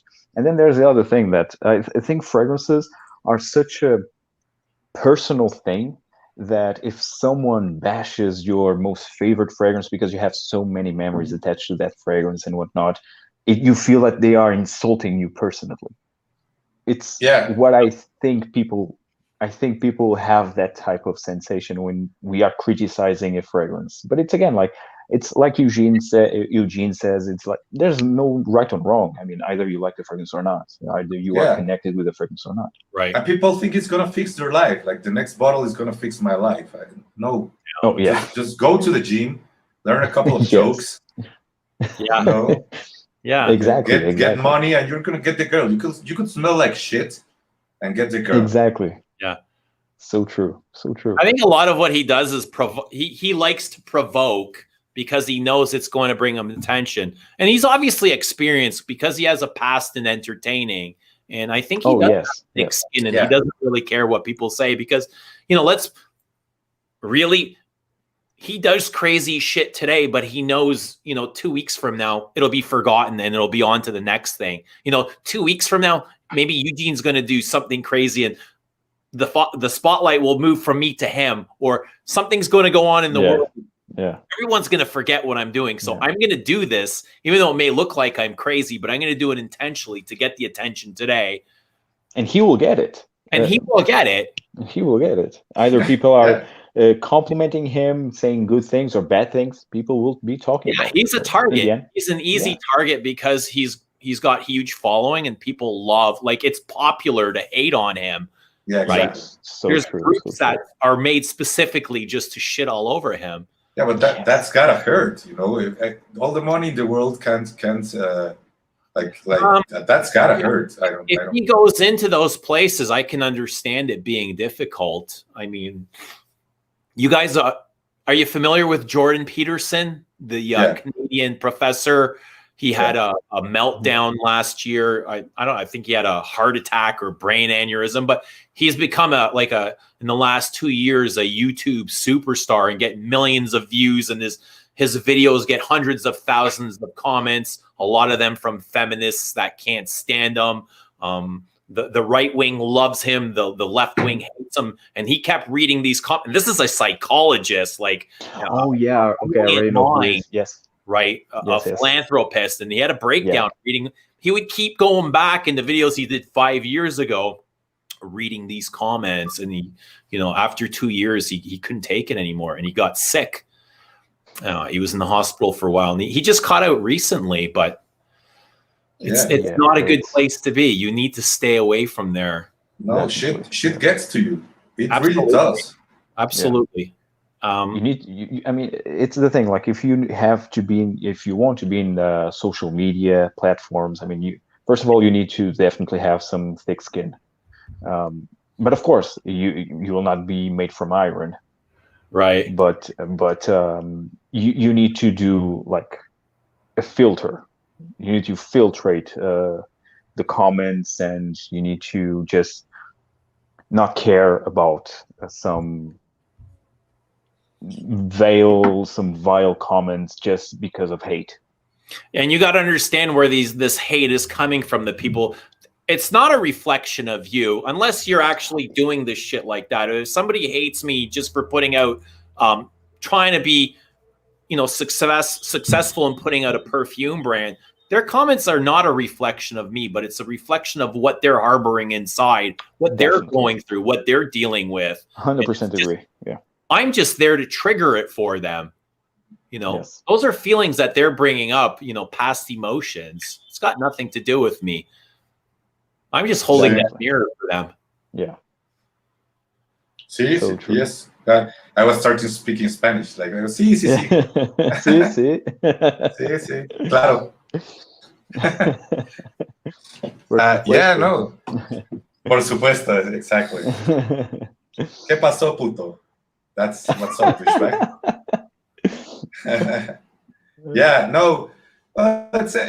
It's a really weird community, and I just realized something, Eugene. Do you know where you heard the jacket thing? Are you in a Facebook group of Guerlain called Honeybees? I'm not. I removed myself from there a couple of years ago. I made a post in that group like 3 days ago. So maybe I'm just looping. I thought I had read it in the comments in one of my videos somewhere in the chat. Maybe I just started a rumor. I started the first one. I don't know. Maybe I started a rumor and it's not true. And the poor guy is gonna lose his brand. No. Maybe it'll bring him more sales. Who knows? Because people are crazy when they hear about a discontinuation. Yeah. No, I don't know, but I find it pretty funny. I just realized that, like, maybe I was the one that started the rumor. He's gonna call me, like, "What the fuck are you doing, Mauricio?" Yeah, because I have him on Instagram, so I don't know. Maybe he's gonna call me, like, "Stop saying that." I heard it. I'm sorry. Yeah, of course. I mean, we're just talking, just chatting. Nothing is official. Nothing. Yeah, I mean, right. Just giving this idea. It's horrible, and then the rumor gets bigger and bigger.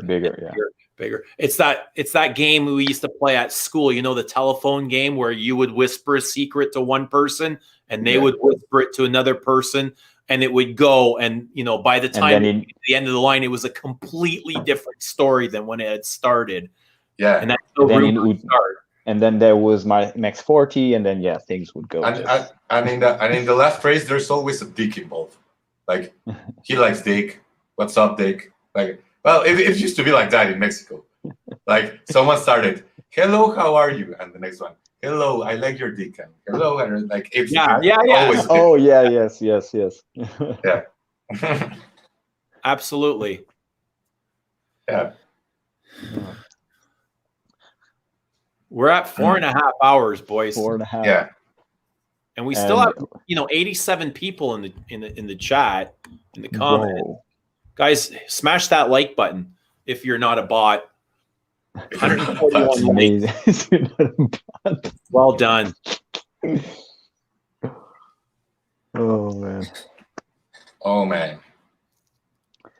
Well, guys, but this time I need to go. Now it's my turn. Yeah. It's 2 a.m. already here in Portugal. Yeah, me too. I need to work. Thanks so much. Thank you so much. Daniel, thank you so much. You guys are always welcome back. Everybody in the chat. This was great. Thanks for coming out. Really enjoyed tonight's stream. They're already sleeping in the chat. Oh, thank you for having me. It's the second time. It was nice. It was. Oh, nice, this was great. This was great. A different perspective. Definitely. This is what I wanted. Like I was talking to the duck. I want people from all over the world, and I want to hear new ideas. I want to hear new opinions, and I want to see fresh faces. And it's a nice change. Yeah. So I enjoy it. I like having people on. Yeah, I love meeting you, Yortao. Like you're one of the good ones. Absolutely, he is. I love his videos. Yeah, keep going, Zhao. Thank you so much, guys. Keep going, guys. Zhao Lima from Scented Moments. Find his channel. Subscribe to Zhao. And anyway, definitely, I hope to be part of another live stream in next time. Yeah, absolutely. I would love that. Me too. Guys, thank you so much. Chat, before you exit, please hit that like button. And we'll see you soon. Definitely. Love y'all. See you soon, guys. Bye, guys. Ciao, guys.